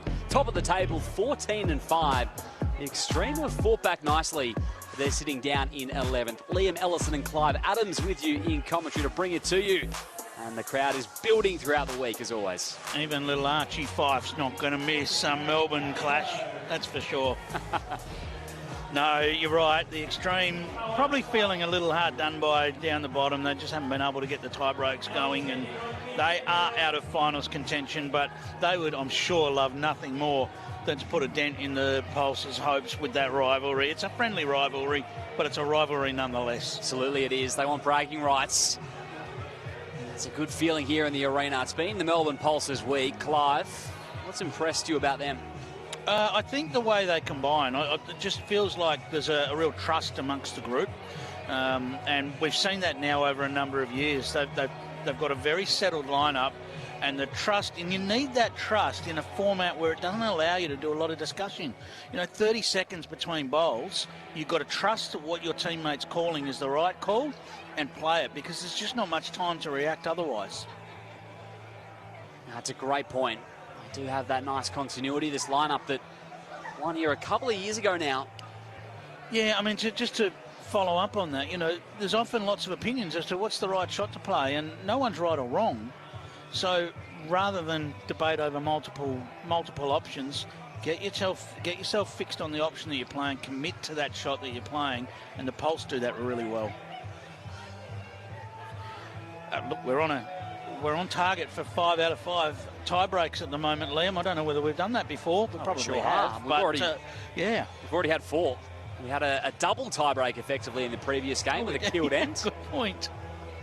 Yeah, so look, we've seen a fantastic standard of bowls right the way through, and I'm sure as these games progress, we're just going to see more and more of these tight finishes and close matches. Brianna Smith from the Melbourne Extreme has been good enough to join us with Linz. She has, thank you, Liam. Breezer hasn't quite been the Extreme tournament, but still important to put on your best show out here tonight. Yeah, we haven't had a great day today. We're expecting to get at least 3 wins, but Melbourne Pulse, Melbourne Extreme derby tonight, so it's going to be a show for everyone. Is there a little bit of a rivalry there, do you think? Of course there is. It's both Melbourne teams, and we're both out to try and get that win. So last year they got us on this TV game time, so hopefully we can get one back on them. Nice. We saw you walk out with your junior BPL team. They've won 2 out of 3 today, so it must be cool to play in front of them as well. Yeah, they've had a great day today, so another win tomorrow, and hopefully they can go top of the table and make to that final. Awesome. Well, all the best to you, Bree. I'll let you go get ready. Thanks for your time. Thanks, Linny. Go the Extreme. Reigning champs, the BPL Junior Cup. Brianna Smith will go and get ready for the Melbourne Extreme. This is a look at their lineup under Kelvin Kirko. If you're looking for enthusiasm, you look for Brianna Smith. There's always enthusiasm in the way she speaks. She's always positive. Yes, she's found the positive, even though they're hovering down near the bottom of the ladder, and we'll look forward to a positive performance out there. And here's Gary Kelly with Lindsay Clark. Yeah, Gaz, you've been on fire this event, mate. The whole team in particular, actually. Still sitting on top of the table going into night 3. Yeah, obviously, we're going really well, which is great. Still a long way to go, so a few important group games left. So hopefully just put on a really good performance on this rink again tonight and see what happens. There's a couple of teams on your tail there. How important is it to try and get one of those top 2 spots, second bite of the cherry? Yeah, of course. Look, obviously the competition is extremely difficult and very challenging, so you want to have them 2 opportunities if required. So hopefully we can try and lock one of them positions in their last 3 group games. Awesome. I'll let you go get ready. Thanks for your time, Gaz. Go the Pulse. Cheers, thank you. Go the Pulse. It's been their week so far for the Melbourne Pulse. Jeremy Henry as coach, Ellen Fife, Gary Kelly and Barry Lester leading up as well for the Pulse. Joining us in commentary as well for this 4th match, Christina Van Nierop from the Perth Suns. Welcome. Hey, thanks for having me, guys. Most welcome, and a nice win there. Keeps you just with that little inkling of a chance. That net sets is a bit of an issue, but we'll see what happens tomorrow. Yeah, look, we've studied the table and I think, you know, it is slightly possible. We have to have things go our way and us win the next 2 matches, so we'll see what happens. Let's have a look at how these two line up against each other. You've got the Extreme on the left, the Pulse on the right. Nothing in it in terms of ends one. Perhaps a little set 2 performance advantage there for the Pulse, and that's why they're sitting higher up the table, because there's not an awful lot in the rest of those stats. So we'll see how this one pans out. I guess it's one of those ones where we always say in these sorts of head-to-head matches that it doesn't really matter where the teams are on the table, because they come out wanting to beat each other. Especially in this scenario between the two Melbourne sides. And the crowd's going wild. It's great to see. Full crowd here tonight. A few attempts at the Mexican wave. Good to see it come off. Just waving to my bestie. Oh, blows me a kiss.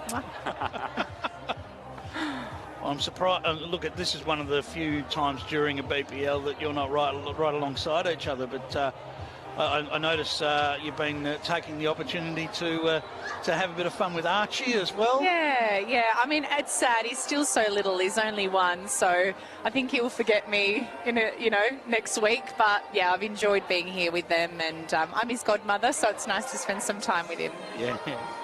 Well, we saw him at the start of the match. He is on the side of the rinks. He wouldn't miss a Melbourne clash, as would nobody else. This is going to be a cracker. Such quality. What I like about what I've seen from Gary Kelly this time around, Gary Kelly's a really intense individual.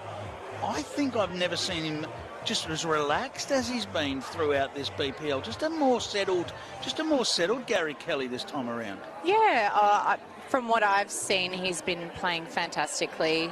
He's definitely in the zone. He's played some massive bowls against us and all the other teams, obviously backed up by Elsie and Baz, so they've got a good thing going at the moment. All right. Roll-ups are done. Now that we've got the roll-ups done, we've got the drive for 5, Liam. Sure do. It's been a lot of fun so far this week. Had a few threes, haven't we? Yet to find the 5, I believe. Could this be our moment? Look, I think we'll go. Let's go the 5. Straight up the middle. Looking for 5 points. Tanya. Oh, that's out wide. Oh. Barry's looking to assist. Oh! 3.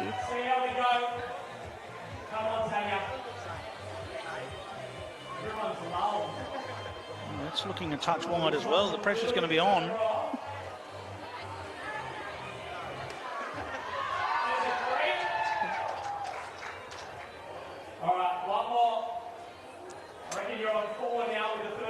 Okay, this one's away a bit better for Tanya. This one's a bit further straight up the line. Have we got a 5? We do! Spot on! What a shot. Take a bow indeed. Right down the middle. That's our first 5 of the week. Well done to Tanya. That's what it's all about at a BPL. Come along tomorrow night. If you're in the area, get along tomorrow night. There's nothing like a BPL finals night, Chrissy. Oh, so exciting. Always look forward to it.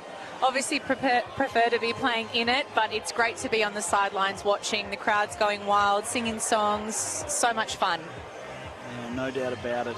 All right, here we go. Let's settle in for another classic match. We've still got another one to come after this. And, of course, last night, that last match was an absolute beauty. So who knows what these last 2 matches of the night have got in store.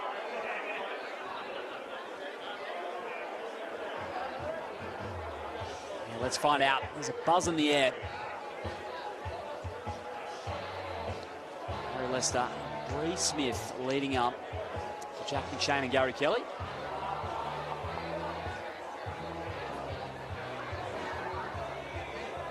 It's on a good track. It's a pretty solid start, this one. Definitely is. Well, we saw last night when Barry jumped on the rink, he put 3 right on top of the jack. Unfortunately, they were all right alongside it, and they got absolutely belted. Oh, by who? That's a good question, Oh, without notice. Caught you out. Sorry. Where's your stats? I think it was Ben Twist from memory. Aubrey not too far away here. Ooh. I'll lock in that it was Ben Twist. Okay.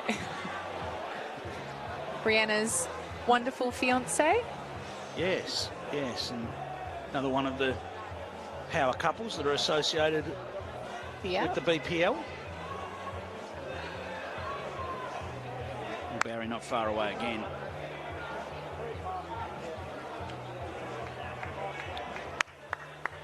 I think if you describe Barry's game, consistency is a word that comes to mind. You know, if he nails it with one, he tends to be right there with the next couple as well. Yeah, I think the one other thing that makes the difference is he's got a very methodical technique. It's always the same, you know, same every time. We're going to see two of those in this match because Jack McShane is the absolute epitome of methodical technique. Yeah, and that's one thing working with my sports psych that she, you know, always says, to be able to produce the same result over and over again, you must have the exact same technique that doesn't change. Try and take the brain out of it a little bit. Yeah, yeah.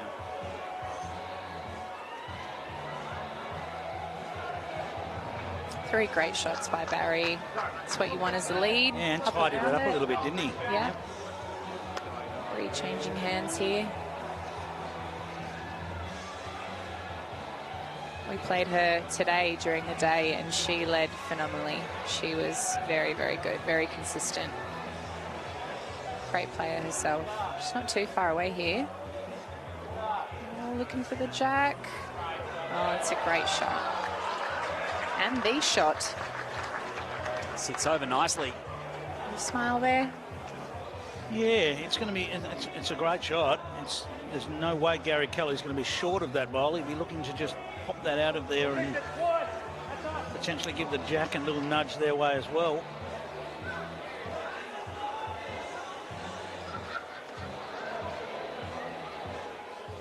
Gary Kelly was having a relaxed figure at the head end. Now he's all business. He is very close to this. Is it going to hold? Oh, it is. It's a great shot. It's a great shot, isn't it? Look at that. That's what I said. He's just in the zone. First bowl of the match. Yep. It's never far away. He's got that incredible weight control as well. You know, I saw him drawing to the lip multiple times today. Tell you what, Jack McShane's down the same sort of line. He needs this one to hold on. The ledge. A little bit fortunate. Jack using a little bit of a wider bowl, Taylor aces, so you would have seen on the screen, it's turning a little bit quicker than Gary's. It's interesting, Taylor aces have sounded a little foreign to Australians watching because, you know, they are a much wider bowl than most Australians would use around the country. Yep. But on carpet surfaces, the players often, except for Nathan Black, often tend to go to a wider drawing bowl. Nathan Black likes his tighter line. That's his style of play. Yes. I guess it depends on the player. But it's just kind of eliminate some of those impurities on the carpet to get the ball back to the line. And who's going to question the way Jack McShane's going about it at the moment, because the last 3 or 4 years have been remarkable. Yeah, he's had some fantastic results. He's one of the up-and-comers, received his cap just recently in Malaysia, so he's going to be a great Australian player. All over this. What's he done? Just enough, maybe. Not quite. One to the pulse. Not far away, though. There's an angle in their backhand now for the pulse. It's interesting because from this end, that's not going to look so obvious for Gary Kelly. This is where trust comes into it. You need to trust your teammate to call the right shot, and it is backhand draw. That's right. Sitting up here, it all looks a little bit dangerous, but on the screen there, you can see there's a nice little port there.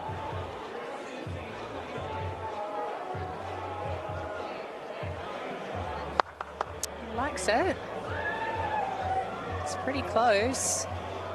Gary Kelly's last chance. Barry likes it too. Let's sneak through. Not quite.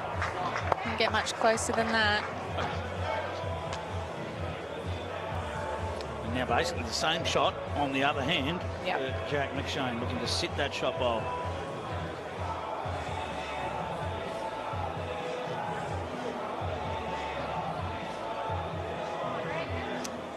It's not too far away either. Swings a bit quicker. Just outside the target. We won to the Melbourne Pulse to kick us off in between the two Melbourne franchises. So for the Suns, Chrissy, there's been opportunities, there's been a couple of things that have gone against and just not quite. No, I mean, we've had our moments.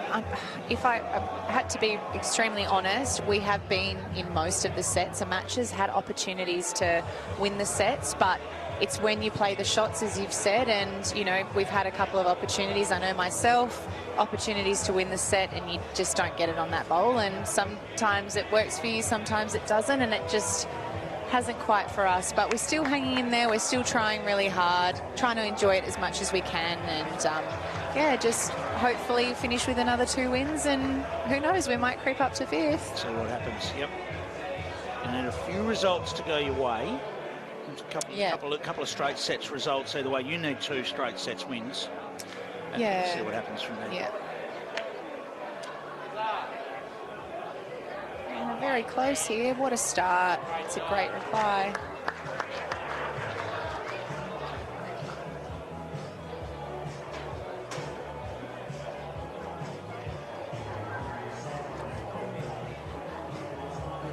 Both leaders will be happy with those first attempts. Definitely. Barry will be looking to try and get close to land Brianna's bowl here. He's definitely got the pace for it, I think. Not quite. My eyes are deceiving. Sometimes I can't judge the multicolour. Yeah. Right. Bree.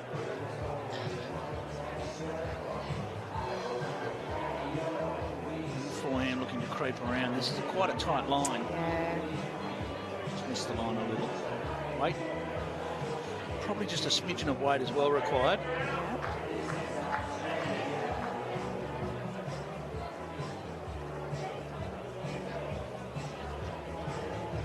Barry will look to give this a bit of a double chance now. Turn his own front bowl up that little bit, get to Brianna's back bowl, or just get round the back and have one past the jack. Played it really well. Pretty close. Great shot. He's got to that back bowl. Be crucial for Brianna here to be reaching. She can make shot out of it. Well, we'd see some teams use their lead to fire at this. I think we'll see that from Brianna. But reaching, yes. Pretty close. It's a good line for her. Holds on. It's just ducking away. Well, it was a great weight for it, though. Where does that go? Well, it's gone to a good home with the jack with any sort of weight on it, likely to spring out that side. I'd be surprised if Jack has a little go here. See what Gary does. Generally not shy to attack. No, again, against us today, he played some massive drives. He's very accurate.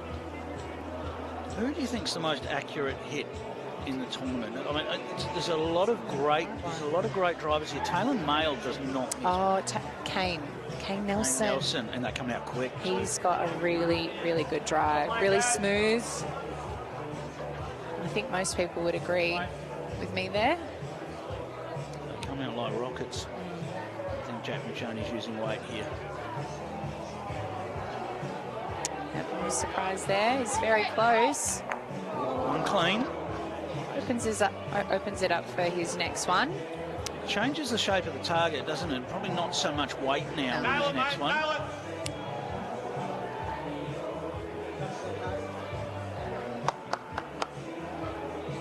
Nice sign language there from Buzz. It's interesting. Sometimes it can be hard to hear each other from each end of the ring. Gary understood the assignment. It's pretty close. Oh, he's very close. Now, he might turn their own bowl out, so he wants to stay in. That's better. Yep. It's much better.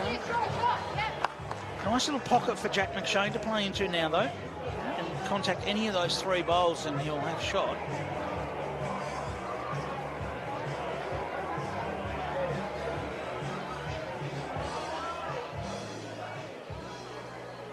Nice wide line. Is it going to get back in time? Great effort. It did get back, just carrying a bit. And it doesn't hurt to have that little bit of weight because you can nestle in there with that. 2. What to do now? I think Gary will still be on the forehand draw. I think he'll know that there's that pocket of bowls for Jack McShane. Let's draw into the tee. Okay. Just in case. Those Bit of options. security, yep. Didn't seem super happy with it. Maybe just... The Extreme had the 2 back bowls, so... Okay, Jack McShane, similar weight to his last. He might try and drop a touch so that he gets a bit more turn. Better line here. If it hangs on, just stuck under. It's just taking the weight off. That was what it was. He dropped a little bit to try and find that bit more turn, and it's going to be 2 shots to the pulse, we believe. Let's wait until that's confirmed. Just Barry looking to see if it's 3. 2 shots to the pulse, making it 3-0 on 2. It's a handy lead for the Melbourne Pulse. We'll see the power play activated from the Extreme. Tell you what, it's gone dark outside, and the impact of those power plays is a little bit more obvious, isn't it? With the contrast of the dark outside, the lights going off there for the power play for the Extreme. Party time. Sirens going.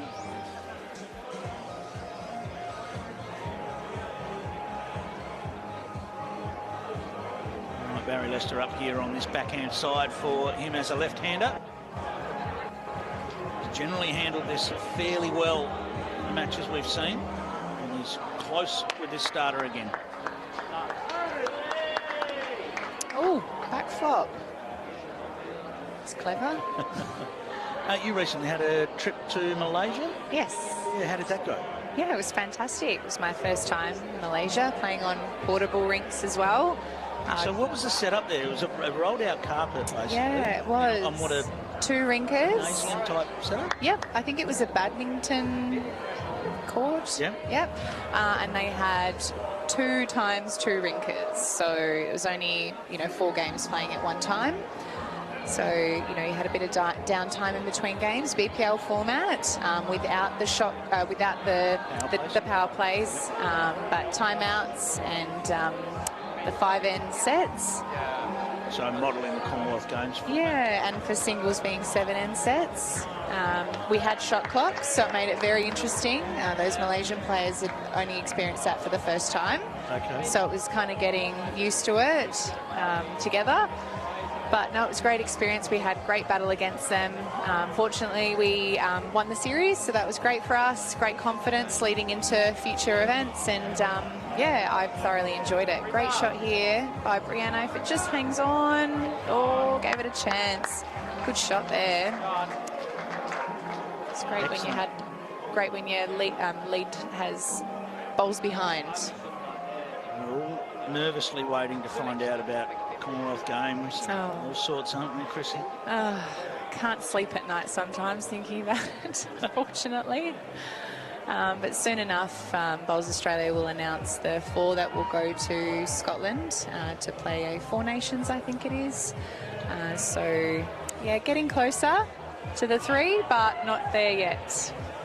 That is a tough, tough ask. Liam wouldn't want to be one of those selectors. Absolutely not.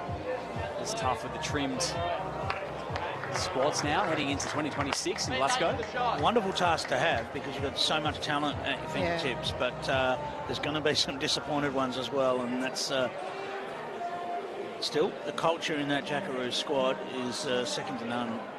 I'm sure, regardless of who gets picked and who doesn't, everyone is going to be on board to cheer for Australia at Commonwealth Games. Another chance, but not wasted. It's the backers bowl.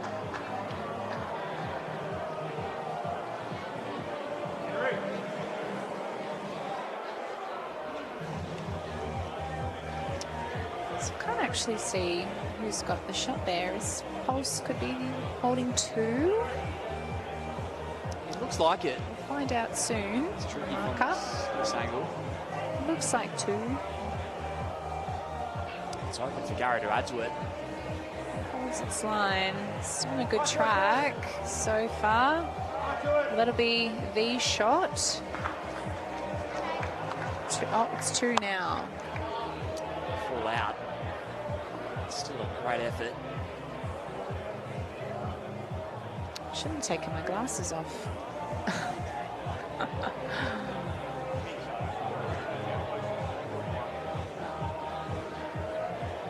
Really important one here for Jack. Get one close and give him some confidence with the next 2. It's not far away. Might snag the Jack here. Oh, not quite.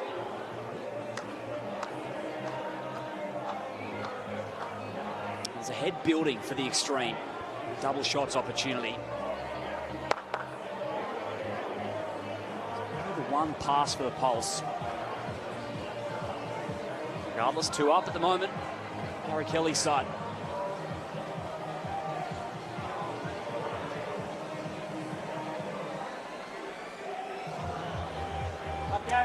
Gary looking to cover those 2 extreme bowls there, but just falling short. Jack not needing to correct much on his last.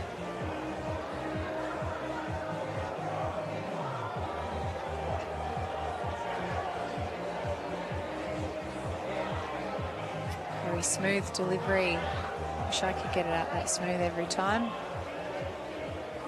It's close again.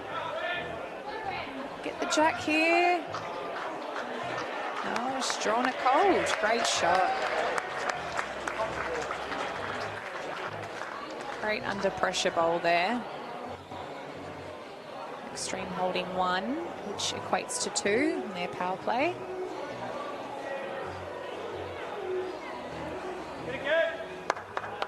It's important with that final bowl for the Melbourne Extreme. What's the move here for Gary, do you think, Christina? I don't think he'll be short. I think he'll give it a chance, trail the Jack, sit the bowl. And the front's working for him as well, isn't it? It's definitely got the weight for it, but just a little wide. Seen a tendency on that forehand to just overplay. Yeah. Not so much overplay, but if you've got a little bit of weight, it just doesn't quite get down. I was drawing once and I was about 5 metres heavy. Okay, well. After a runner, though, that's my over. excuse. 5 minutes heavy is probably overplayed, so I think we can agree with that. I did have a runner before it, so... All right. Movement comes with some risk here. This would be catch 22. This is an important one. He's pretty close. Just needs to keep running on. Oh, not quite. So 1 making 2 there. We're on the board. 3 shots to 2 after 3. Melbourne Pulse will get this place clearing.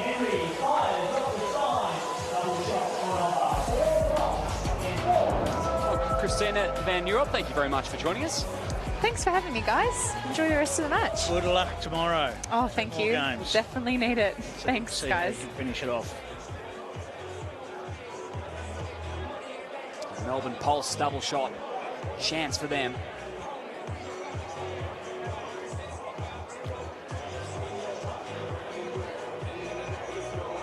Brianna Smith.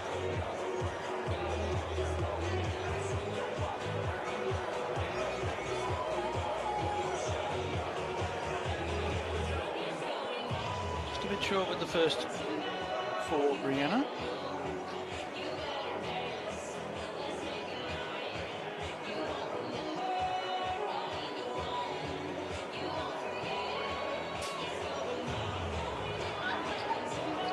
Long length here.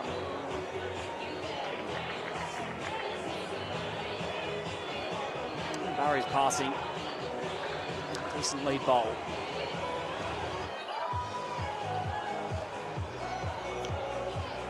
this metre correction is something that the Jackaroo squads practice a lot. It's something you find in the sport. We all know a metre is about 2 feet to 4 feet. Anywhere between 2 feet and 4 feet gets called a metre. But that metre correction is something the Jackaroos practice a lot. Just overdone it, nicked the Jack as she went past. There are certainly standard drills that the Jackaroo squads will do about the metre on, metre on, metre on. So they'll play their first one, try and put a metre on that, a metre on that, and a metre on that.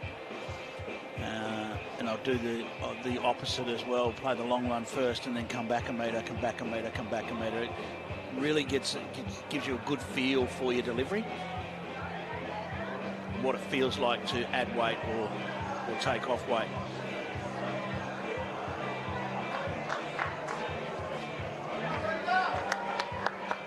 Yeah.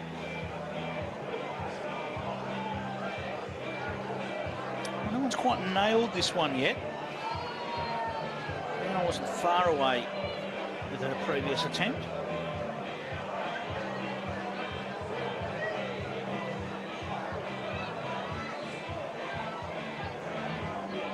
Just needs us to get down late, which we know it doesn't quite do. The jack up on the tee, this long spot, we do know that all the players that have been up here have told us that just holds off a little, doesn't quite bend as much.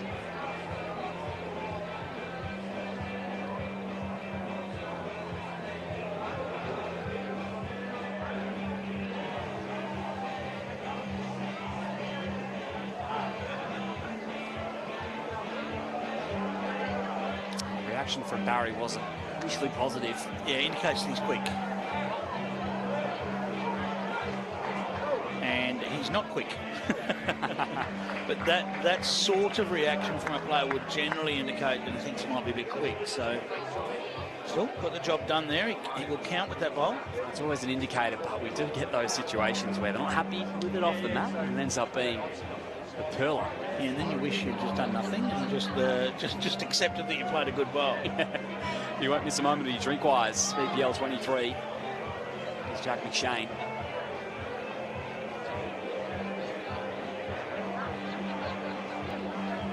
Backhand here. Yeah, nothing more than a draw shot here.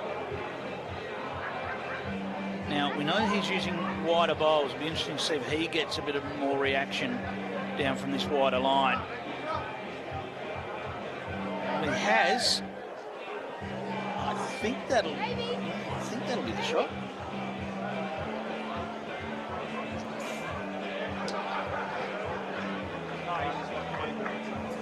May not be.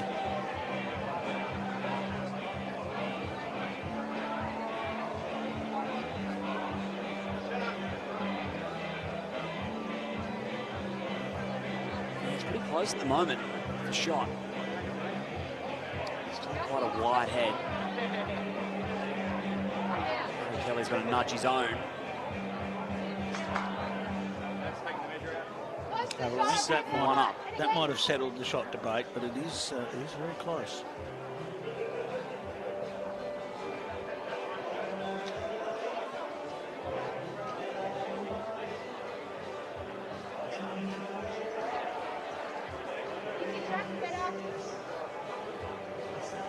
Well, this line is very close. Just needs it to ease off now.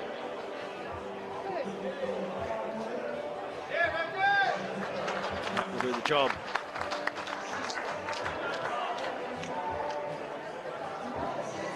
Same ball, beat that, you're close. Definitely one to the extreme at the moment.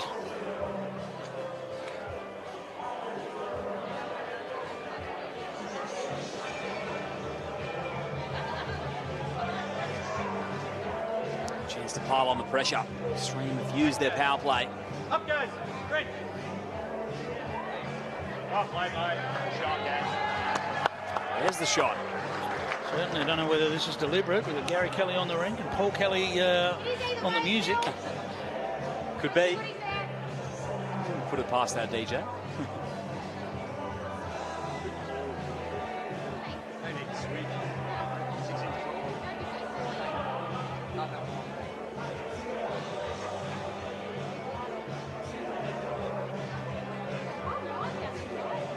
McShane needs to run. Just come up short. Same ball. Pulse power play here. The reason you call your power play when you've got last bowl is so that you can take advantage. Yeah, certainly. She needs to get the last say on the head. It's a massive leverage point. It's very close.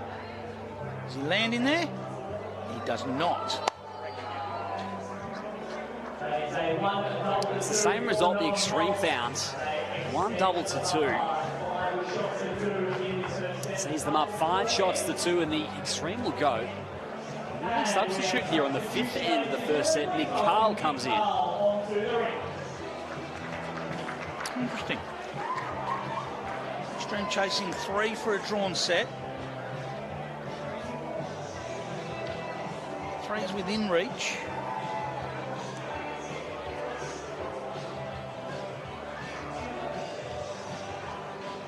Maybe a little look towards the second set. A little bit of movement in the crowd just caught Barry's attention. Spot on though, it is well within reach.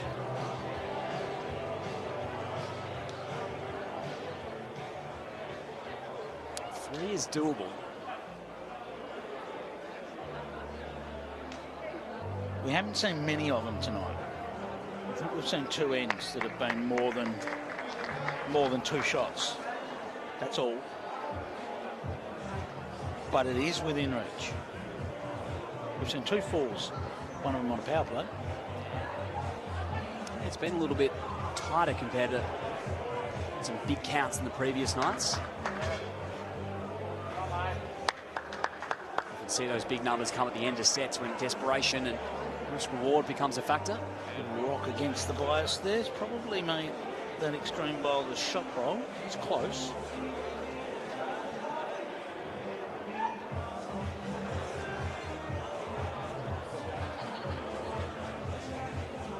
No change of hand for Barry Lester. Many people would change hands in this situation, but just looking for that consistency we've talked about. The best way to manage that is to stay on the one side of the rink.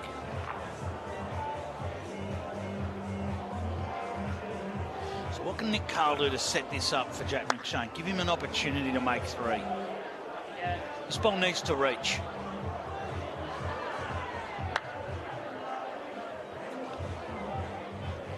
Slightly disappointed with that one. It's probably just too short to really have a chance of counting at the end of the end, particularly if the jack moves.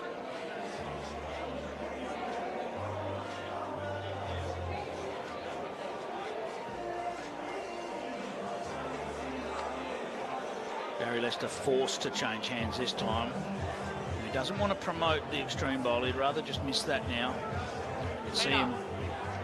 Body language was telling it to turn off that line.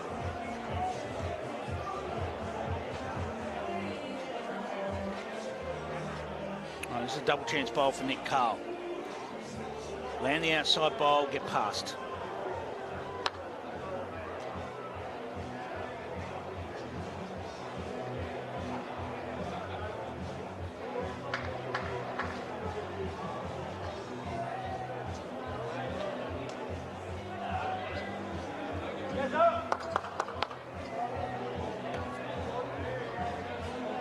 Turn your weight into something great with Keno Go 18 plus. Gamble responsibly.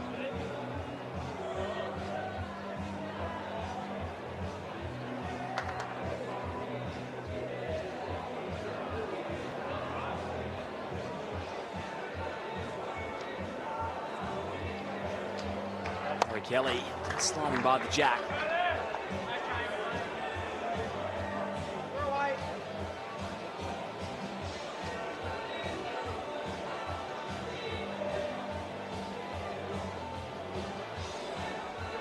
This is a tough ask for Jack McShane. Only make 3. 1 pass, 2 pulled up short. He needs us to run.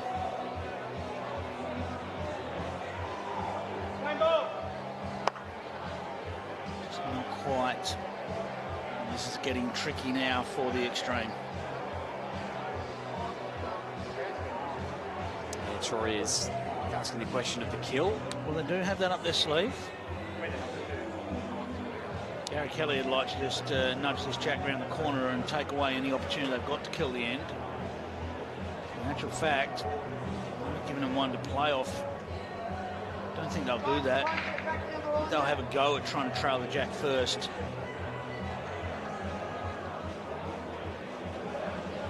Must have covered multiple angles. Only issue with this, if he gets that jack roughly where Nick Carl is sitting, he's not going to have the option to kill.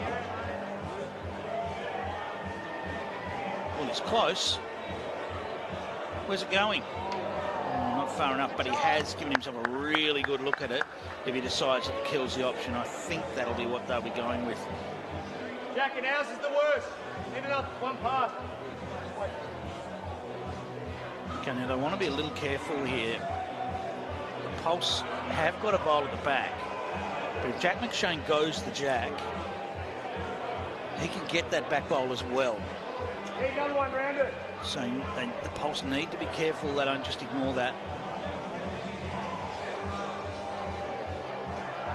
Harry Lester's called the timeout.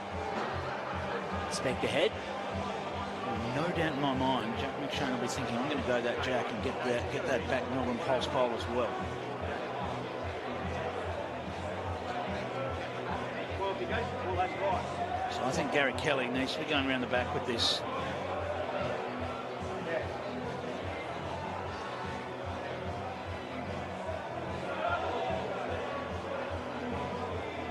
Nominating the kill. And this will be interesting because if nominated the kill, there is a chance you can get the jack and those two back bowls. But they have nominated that if it goes out of bounds, it will not be respotted. And that wide one to the right to make three, is that? Yeah. Regardless, it'll be a kill opportunity. Bowl onto the... No, not onto the jack. It missed the jack. Wow. Did not miss the jack by much. That'll do it for the ends of the first set. The Extreme take one. The Pulse take the first set. They continue on their march to Melbourne. Pulse paddle, in fact, so 6 shots to 2, the final scoreline.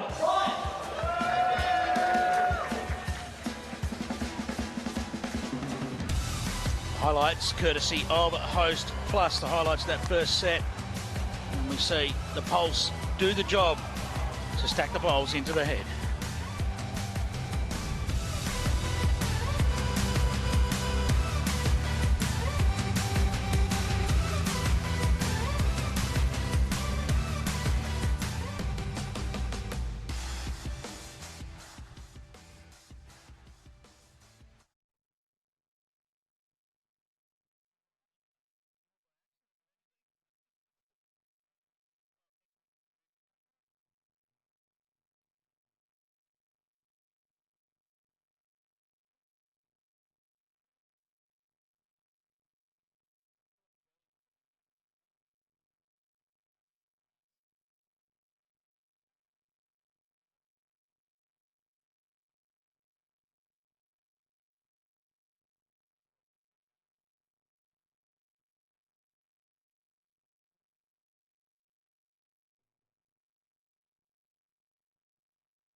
Any local rivalry, you want to try and make make it a winner. You want to come out on top because, yeah, back home, especially in Victoria, we are representing Dandenong and yeah, the whole Dandenong-Sunbury, east versus sort of west. Yeah, there's a bit in that, and yeah, we'll be up for the challenge for sure.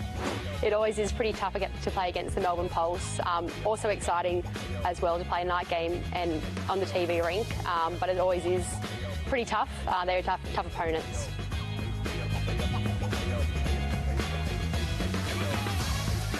It's a Thursday night favourite in the BPL, the Melbourne Derby. We're here on the Murray River in Echuca, Moama, one of the most picturesque spots in northern Victoria, on the border. Beautiful town. Get out on a houseboat, investigate the Murray River. We're here for an ultimate night of the Bowls Premier League, and the Pulse have taken the first set, winning 4 of 5 ends. They're in ripping form, Clive Adams. They certainly are. I mean, they've been taking all before them throughout, and, you know, if they can get the win here, they go a long way to securing that top spot. There are a couple of teams that are on their heels. They'll be well and truly aware of that. They've got the Tridents and the Steamers to follow tomorrow. So a win here, and it's going to be mighty hard to knock them off top spot.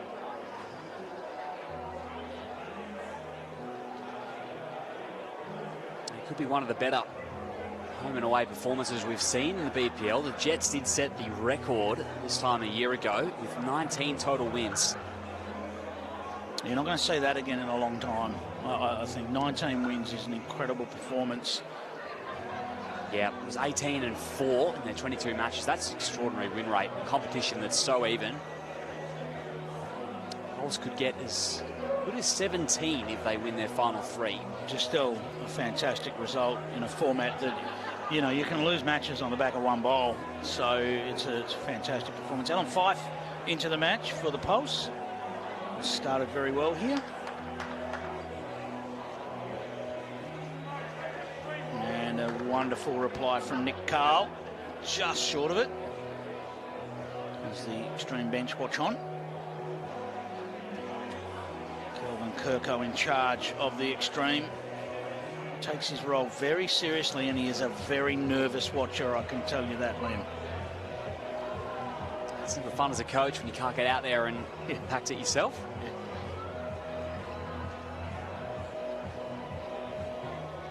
Well, still 1 to the Pulse, and the only issue for Nick Carl is he can't really get at it. Doesn't need to get at it, but he needs to give Jack McShane a shot to play.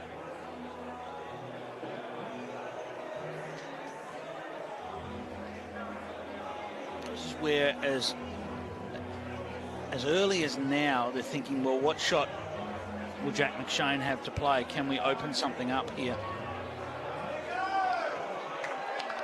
Well, that is a great shot from Nick Carl, who said he couldn't really get at it. Well, he got at it all right. Brilliant shot. I'm not entirely sure the crowd was paying attention to that. I don't think they thought he could get at it because he didn't get much of a response from the crowd, and that was a fantastic shot. Maybe they're cheering for the Pulse. Yeah, they could be. A sprinkling of different franchise shirts throughout the crowd. Plenty of Steamers fans, as you'd suspect. Well, our announcer did a little bit of a survey in the break, and it seemed like the Pulse were the favourites. What's Gary Kelly got here? Nothing. Wow.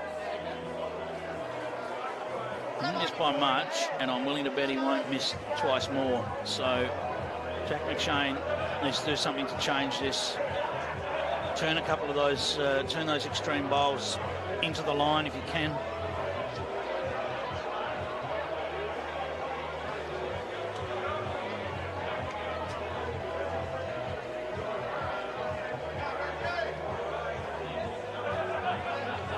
Rock back, and that's closed down that target a little. In reality, if Gary Kelly hits that on the forehand, he was tight for the jack anyway.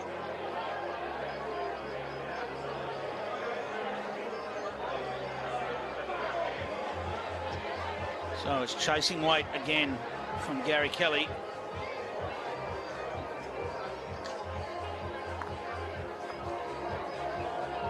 He's rolled the extreme up for at least 2. It might even be 3. 2 and a measure. Call from the marker. not sure what he's going to play with his last now. Does he chase again with his last? Jack McShane's still got 2 bowls to play here. There's an opportunity for the extreme.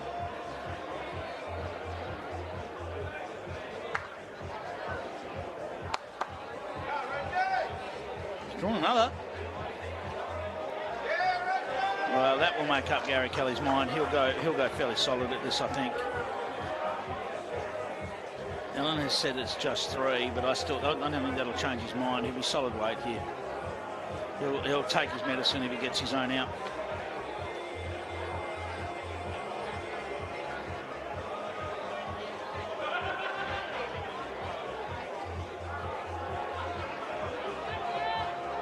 Gary Kelly, very interested. He'll take the jack. Got it. Now there's an extreme bowl rolled through as well. Favour extreme, your read, Clive? Oh, gee, it's close. Maybe a forced me measure. to pick. I'd probably favour Pulse. Okay. I'd probably favour the wide one. So Nick Carl agrees as well. He says 1 down. There is 1 more bowl for Jack McShane. No, I'm not going to say Jack McShane can't draw this. He's got about 2 feet.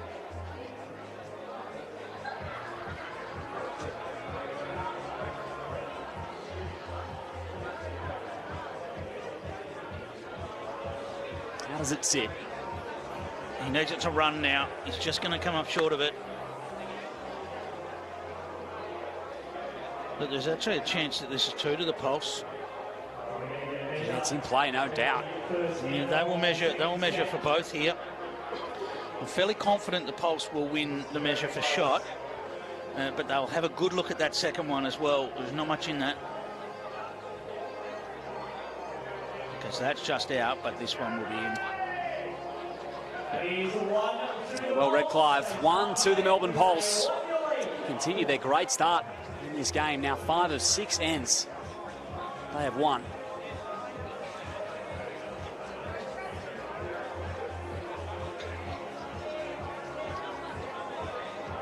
Medium spot to the tee. If you've just tuned in and you wonder, why didn't I see the jack rolling down the green? We don't roll the jack in the BPL. There's a chosen spot at each end for the mat and the jack, and we get on with the bowls.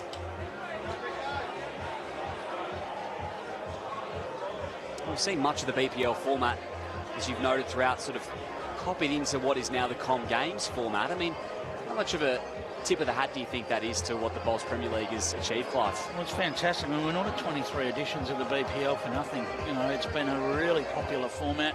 The players look forward to it and they love it, but more so, the spectators love it, because it doesn't take a huge investment of your time to barrack for your team. And if it's not your team, well, you pick a side and you barrack anyway, because it's a 1 hour format. There's plenty that happens. There's plenty of those sort of, the climactic moments that make a match. You know, once you get to the third end of a set, every bowl's so crucial in terms of what's going to happen to affect the outcome of a set. Yeah, well said. You can see with a great turnout throughout the week. Barely a seat free in the bleachers. Played, shot. You know, the 3-bowl pairs format brings out the best in a lot of the players, because they've got 3 shots at things. They've got three attempts and 3 opportunities to correct. When they're doing that, they're going to get a lot of shots.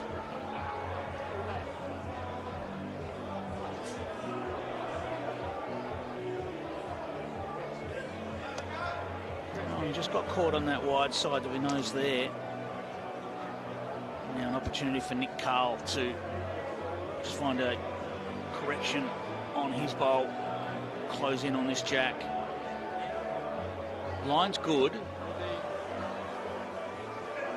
Just needs it to pull up, and it has for the shot. Could be a couple there to the extreme as they change over. That front bowl might be in. Yes, 2 shots is the signal on the rink. Arrow's enhanced grip that miraculously makes a bowl feel 1.5 sizes smaller, thanks to Aero Bowls, major partner of the BPL.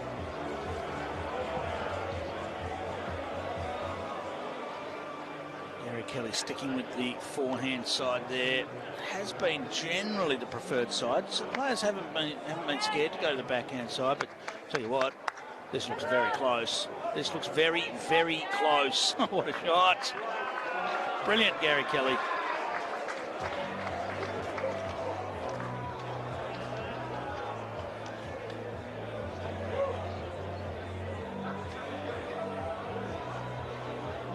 Again, in the background, you see Gary Kelly just looks so relaxed at the moment out in the rink.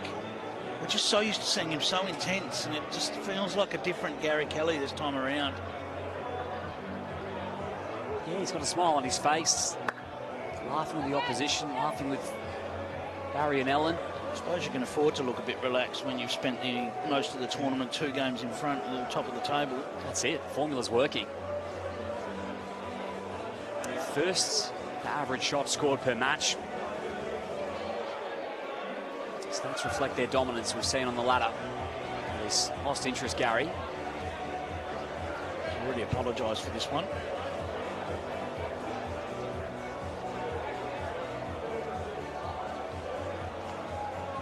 He's taken away any hope of Jack McShane driving at this, because that has landed right in the way, completely accidentally.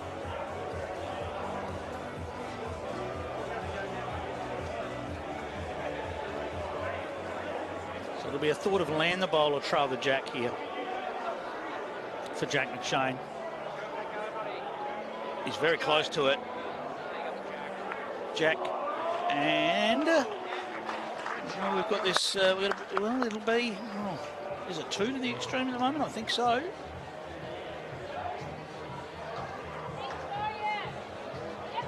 Confirmation from Ellen that she thinks it's 2 down.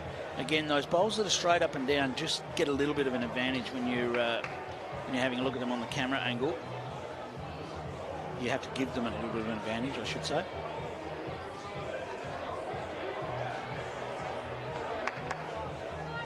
Well, Ellen's already clapping.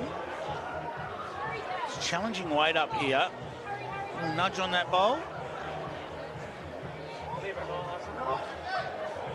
I don't know. I think it's definitely 1. Score the shot. There's plenty of room. Slightly confused by Nick Carl's call there. He said he thinks it's definitely 1, now 1 down. It's tricky to judge with that really tight angle. That extreme bowl parked on the plinth. It seemed like a signal of 1 down. Jack McShane's out in a very good line for his. This will get round the front. It now needs to pull up. It needs to stop. And it has. Brilliantly played by Jack McShane. Well called, Clive. I thought about a measure for the second. Opted against it. A clear win for the extreme. Nice draw all the way to the river for Jack McShane. He ties it up. 1 apiece after 2 ends. It does confirm that that bowl that was straight up and down to it was the shot before that, the pulse bowl. They're not even worth measuring. So there you go. Can be deceiving.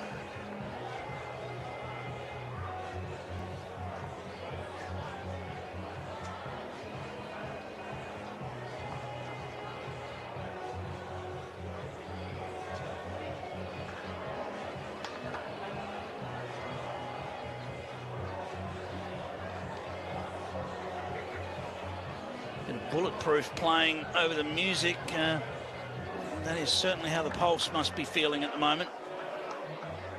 I love it.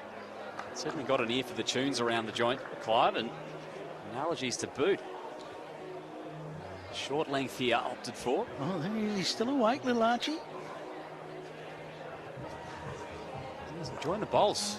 Been out on the practice rink as well, running around. It's great to see.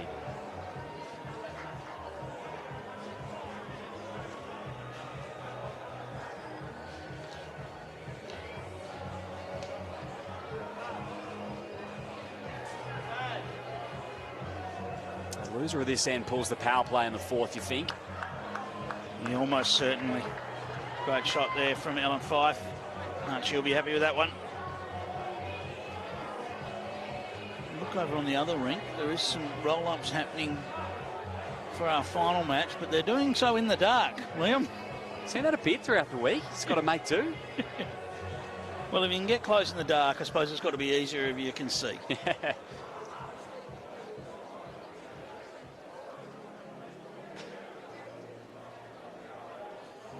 They get a glow-in-the-dark jack, Clive. Surely they sell them. Probably not far off it, I would think. Great shot here. Well, it's a brilliant shot. It does sit alongside the jack. She's found a great feel, Ellen. The only issue is that'll be inviting for Jack McShane now to reach up and land on.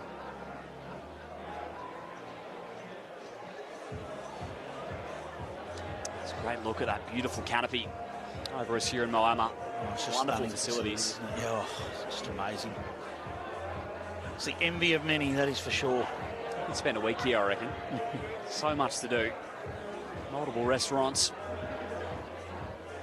A houseboat down the river. The paddle boat, I should say. Great shot, brilliant bowl, brilliant bowl. We said how attractive that would look from the mat end. And it, you know, that's where these jack-high bowls, they just often don't even last one bowl from the opposition. Get that right, it's the paddle steamer, isn't it? Oh, got there eventually. Okay, true, the paddle steamer. Oh, there are plenty of houseboats as well. Yes, yes. The traditional option, go to paddle steamer.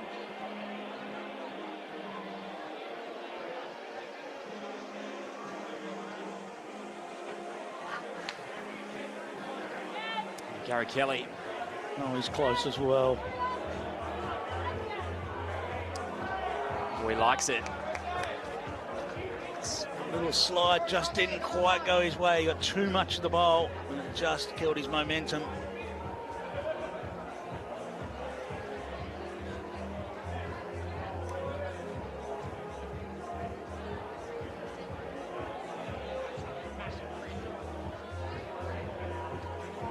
This is tough to access.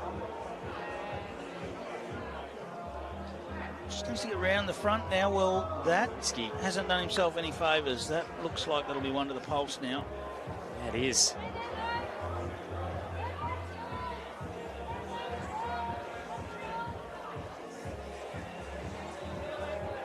There's a chance to make a number here.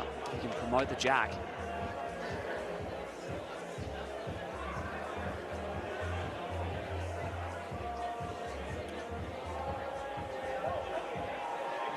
He wasn't far away with his last, Gary Kelly.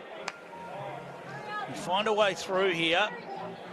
Needs to clear the front, not quite. Does that create a little bit of a path for Jack McShane now to be able to get through there? I think it does. Little edge off the pulse bowl would do it too on the forehand. Yep, or catch the little edge if he's a bit tighter. That's what he'll be playing. There's a path right through to the shot bowl here.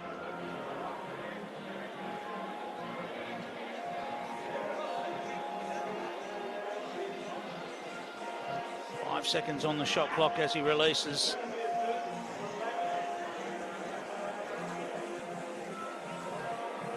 What's he doing? All just rocked, but didn't really move enough.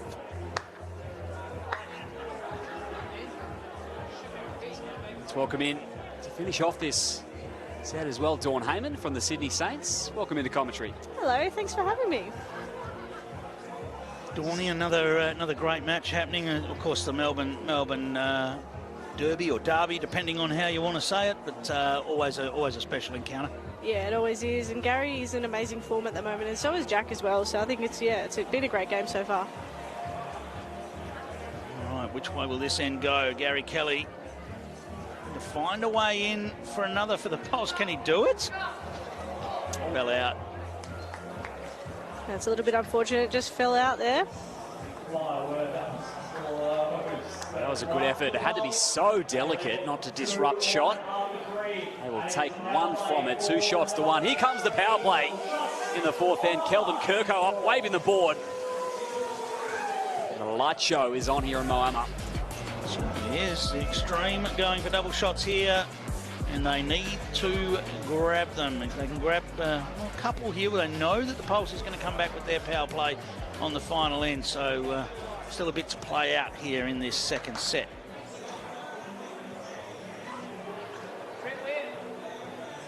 Interesting match, Dawn, of yours tonight. It was, it was a tight first set. You got away and got a big power play to. In fact, when I say you got a big power play, He played 3 perfect bowls. It was outstanding to watch. Yeah, no, it was pretty good to bowl them. They were all sat in the line, so it made it quite hard for Carl, but he did reduce, and yeah, it was a good power play for us. But yeah, unfortunately, the result didn't go our way again. There was a frustration in that. Yeah, there is. Oh, it's been a really, really frustrating week. Like, I don't think we've played bad by any means, but we just haven't got the results. Like, a lot of skips have played big bowls in the last end of the set with their last bowl, with us with no reply. So, yeah, there's not really much we can do about that. We can just play our best, and, yeah, if the results go our way, happy days, but unfortunately they're not. Quite enjoyed the battle of yourself and Chrissy as well, two the fantastic women in our sport, and watching you two go to battle. There must be something special in that as well when you're battling against each other. Yeah, of course it is. It's not very often you see two females skipping against each other in this format. So yeah, no, I think we both played pretty good tonight. Certainly did. Jack McShane talk about bowls in a line. We've seen the centre line quite kind to find on this show rink, Dawn. Yeah, no, this rink's ran quite well. It's a little bit quicker than what we play through the day, but yeah, you can find the centre line quite easy.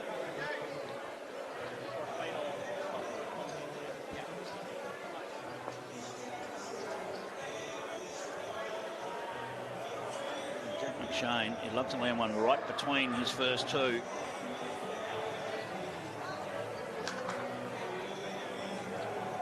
Well, he's not far off doing so either.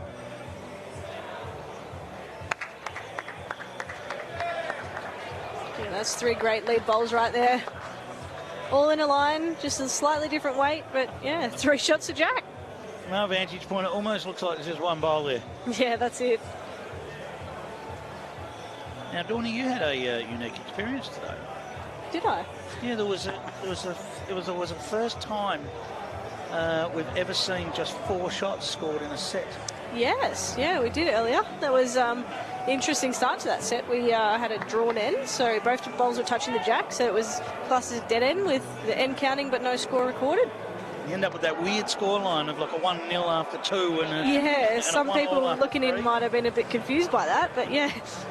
Yeah, that was interesting, that. It was the first time in BPL history that it's happened. There you go. And it was an equal lowest scoring match in BPL history. Only 2 other matches. They were at BPL 19 where there's been 12 total scored in a match. So we've never had an 11. There you go. There you go, part of history. There you go, happy days. Stream credited with 3. Which, if we double it, would be 6. Massive on the power play. Just a little short with that attempt, so perhaps opportunity knocking here for the extreme.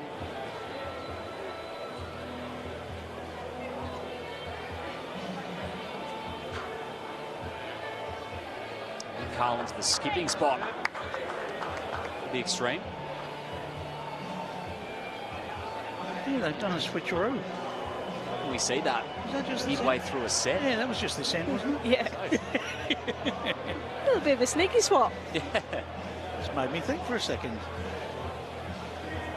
All right, Gary Kelly, he wasn't far away with his line with his first one, so can he find that little bit more weight and get into the area here? Yeah, it looks like he's pretty close with this bowl. If we're looking to get the shot or even reduce would be good with this bowl. He's played it really well. He's done it all week. Yeah, absolutely has. He's played unbelievable. And I mean, now that line, that line of Jack McShane bowls is an issue because you can't see Gary Kelly's bowl amongst them. Yeah, it is. I think Nick's last bowl hanging out wide there, I think he's got a good shot on the back end to play out onto Gary's last bowl, try and spring the jack out to that. Here we go, big weight, just on the outside of the target. Just by much.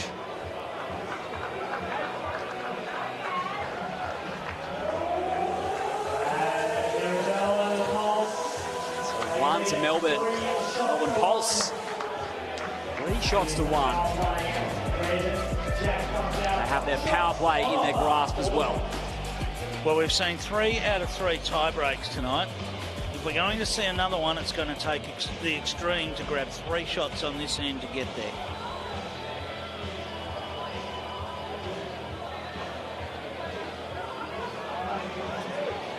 So tomorrow, Dawn, just an opportunity to go out there and see what you can take from BPL 23. I know finals are out of the question, but you know, every time we're out there having a game of bowls, we're playing to win and we're playing to affect other outcomes. Yeah, absolutely. I guess, as everyone says, you're out to ruin everyone else's day when you're at the bottom. So, yeah, there's not much more we can do, but to finish off with a couple of wins would be really nice. Yeah, for sure. Jack McShane. Well, there's one of the 3 required.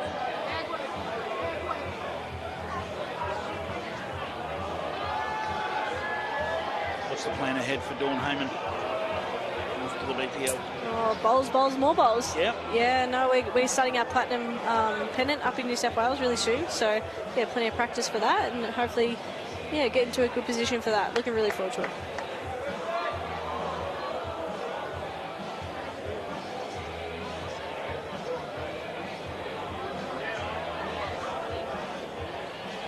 Hells has got respot.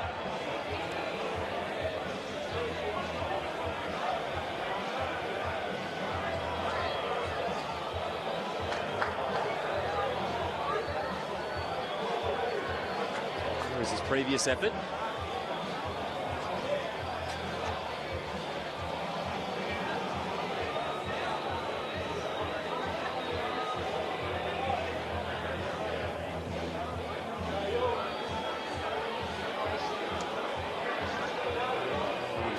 Following after it. Handy home. Yeah, it's a really good end from Ellen. She's got 2 bowls past the head. Jack will be looking to make sure this is reaching. Give him the chance to 3 or 4.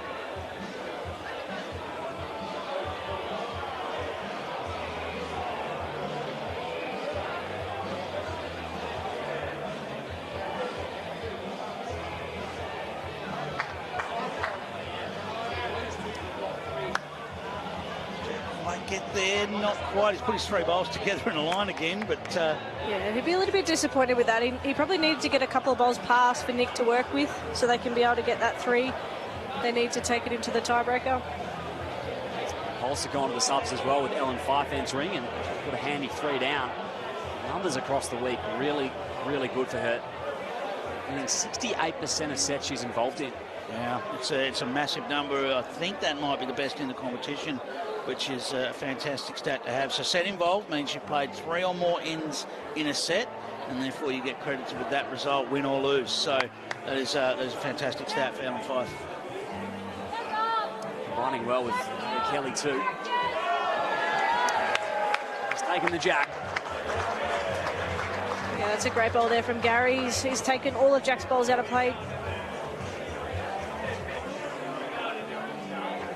That is huge. Yeah, it really puts the pressure on Nick now to be able to make sure that he gets his 3 all counting for them to be able to move into a tiebreaker. And that is going to make things very difficult.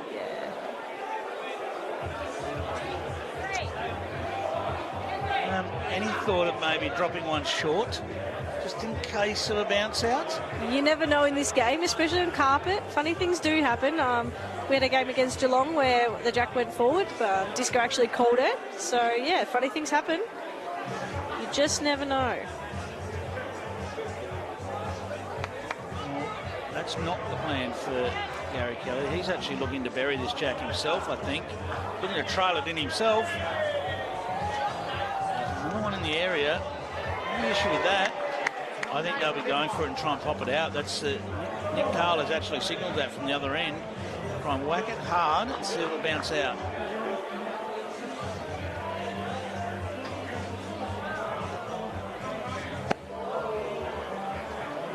They didn't nominate the kill there, I don't believe, so they still have that up their sleeves. They could nominate that.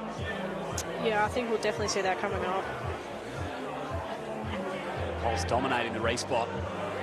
I think Gary Kelly's looking for a short bowl here. The bench is telling him, match up those 4 short ones. They're calling a timeout. And the bench has got involved here and said, put a short bowl in. Yeah. You just never know. You can hit the jack straight in the middle and just bounce straight out of the ditch and go up as far as it can. Like, they could potentially score a 4.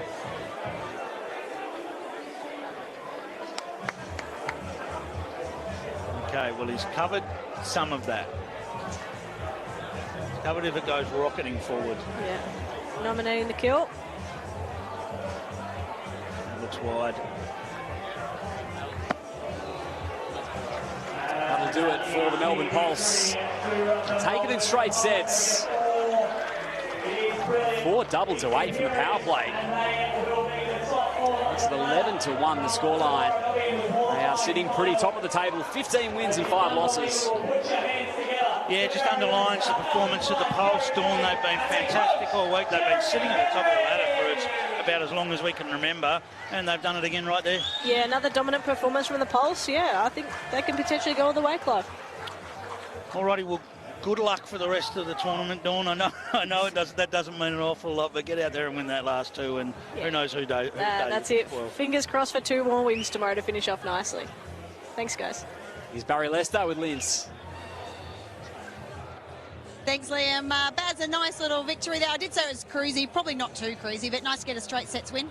Yeah, we got off to a good start, obviously helps. And then when Jack went to lead, he started, putting them in there. But, I mean, for the circumstances we were at, trying to make finals, trying to make top 2, Gaz is 3 down on the power play there, and he draws a front toucher. And that's where his game's at the moment. He's got a lot of confidence, and, we're just supporting him along the way. But Elsie and little Archie and her mum, they're the little family and support crew with us. And, I mean, we're just here to have fun and try our best, and we're doing it for Dandenong Club. Beautiful. Love it, Baz. We look forward to seeing you tomorrow night. Go the Pulse. Thanks, Linz. They're a happy family at the Melbourne Pulse. This was really quite a clinical performance from them. Yeah, can't help but pay tribute to Gary Kelly because he's coming up with bowl after bowl. I mean, Barry certainly did his job, as you saw those 3 bowls around the jack, but Gary Kelly just coming up with bowl after bowl throughout the tournament. He's been fantastic. Nick Carl there with a fantastic shot when we thought you couldn't even get at it, but Gary Kelly had all the answers. He's had all the answers all week.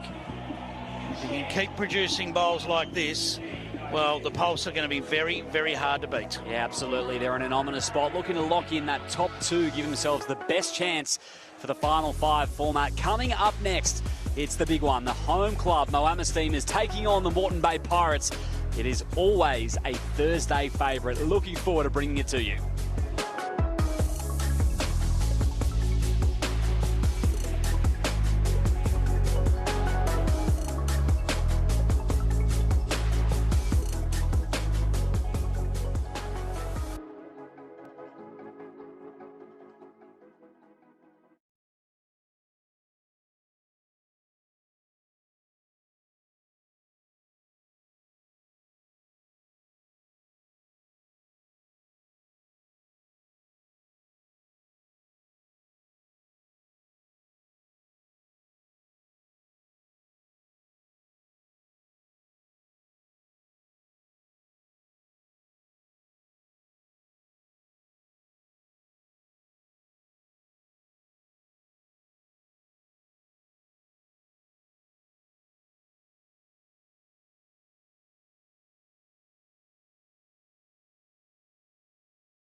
we go, the Pirates and the Steamers here. It's party time. Thursday night in the BPL. And Moama, they have lit this place up. Never Walk Alone blaring across the speakers. The scarves everywhere in the crowd. And the Steamers faithful loving what they're seeing here. It's a lot of fun, Clive. Oh, how good. Hairs on the back of the neck standing up.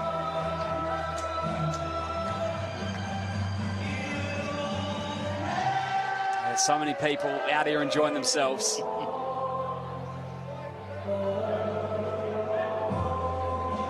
Beautiful.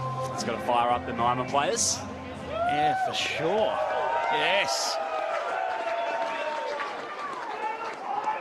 Very good. It's those sorts of moments that only happen at a BPL in the bowls world.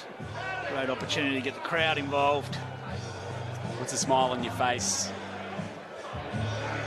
Those Steamers scarves are hot property tonight. They certainly are. There's a lot riding on this one in the contest. Two sides right in the finals picture. And really, they both need a straight sets victory. Net set points are huge. Yes. The Steamers can go to bed in the top 5 if they can get a straight sets win, because they can jump over the Gold Coast Hawks, whereas so the Pirates, well, they're still dreaming. They can go to bed dreaming of a top finish, a top 2 finish, even maybe top spot if they can get this win. They certainly can. They can draw even with Tweed if they go straight sets, and their score differential is very positive. That would see them jump into second. But that is so much easier said than done, isn't it? With the players of this quality, Paddy Marshall, Omar, 6-time MVP. I think we're in for a good one here. Yeah, these two lift for this one. Whether or not we'll see Sheriff versus Marshall straight up, or whether Aaron Sheriff will choose to lead in the first set, we'll see. But Alex Marshall and Aaron Sheriff live for these encounters. They lift for these encounters, and they live for these encounters. The Steamers have lost 3 in a row coming into this one. They were sitting pretty after 2 days, the Steamers. They've dropped a little bit to sit into 7th spot now.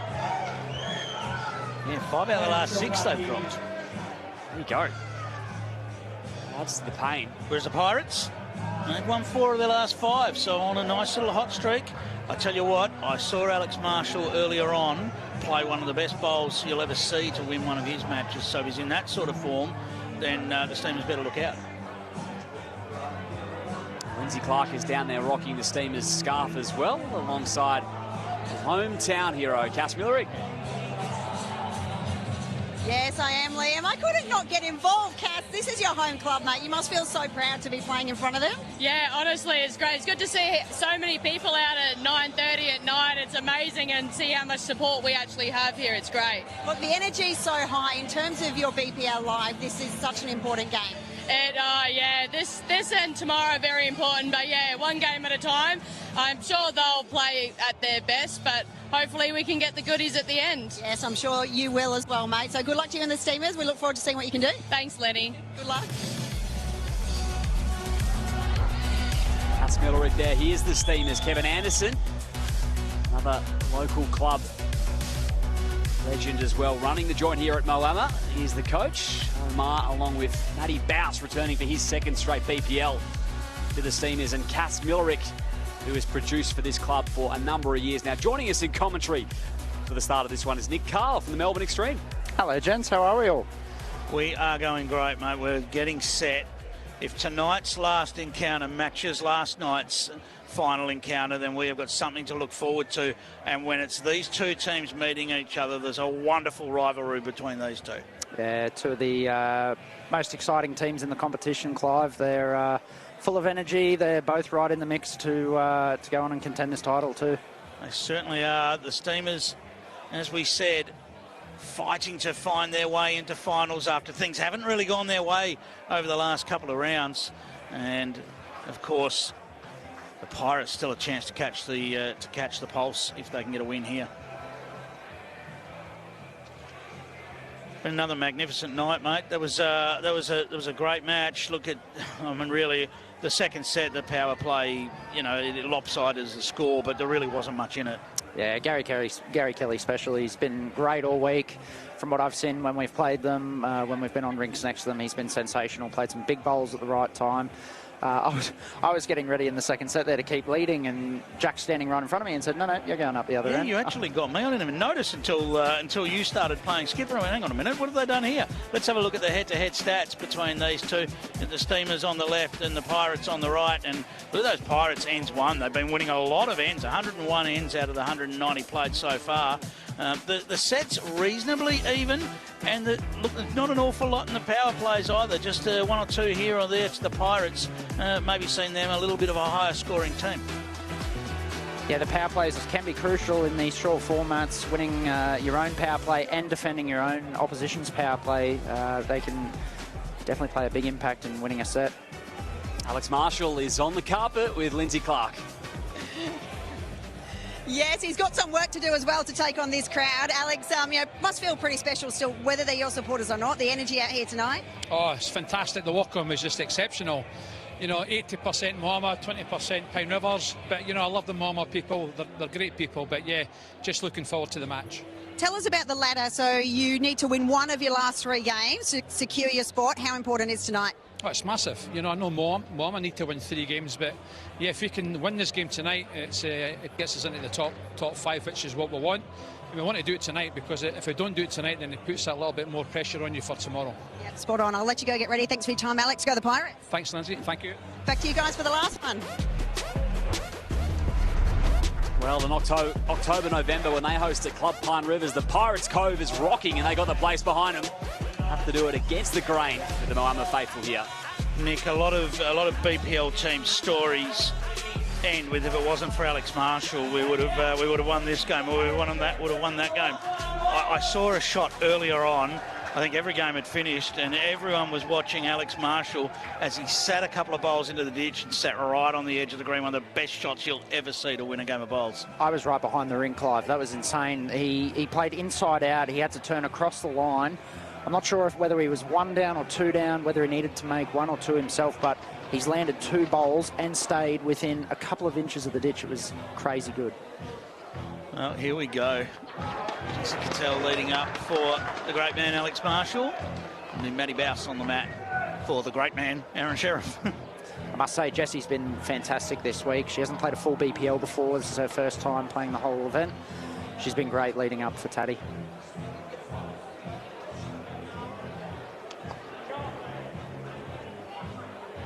Settle in for this one, because this is going to be a battle for the ages. There's so much riding on it for both teams. It sets up tomorrow for both of these teams. Commentator's curse there from Nick Carl.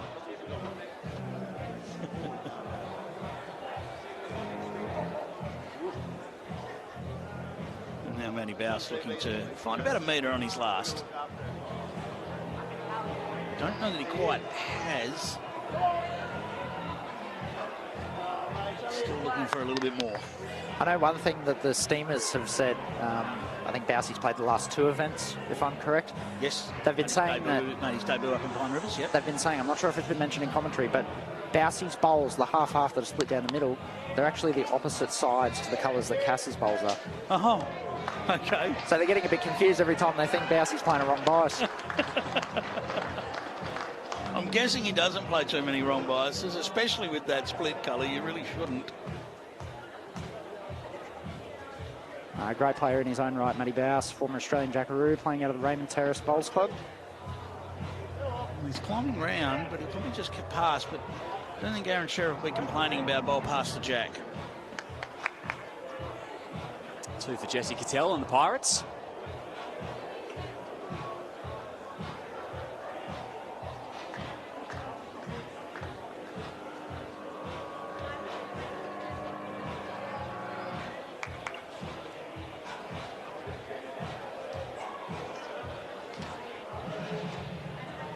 First look for Alex tonight.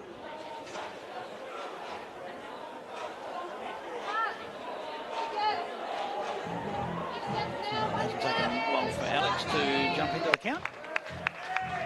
Any temptation to go those? Did you get all three of those? Yeah, a bit of a wall building there. This man's good enough to draw anything, but he is attacking. Just outside it. Okay, so showing what he's going to play here. Does Alex go to the tee? I think he's pointing to the tee. It's always good to have at the back, even when you are holding, because if Aaron Sheriff was to try and draw the shot here, or again attack and run into that split and stay for shot, it gives you something to play to. Then you've got the backward.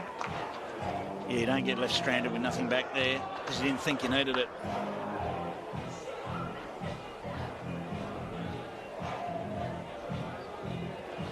Still going to need that to get down. Just on the outside there. Still 3 here to Brisbane. I think we'll see Taddy go back to the draw here. Just try and get him behind. If he can roll one of his own bowls over.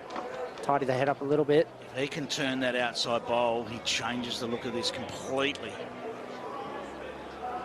And when I say if he can turn that bowl, if he's trying to, he certainly can.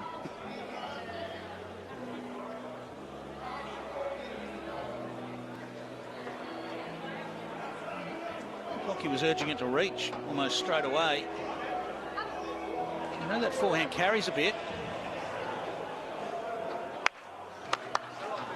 Hasn't quite got there to count. Yes, calling Omar to go through it again here. This will be even bigger. I think he'll go full bore at this. This is on the money. Jack has bounced out of bounds, and that one has definitely gone out of bounds. Did he touch the jack on the way through? Well, great question. Two for the Pirates. It might be no, based on that. Closest to the spot. Jack movement came. Moreton Bay get the start. And the early power play, Kevin Anderson pulls it.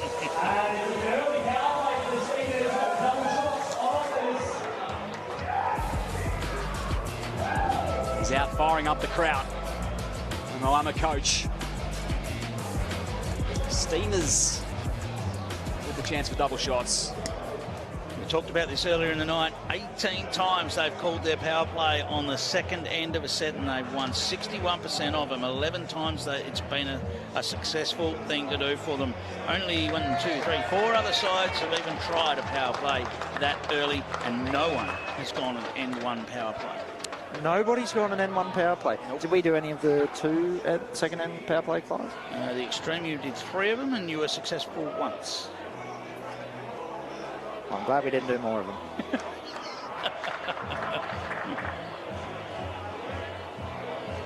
Yeah, I can confirm you were more successful on other ends than 33%. Good to know.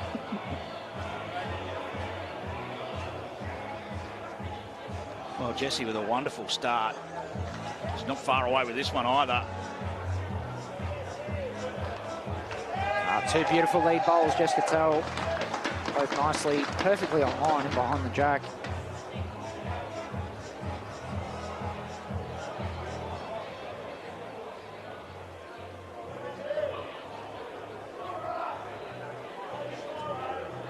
He bows. Oh, yes.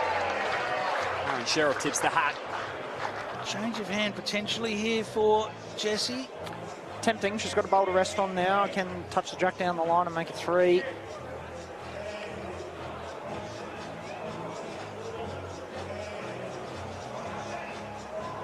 That familiar toe point delivery. I think it's Jess used to be a really good dancer when she was a bit younger, and yeah, she's sort of developed a bowls delivery around that very toe point, long lunge delivery. It's the beauty of our sport. It's whatever works for you. Oh, Matty Bowes right in the area again. Oh, that's brilliant. A sensational leading from Matty Bowes. No target left either. Someone in the crowd was impressed.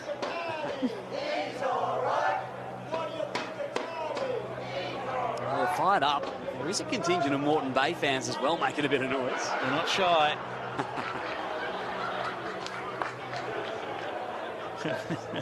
They've got the players laughing down there, that's for sure.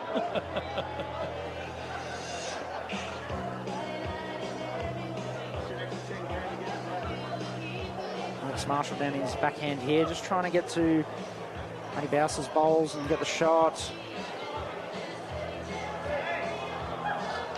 Fantastic effort. The weight control is insane.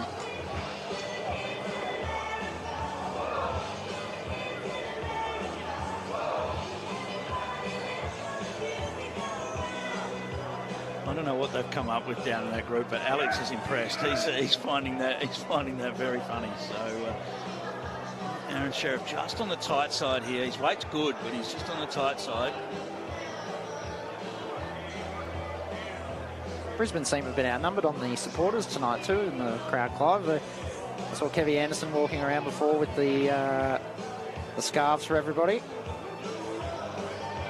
Yeah, for sure. The Steamers crowd has turned out in force. Well, this is very close. Oh, yep, and it'll sit down.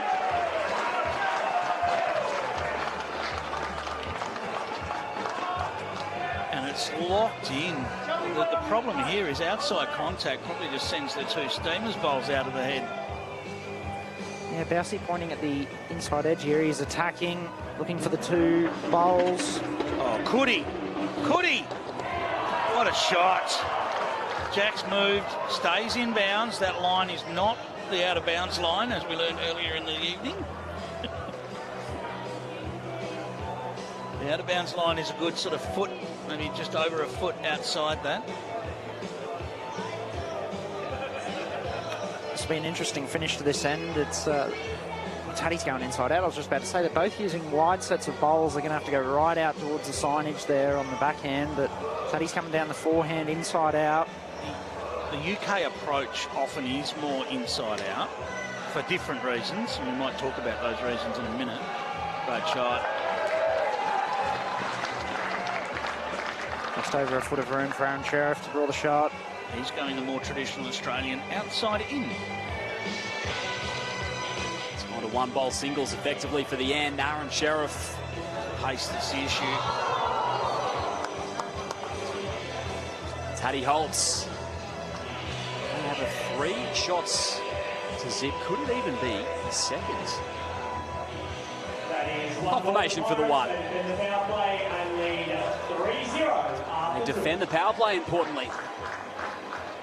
Okay, so let's just quickly talk about that inside out versus outside in. Nick, what's your preference in that regard? My preference personally is outside in. Yep. I've always played that way here in Australia. We went over to Glasgow October last year. On the ditch rinks, I will say, on a carpet green over there, their greens are set out with 8 rinks. And the ditch rings are really, really tight between the actual side ditch and the boundary peg. Don't end up in the side ditch. There's not a lot of room for error if you do get a jack out to the side there and you have to play outside in. So generally, overall, I've always tended to play outside in, Clive. I tend to find on the UK greens, when the greens and the Scottish greens where they're a bit slower, the players don't want to go out on the unplayed area of the green. They'd rather play down the area that's been played on, and that's why they tend to go inside out, stay on the more played surface, which they tend to know the speed of, rather than perhaps the area that might be a bit slower out on the outside of the rinks. Yeah, you're exactly right. It can be a bit slower out there. It's unfamiliar territory throughout most of the game, and if rinks aren't changed in between matches all the time, the green actually can be a little bit slower out there. Well, not so much of an issue on the carpet here, but it's what you're used to. Yes, that's exactly right. Great shot there, Jessica Tell.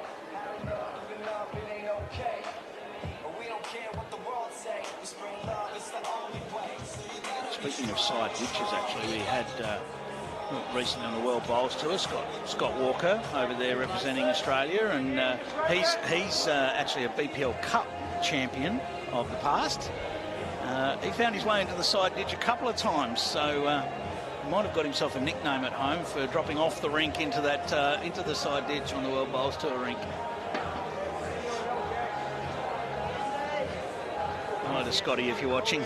I think there's been a few over the years that have put it in the side ditch at Potters, and it's probably not hard to be honest. Great shots from Jessica Tell. Bousey looks like leading up a storm in this match, isn't she? She is just playing great, Clive. Bousey looks like he might be lining up to attack this, try and get that jack out of there.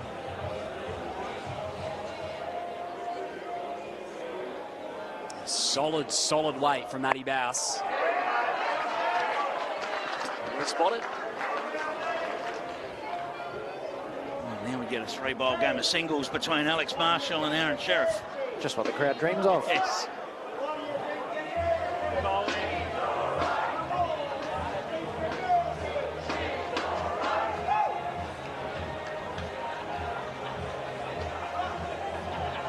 Reset and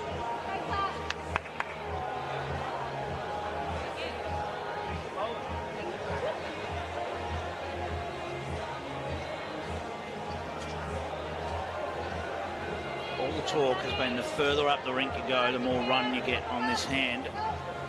And Alex Marshall's done a fairly good job there with his first attempt.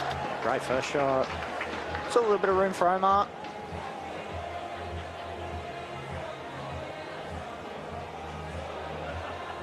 Angles aren't ideal here for Aaron Sheriff. I know he's only drawing the shot. So a couple of bowls just to negotiate.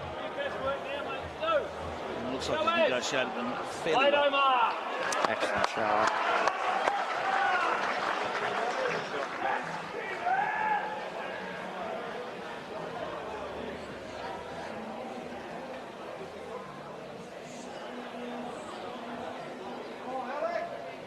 Does Taddy respond? He's got that trademark trot. That's a good sign. That's his own.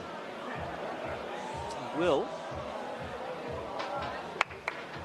The shot. Good enough for you. Go there, mate. I'm with you.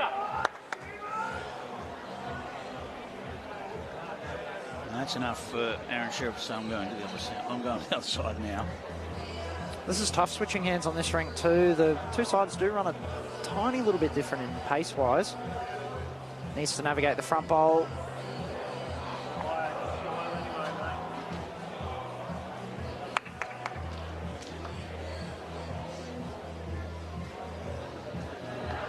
Frustration for Aaron Sheriff. I think he liked that. He got past. That great weight. Door's still open here for Alex Marshall. 3-0 up. Does he go back in now? It looks inviting. He's switching to the backhand. So it will require a little bit more weight. He's going to need to hang on. Is he looking for the bowl? Clears the front. Wow.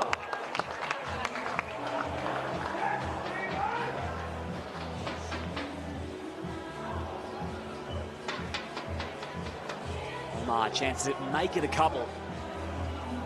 Essentially just has to play the same bowl here. He was right on target with his last. Is he missing it this time? He's actually drifting round it. Yep.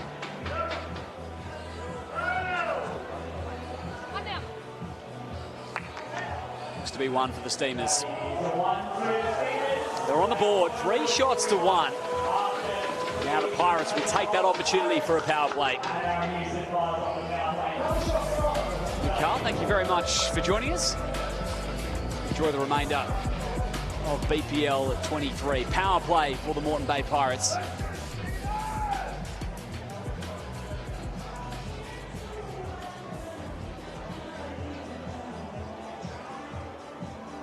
Well, we're none the wiser as to who's going to win this first set, but we might be after this end. If the Pirates can grab their power play, it's going to go a long way to securing this first set.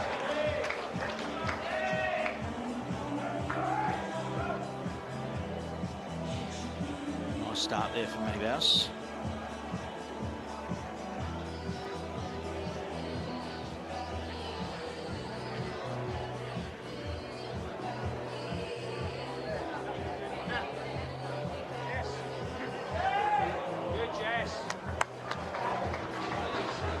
Reply from Jesse as well. It's been right around the place every end so far.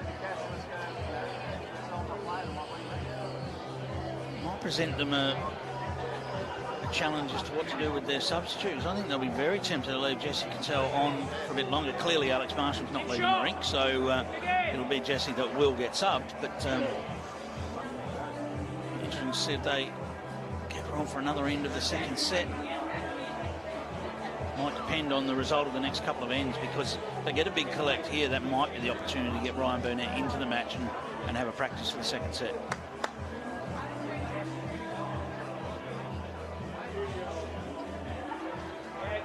Jessica Tell's been leading really well, hasn't she? Well, the harsh reality of the BPL is you can play absolutely super and still have a requirement to be subbed. That's the game.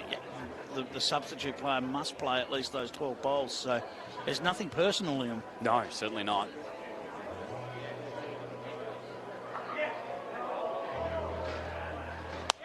Well, advantage Pirates after that one. Not quite what Manny Bowes was after.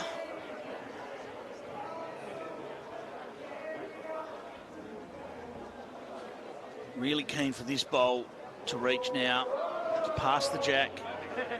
The bowl sitting right on the jack. I don't know that that's going to be the case.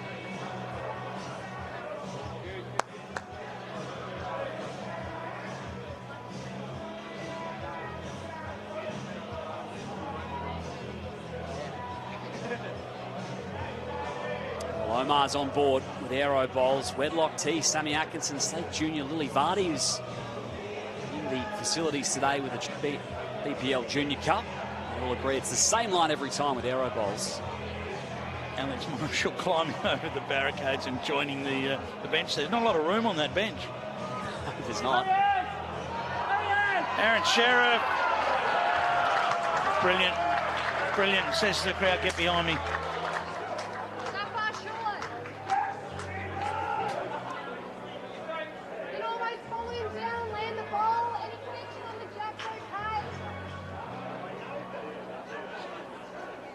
I do enjoy the way Jessica Tell calls the head. She calls with a lot of arm movement, creates that momentum, gets it very clear when there is a crowd involved and a bit of music. So you can't always hear great at the other end. So the body motion and the movement helps. Alex Marshall, little edge, no. Has he found his way through for shot? I don't think so. I think it'll still be one to the Steamers. Marker has it that way.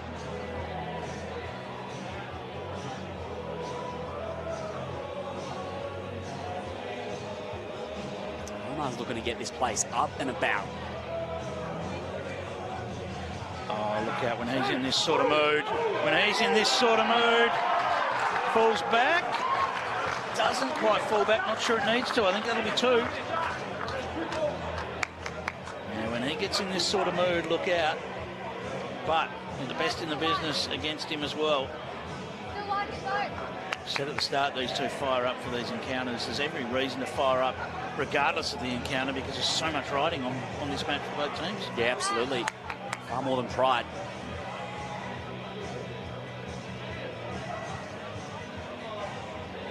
Especially the Steamers. It's going to be really hard if they drop this.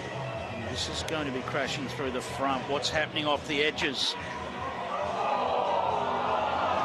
Well, that's probably done enough for shot for Alex Marshall, I think. He has apologised.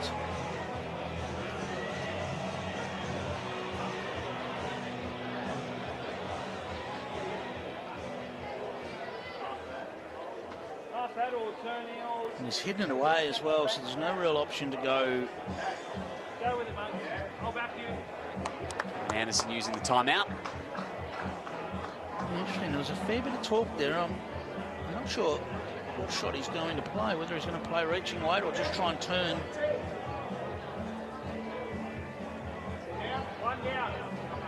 Okay, well that answers the question. Aaron Sheriff's nominating to kill the end, so we're going to see weight.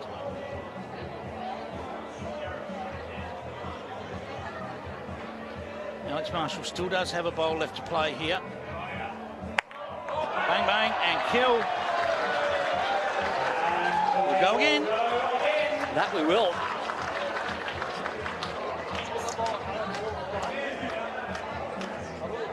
There's a sharp from Aaron Sheriff.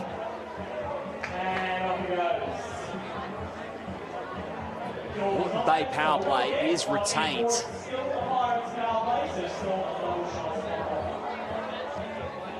So that was more about wanting to play the easier shot. The easier shot was to go bigger weight, the more percentage shot, if you like, rather than trying to just turn a bowl one roll, which if it went to the jack, was no good for them anyway.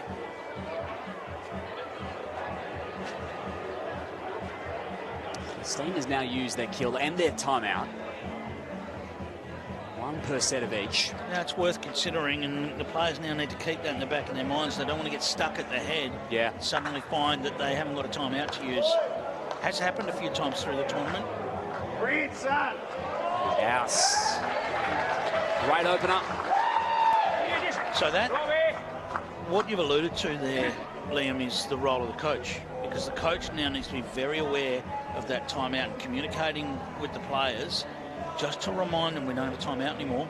Keep moving, because it's too late once you realise. Yeah, no doubt, especially it does get to that final shot on the fifth end. That's pretty easy to fall into that false sense of security. There's not too many BPLs where we haven't seen a player sprint to the other end and let a bowl go. We actually saw Jeremy Henry one year get back down there quick, smart, and basically have to pick up the bowl and do a turnaround drive and kill the end. And he managed it. Wow. It was not dissimilar to a turnaround jump shot in basketball terms. Yeah, just go there, Jess. Any touches, got away with about a half a second on the clock. Mind seeing a bit of that again. Recreated. Shane Knott from Perth Suns did it in New Zealand as well. Very similar result.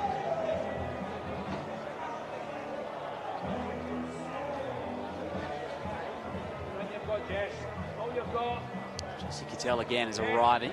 Give it a chance. Sliding by. I won't mind the angle that's landed on, though. With the angle that Jack's sitting on the shot bowl of Matty Bouse.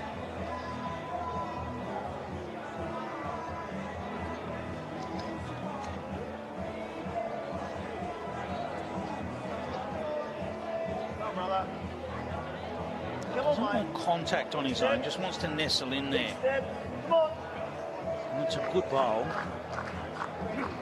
I think we'll see her switch to the backhand. Yep. Backhand, what we'd call a backhand raker type shot here. Just raking up there on the backhand, push her own bowl to shot, push the Pirates bowl onto the shot bowl, perhaps even get the gap and get straight to it.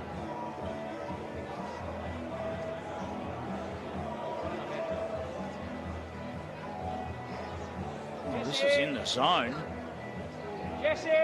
Very close. Oh, very good. Oh, for no result. That was the perfect shot. Perfectly played. Just needed the result. Still Steamers. Roll into your next bucket list holiday today with Tripadil. Incredible tour and cruise holidays made easy. Who's next on your list, Clive? It was Vegas yesterday. Yeah, well. Booked it in yet? That's always on my list, mate. Been twice and would happily go again. See and there. It's for the atmosphere, not necessarily the obvious in terms of Vegas, but all the shows and all the atmosphere is fantastic. And a BPL wouldn't be out of place in Vegas. Ooh. Vegas Convention Centre, or might be able to free up the calendar. T-Mobile Arena. Put it in the Sphere.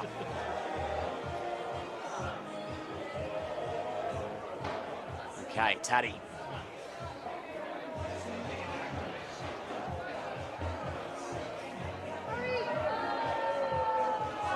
Oh, promoted the Pirates. Oh, it just opens up the target a little bit. Get the ball and probably coming to there.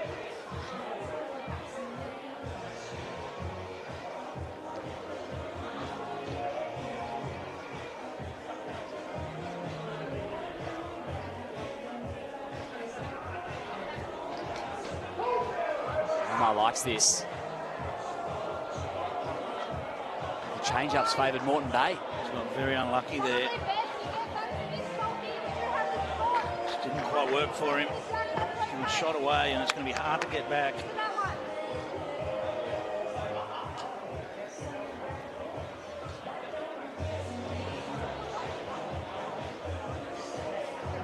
Got another analogy in the music that don't impress me much. I don't think Aaron Sheriff was very impressed with the result that he got there. No, he wasn't. Still has a shot on. Has to get down and make some contact there and bump the jack towards the Steamers bowls. So has he given away to be able to fix it? Doesn't look like it.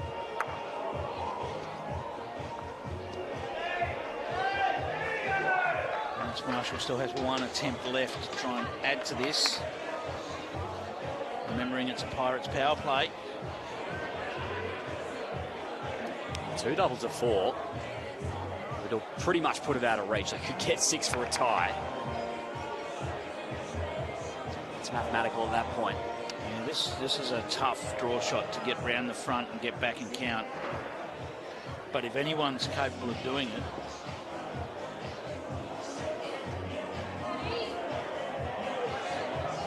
following it. Oh, gee, it's gone close. I think it's still third shot. I don't. I think that'll count. Here comes the measure. I think that'll count, Liam. Good thing you've got the eye, Clive.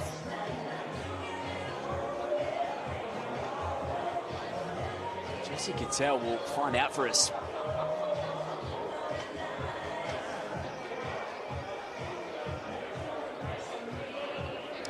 Four is still a chance.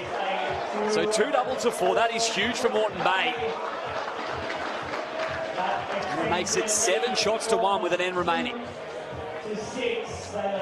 Nothing short of perfection will suit the Steamers. Looks like they are making substitutions. Now, the Pirates are going to stick with Jesse Cattell. And it looks like Cass Millerick is coming in for the Steamers. So maybe this tells us what the Pirates are going to do here. They're going to stick with Jesse Cattell through the first end of the second set, I would say, based on the fact they haven't subbed now.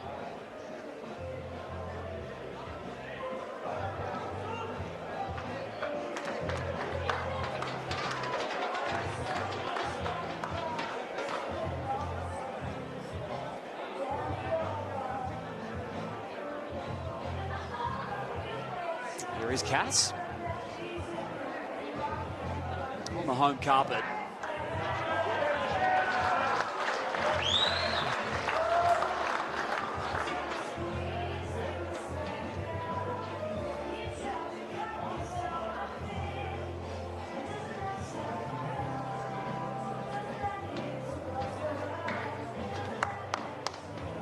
Just going to drop underneath for Jesse. Matty Bowes, Cass Millerick with a great first bowl, which will look to tidy this up. And then a perfect 6.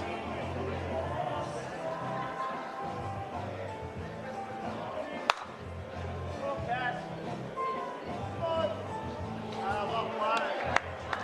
that's a lovely way from Cass. On the ball, Jack.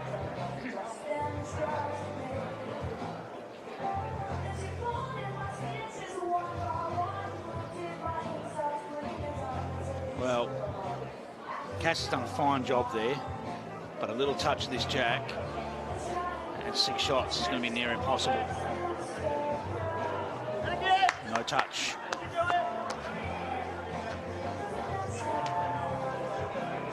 So the Steamers are committed to getting their 6 where the jack is. They can't have any movement of jack, so this almost needs to cover it up. There's 3 great bowls from Cass. Isn't it? Well, she's got very unlucky. She's got very unlucky. That was 3 very good bowls. Just didn't need the jack movement. And now we see Ryan Burnett into the match. Alex Marshall is going to go to the bench. He does not spend very long on the bench at a BPL. In fact, I'm willing to say this is the first time he's been to the bench in the tournament. It's a good shout.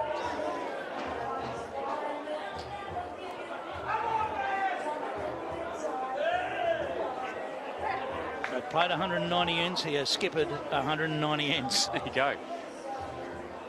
And there's going to be a 1 on the on the scoreboard for Alex Marshall off the rink. That's what the leader 6 does. No nominated kill remaining as well for the Steamers. Take a minor miracle, really. What sort of impact is Ryan Burnett going to make with his first bowl? There it goes. Shot to the Pirates.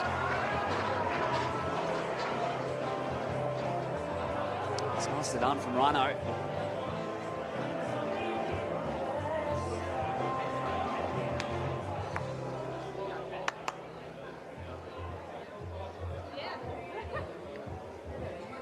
Great chance to get a feel with the second set to come just after this. Okay, so I think now we are clear on... This will be interesting to see whether they choose to sub Jesse off, or what they're doing here is to... We're going to see what happens in the second set, because this is getting an end out the way for Ryan Burnett to play. If they want Jesse to stay on and play 2 more ends now, they'll be able to do that. So this is interesting.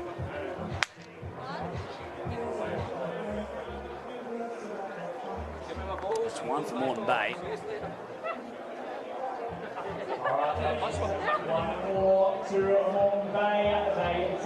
That's the first set in the can. Sure is. Pirates take it convincingly on the scoreboard. 8 shots to 1. Set remains for the Steamers to force it to a tiebreak. Their DPL really could come down to this potentially, Clive. Certainly could. Let's have a look at the highlights for Host Plus from that first set. Alex Marshall in his usual fine touch. Matty Bowes did his best, and so did Aaron Sheriff, but it's an 8-1 victory to the Pirates, and Alex Marshall getting a little bit of luck. You don't need that, really. You don't if you're Alex Marshall. Clinical start from the 4th place Pirates second set after this.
Good energy here at Moama Bowling Club.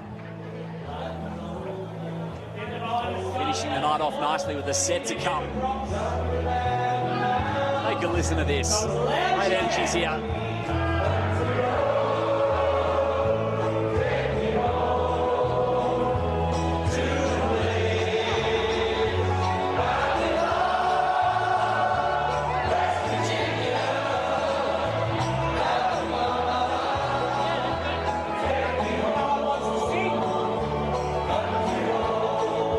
Faithful on their feet here, Clive. You're enjoying it as well. Oh, it's awesome. It's awesome, the sing-alongs. We love them. It's become a tradition at the BPL, and we always save the biggest one for tomorrow night, so we look forward to that. That'll be a lot of fun. Finish us off tonight with final set remaining. Barry Lester from the Pulse, welcome. Thanks, gentlemen. It's been a wonderful day of bowls. The weather's been perfect, and right now it's the climate's great. There's no wind, and it's been a full house. I can't believe these crowds. I mean, they are always good year after year. Moama Bowl Club puts on a show, but Gary Kelly actually turned to me during our game earlier and said, I can't think of a bigger crowd on the second last night. No, you're spot on. We've now got clarity on these tactics. That's exactly, the Pirates have done exactly what we thought they were doing. They've subbed Ryan Burnett in there for one end. He's gone back to the bench, and now they're going to capitalise and play Jesse Cattell for 2 more ends in the second set. That's how well they're rating Jesse Cattell's performance in this match. Jessie's she's a prolific winner. You know, she's moved to New South Wales and coming down from Queensland, and she's really gone on and won a lot of things, and just missing under there, but yeah, wins a lot and puts a lot of time and effort into it. Works. Quiet confidence about her, isn't there? Yeah, nice technique. Gets down nice and low, gets the ball away good, as most players do in this event. But when you put in the hours like Jessie does, yeah, you generally get the reward. But Cass, also former Queenslander, turn that bowl down would be perfect. Well, it's good areas. Just remembering, Cass played 3 near perfect bowls in that previous end when she subbed in. A bit unlucky to move the jack, and that ended the ultimate dream of 6 shots, which doesn't happen very often, but you have seen it happen once on a power play this week. Yes, it was Moama. They got it. Was Yes. it? Yep, there you go. I remember seeing it against the Saints. Well, I remember asking Ben Twist how many eggs to a carton. Jesse didn't quite get the shot out of that, but that has set things up quite nicely for the Pirates now, just turning that bowl. It's only turned 1 roll, and suddenly that looks far more inviting for Alex Marshall to play to. Yeah, Cass on a good lane here. Get through the hole. Nice. Well played. Sandra Millerick. One day Anderson. Can't wait for that to happen. Sandra Anderson's got a good ring to it.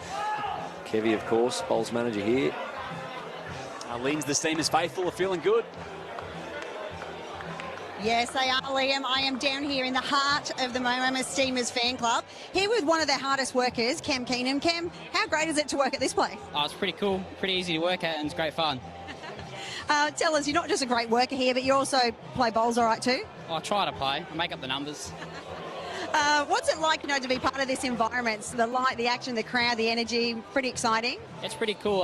There's obviously something pretty cool happening down here. It's a lot of noise, lights, cameras. I mean, what more could you want from a bowls event? Do you think one day you see yourself out there as well for the Steamers? Hopefully one day. You never know, but it is a goal. Nice. We've also got the Moama COO, Liam Fleming, here as well. Liam, you must be so proud of the club, everyone that's working hard, the volunteers. How special? Yeah, it's been an awesome week so far, and tomorrow night's going to be even bigger. But, yeah, young Cameron here has done a great job. El Presidente Swanee's been fantastic. Paul Gerler, Kevin, everyone, our volunteers have been awesome.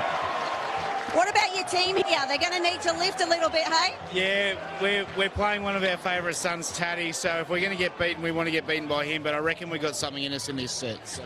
I love it, Liam. Thank you so much for hosting this amazing event. We always have a wonderful time. Moama's the best club to come to. Thanks, Lynn. Thanks so much. Back to you guys. Let's watch this one. Yeah, I'm just sensing really quick here off the wide burgundy. Real quick weight here. Inside, get Alex Marshall's last bowl. Well, not bad effort from Aaron Sheriff. Can't play it much better. The corner pocket at the back of the rink. Wow, what a roar that was from the Pirates crowd when Alex Marshall played that. Brilliant bowl. Biggest of the night. They rode it the whole way home. Alex is having a look at that contact to see what that's doing, because you can have a look and see whether Aaron Sheriff will play that again. 9 seconds. Alex using every bit. So we go to the respot here.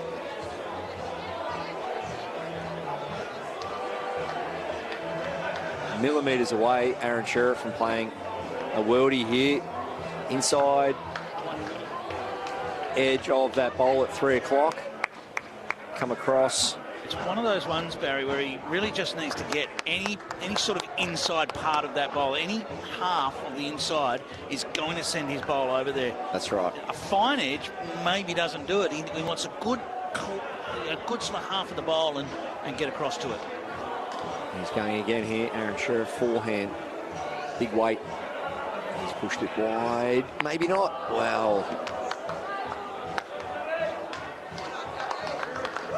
Pirates strike first. It's that Taddy Pearl which took it. Here comes the second end power play. No surprises that Kelly Anderson calls the power play on the second end. Rack up number 20 power plays used on the second end for the Steamers. They have paved a different path to many of the teams. 20 power plays now used on N2. How good is the show here when those lights go off and there's got darkness around us and those lights go off for the power play? It's something to behold. The light show's gone up another notch this year. Great start there from Jessie Cattell. Again, she stays on the rink. She will have to sub out after this end. And Ryan Burnett will need to come into the match to play his remaining 3 ends. Cass Millerick, she knows this rink so well. She's now a fixed member of this team, you know, and contributes so much to the team. She comes in off the bench most matches and she delivers. Yeah, pretty unfazed character, Cass. Laid back. Looks like she doesn't take an awful lot too seriously. And once again, a couple of years ago, won the Australian Open singles. Yeah, just a real consistent performer. Puts in the time and effort. Not far away from trailing the jack here. Just going to drop under. Turn the bowl down's okay. Well, that's a bit stiff. Touch unlucky with the result. Jessica Cattell now will look to add to her good work. Yeah, just framing that head is the goal for Cassie now, just to turn off either side of that shot bowl, make the target wider, and whilst doing it, wouldn't be the worst thing to maybe slip through to win the tee, because Aaron needs to go heavy at some stage. Winning that tee, as you know, Clive, is so important.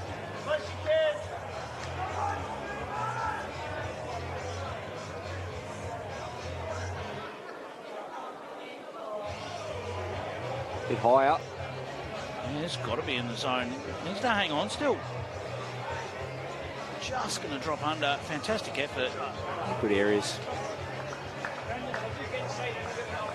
Just see Alex Marshall there, you know, communicating with Jess, you know, just letting her know what he's doing. Then she can get right around that. Sometimes, you know, if there's no transparency between two players, it can be, you're left guessing a little bit, but Jessie's now all across what Alex wants to play, and even Alex's body language, he's really bouncing down the rink. He's up and about. Yeah, we know how much these two superstars get up for these matches. Alex Marshall and Aaron Sheriff, they've done it over the years and they've always put on a show. Say every game's the same, but it isn't. Sheriff just looks to be just carrying on the outside here. Not a lot in it. Just rolled too far. You're in a pretty good home, but if you drop that, you almost go twice in second. Being on a roll. On a pulse. You've got things rolling, Baz. Yeah, super proud of the team so far, Clive. Yeah, Alan's just rock solid up front, and Gaz is just, he's on fire. Gary Kelly looks more relaxed than I've ever seen him at a BPL. He just looks like he's enjoying himself. Yeah. He's normally an intense individual, as Aaron Sheriff's very close to this. Now, where's this jack going? Yeah, that's okay. He's made a couple, or at least one, I reckon. One or two. So that's a good little change up for Aaron there. He owns the percentages there, so 2 of the 3 bowls are Moama's. So whatever Alex does here, Aaron will have at least 1 or 2 seconds if Alex draws it. Yeah, but no, everything's, Gaz is having a good time. He's relaxed. He's playing good bowls, and Alan, she's just a little superstar doing her thing. He's all over this. Wants to hide it though, Clive. Wants to hide it. Still sticking out. This won't be a draw shot. Just needs to stay away from his front two, Aaron Sheriff. Clear the front. Oh, he couldn't get both. Well, he has. Now, his own ball's rolled through, but I think that's gone too far. It'll be one to the Pirates. Sure will be. That is really important. To get this done in straight sets. They've seen off the power play. Yeah, they've seen off both power plays, and that's the key to winning a match at the BPL. If you see off both the opposition's power plays, you're essentially 3 shots ahead in 2 or 3 shots ahead in each set. So a big moment there in the Pirates' move to try and consolidate their spot up near the top of the table. Yeah, they can sit second if they get it done in straight sets in this one. Ryan Burnett, as we knew, would be coming into the match, and not a bad starter given he's just come off the bench.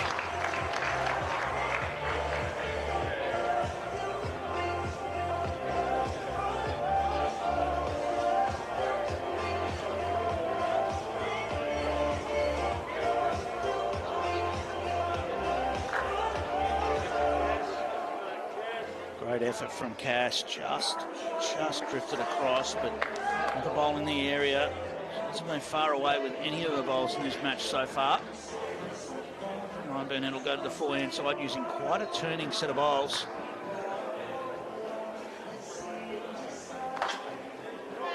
And there's that challenge of changing hands on this rink, particularly in this direction, where the 2 speeds are quite different.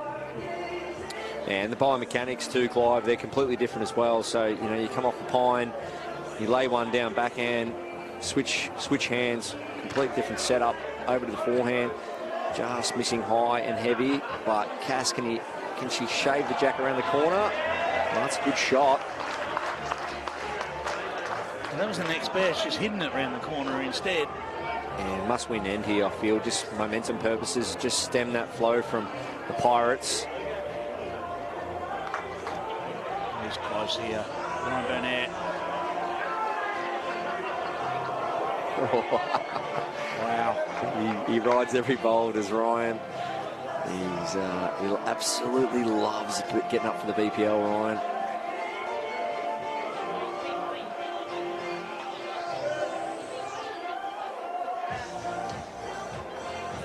Cass just don't want to kick the jack too far. Nice, well played. Good catchment area. All 3 bowls right down the spine from Cassandra. Well, Alex will just be looking for a little splash of the jack here. Maybe, you know, can still turn the Pirates bowl in front, just a roll or 2, and find shot that way. A little squeeze of the jack to give himself a proper look. Clive, I've got to give a quick shout out to the BPL juniors today, mate. I went and watched the action next door on the grass as Alex stalks this one. Just outside it. Parents, supporters, clubs, and then you see some of the juniors still here now. Yep. Some are out rolling on the carpet.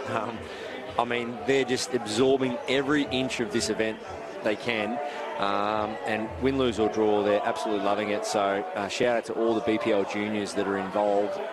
Great work, and you've all conducted yourself fantastically today from what I've saw, and well done. Our vantage point sitting up here, Barry, we can see across that green. And when we first got up here tonight, looking out across there, it's just a pleasure to see all those young players out there in their uniforms, in their BPL colours. They're fantastic. And they are all dreaming of their opportunity to be right here where Aaron Sheriff just playing a bowl right now. It creates like that carnival atmosphere now with the juniors. So Aaron, outside half of the jack or work off the front.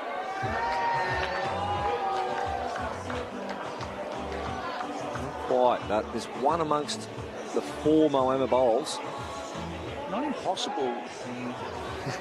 Cass and Aaron having a hug there.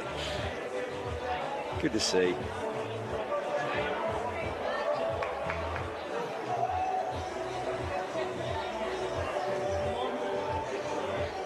this is going to be an attempt at just a perfect draw shot. Alex Marshall looking to draw the shot in every sense of the word. It's just going to come up short. Not impossible for that second steam as well to be counting here. It is close. It's lonely though, that one of the Pirates, but just can't see you getting it out without disturbing the count. Great head of bowls. Sheriff find his way into the count with a perfect draw shot. Needs to hold. Know about, I think it's more the pace. We knew it early. Omar still on the board. Will take the end. It's 1 for the Steamers. 2 shots to 1. Here comes Aaron Houston with the Pirates. Double shot chance. This is following a similar pattern to the first set right now. We've actually seen virtually the same. Instead of being 3-1 to the Pirates, it's 2-1. But in the first set, the Pirates grabbed a 2 on their power play right now, and that was enough to get them to safety. They do that this time. It's going to be the Pirates in straight sets. So huge end here for the Steamers. Must get another shot on the board. Only needs to be 1. And that will give them a chance to win the second set.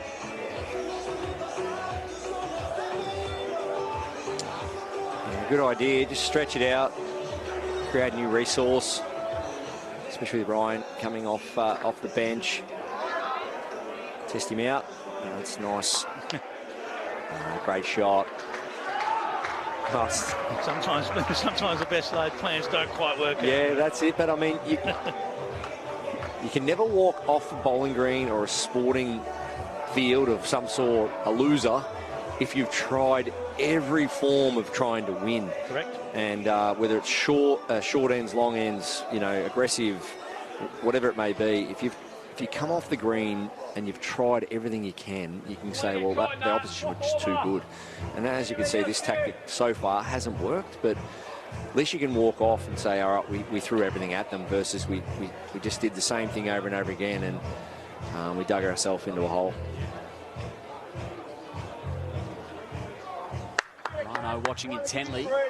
Well, it's an ideal start when you're in your power play. You nail that jack, sit right on it, on a tee-to-tee length. I mean, it just doesn't get any better than that. 40 metres, ditch to ditch, big difference between the shorter length ends.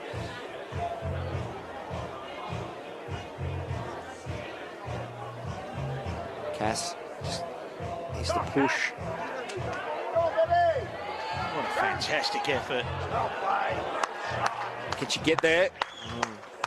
Fantastic effort. That's a good angle for Aaron. Anything past here for Burno.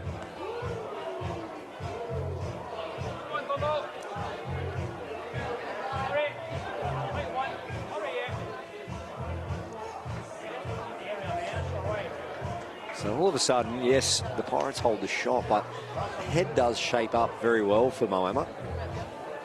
See Aaron there charging away. He knows. Backhand just to clear the front bowl, and then he's in business to. You can even use Cass's bowl to get down off it back to the shot bowl. Yeah, must stay on. Must stay on. Build ahead. Set something up with his next 2. In order to get the expert hearing care you deserve. Hearing partner BPL 23.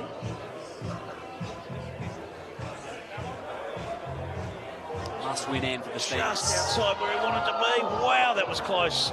Oh. And now the head is actually much worse. And you see Aaron there down on his haunches. He knows. Alex is not in the business of helping out. He's going to go to the forehand side and make sure he doesn't stick anything out there on the backhand to help. Yeah, won't go near it. This is that defensive draw. So just putting a good air out. That's nice. Nothing short of perfection is going to get the shot right now. But this man can deliver perfection. Yeah, good body language out of the hand. Half jack. No, it's just railing off. You see it working away there. Needs a bounce, not quite. You know, it's a long tee. Just don't get the swoop that you get if you're playing up at that medium or short tee. Unless you've actually spooned it narrow, you very, very rarely will be narrow tee to tee in this direction. Interesting that Alex has come to the backhand side now.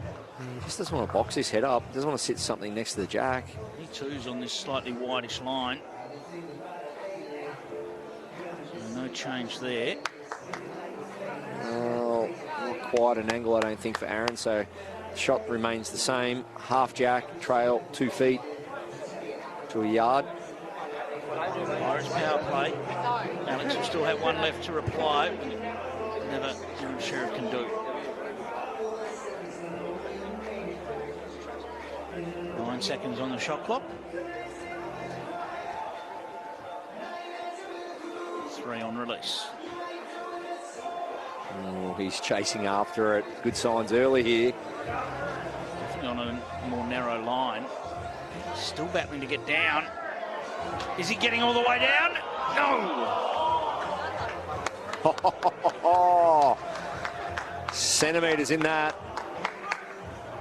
And now a chance for Alex Marshall to draw another one. In fact, it's a power play to draw another 2. Yep, 3-shot lead. Didn't make it 5. 10 seconds on the shot clock as he gets the ball. It's no trouble for Alex Marshall. So he's got to be careful. That jack to dislodge. Line looks a chance. How's the speed? Not quite there. Oh, that was huge. Double to 2, 4 shot. Well, it's still a very valuable collect. It now means that the Steamers have to find 4 shots to get this to a tie-break. 3 shots would only draw the set. And a drawn set won't be enough, given the fact that the Pirates won the first.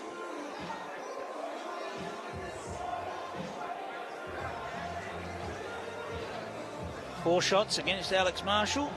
Not sure that would have happened at too many BPLs. It certainly wouldn't have happened very many times. No, not at all. That's experience plays a huge part in this competition, Clive. The comfortability, knowing the sets situation, the nomination to kill, using your timeouts at the right time. Yeah, just being comfortable with that. The communication between players and coaches on the sidelines, between players, and the agreements of knowing when to kill and have timeouts, etc. So that's a huge part of this game. And you've got shot clocks to negate as well.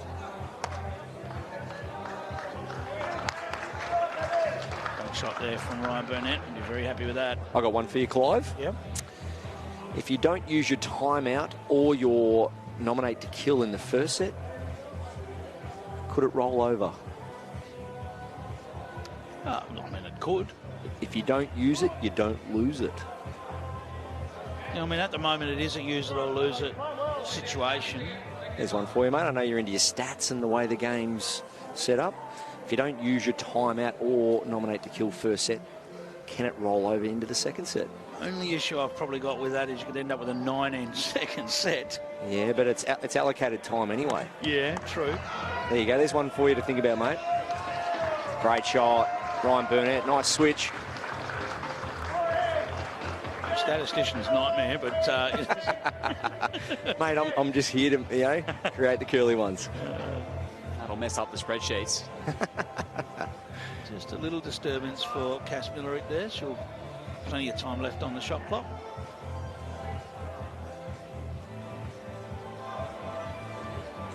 Yeah, nice stroke. Just needs this to reach.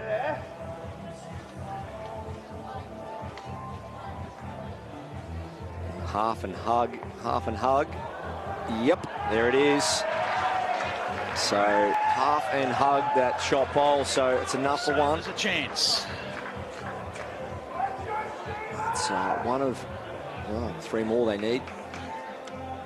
up to 40 million with Keno Go, 18 plus only. Gamble responsibly.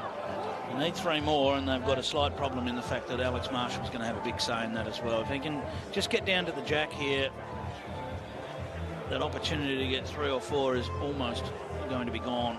Especially the way the head shapes up. It looks high on this occasion, but another one back there. And as I say, 3 or 4. 3's not enough. They need 4. Yep.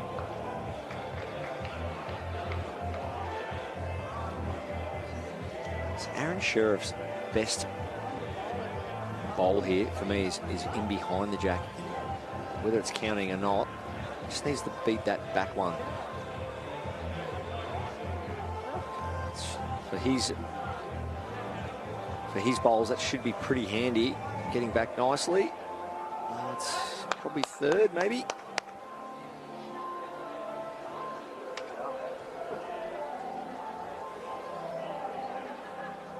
Alex Marshall just looking for a close bowl here. Simple as that, and he's not far away. It's good.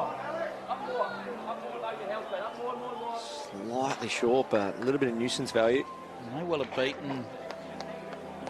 beaten Aaron Sheriff's wide bowl with that. Is it nomination to kill time almost, Clive? Well, I think we're going to see that at some point. We haven't seen it yet. There is a little shot on here.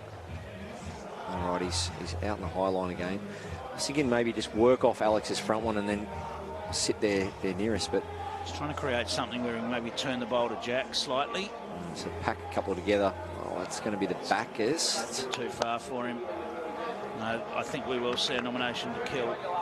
There's not 4 shots there. Unless you can get all 3 of the Brisbane bowls, which is possible, but almost impossible. Seems the only option. Probably going to have another one to deal with after this too, because I can't imagine Alex Marshall's going to be too far away. Oh, he's very close to this. Just another bowl in the head for the Pirates. Yep, nomination to kill. There it is. And I think they're looking at timeout as well.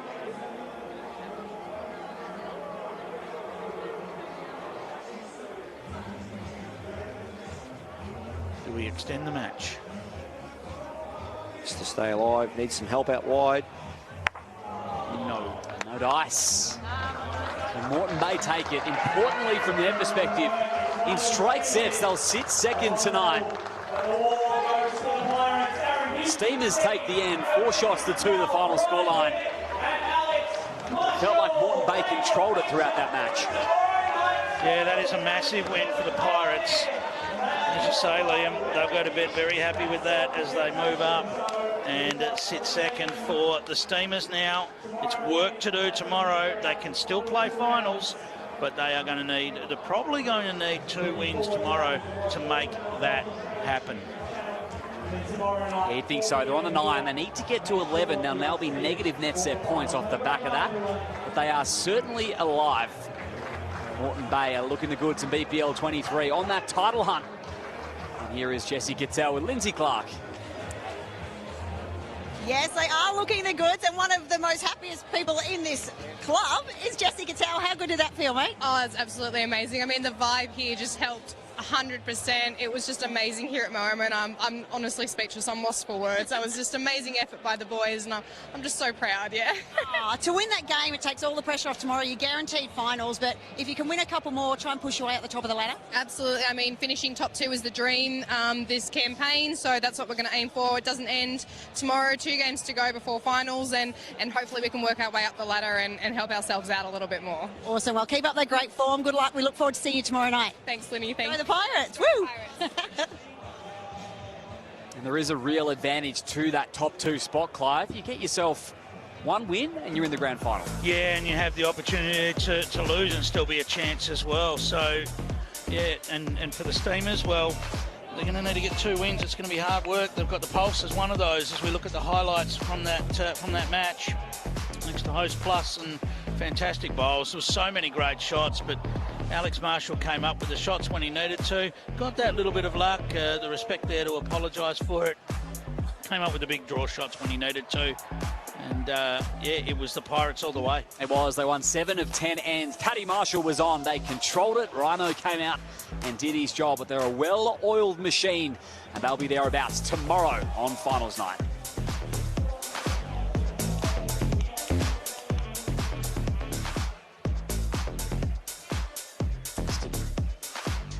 Stick around. We'll wrap it all up after this. It's the penultimate night of BPL 23 in Moama.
BPL finals night is in the books here. Liam Ellison and Lindsay Clark here, and that was a fantastic finish to the night, the Steamers and the Pirates. Yeah, look, it was such an exciting night of bowls, Liam. It went for a long time, but everyone got their money's worth. It was just so awesome to see. Important straight sets victory for Moreton Bay. It puts them into second. Yeah, definitely, Liam, and it just secures their top 5 spot, so they can go in tomorrow. There's 2 round games before we see the top 5 tomorrow night, so yeah, it'll be really exciting. Let's have a look at our Tripper Deal first-class moment, and it was Dawn Heyman who came up in the power play. Double shots were on offer. Yeah, look, she was phenomenal for the Saints. Unfortunately, not to be on the overall scoreboard, but this end, she's just such a great touch player, Dawny. She can just draw her way out of trouble, and she had to play with pinpoint accuracy. So we saw her deliver the first 2, amazing. Backed it up with this one on a power play end, so 4 double to 8. Really got the Saints on their way in that second set.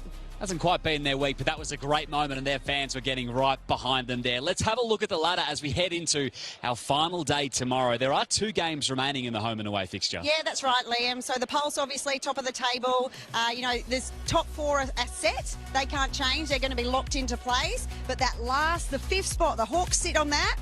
10 wins. There's still probably 3 or 4 teams there right in the mix trying to fight for that one spot. Yeah, the Lions 9 and 11, the Steamers as well. It's going to be hard for Perth just due to that net set points. Yeah, you just never know. I think we'll have a little bit more idea after one round tomorrow, but it's still quite exciting. Anything to play for tomorrow. And of course, the top 4 still jostling for spots, because when we look at how the finals play out, walk us through this, Linz, what it means to finish in that top 2. Yeah, look, top 2, you can see in the 3rd match of the night, they play off, and whoever loses, they get a second bite at the cherry. Whoever wins, straight into the grand final, last game of the night. But the first game of the night, is an elimination final, 4th versus 5th on the ladder. So that's the game you really have to win. It's tough from the 4th v 5th elimination final. You've got to run the gauntlet, but we do see it occasionally. We have had sides come from that spot and win it. Yeah, we have, Liam. And that 3rd spot, there's a lot of talk over the years whether it's good or not. So you don't get a second chance and you'd miss the first game, so you've got to come in cold. But a lot of teams have won from that position. Well, there's plenty of the big franchises are in the mix tomorrow. The Pulse, successful here a number of years ago. Moreton Bay are always thereabout. It just feels like it's going to culminate with a big night tomorrow. Yeah, look, there's a lot of favourites, a lot of big names, and I think the crowd's going to be rocking tomorrow night. It's so exciting. The build-up's getting more and more exciting as each night goes on, so can't wait. It will be. They are packing in here at Moama Bowling Club. One night to come. We'll kick it off at 4 p.m. Australian Eastern Daylight Time. We'll catch you then for more Bowls Premier League action, 23rd edition.